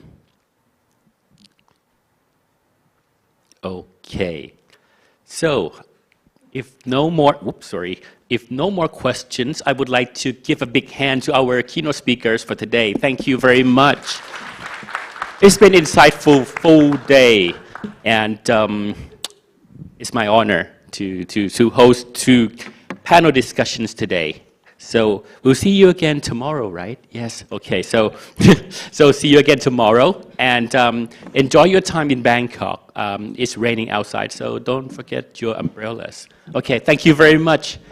Thank you very much. Thank you very much. So thank you very much. And before we leave, I have an announcement to make for back and skirt members. Please be informed that the organizing team has provided the vans to take you to the Northgate Airport, and there will be 2 vans leaving here to your hotel. The first van will leave at 4:15 p.m. and the second van will leave at 4:30 p.m. And if you would like to go back to the hotel by yourself, kindly inform our staff, Ms. Thanaporn, before you leave. And for today, we have come to an end of today's session. And on behalf of the Ministry of Higher Education, Science, Research and Innovation of Thailand, I'd like to thank all the speakers, distinguished delegates, and participants for your kind contributions. And I hope you have a good evening and enjoy the rest of your day, and see you again next time. Thank you, Ka.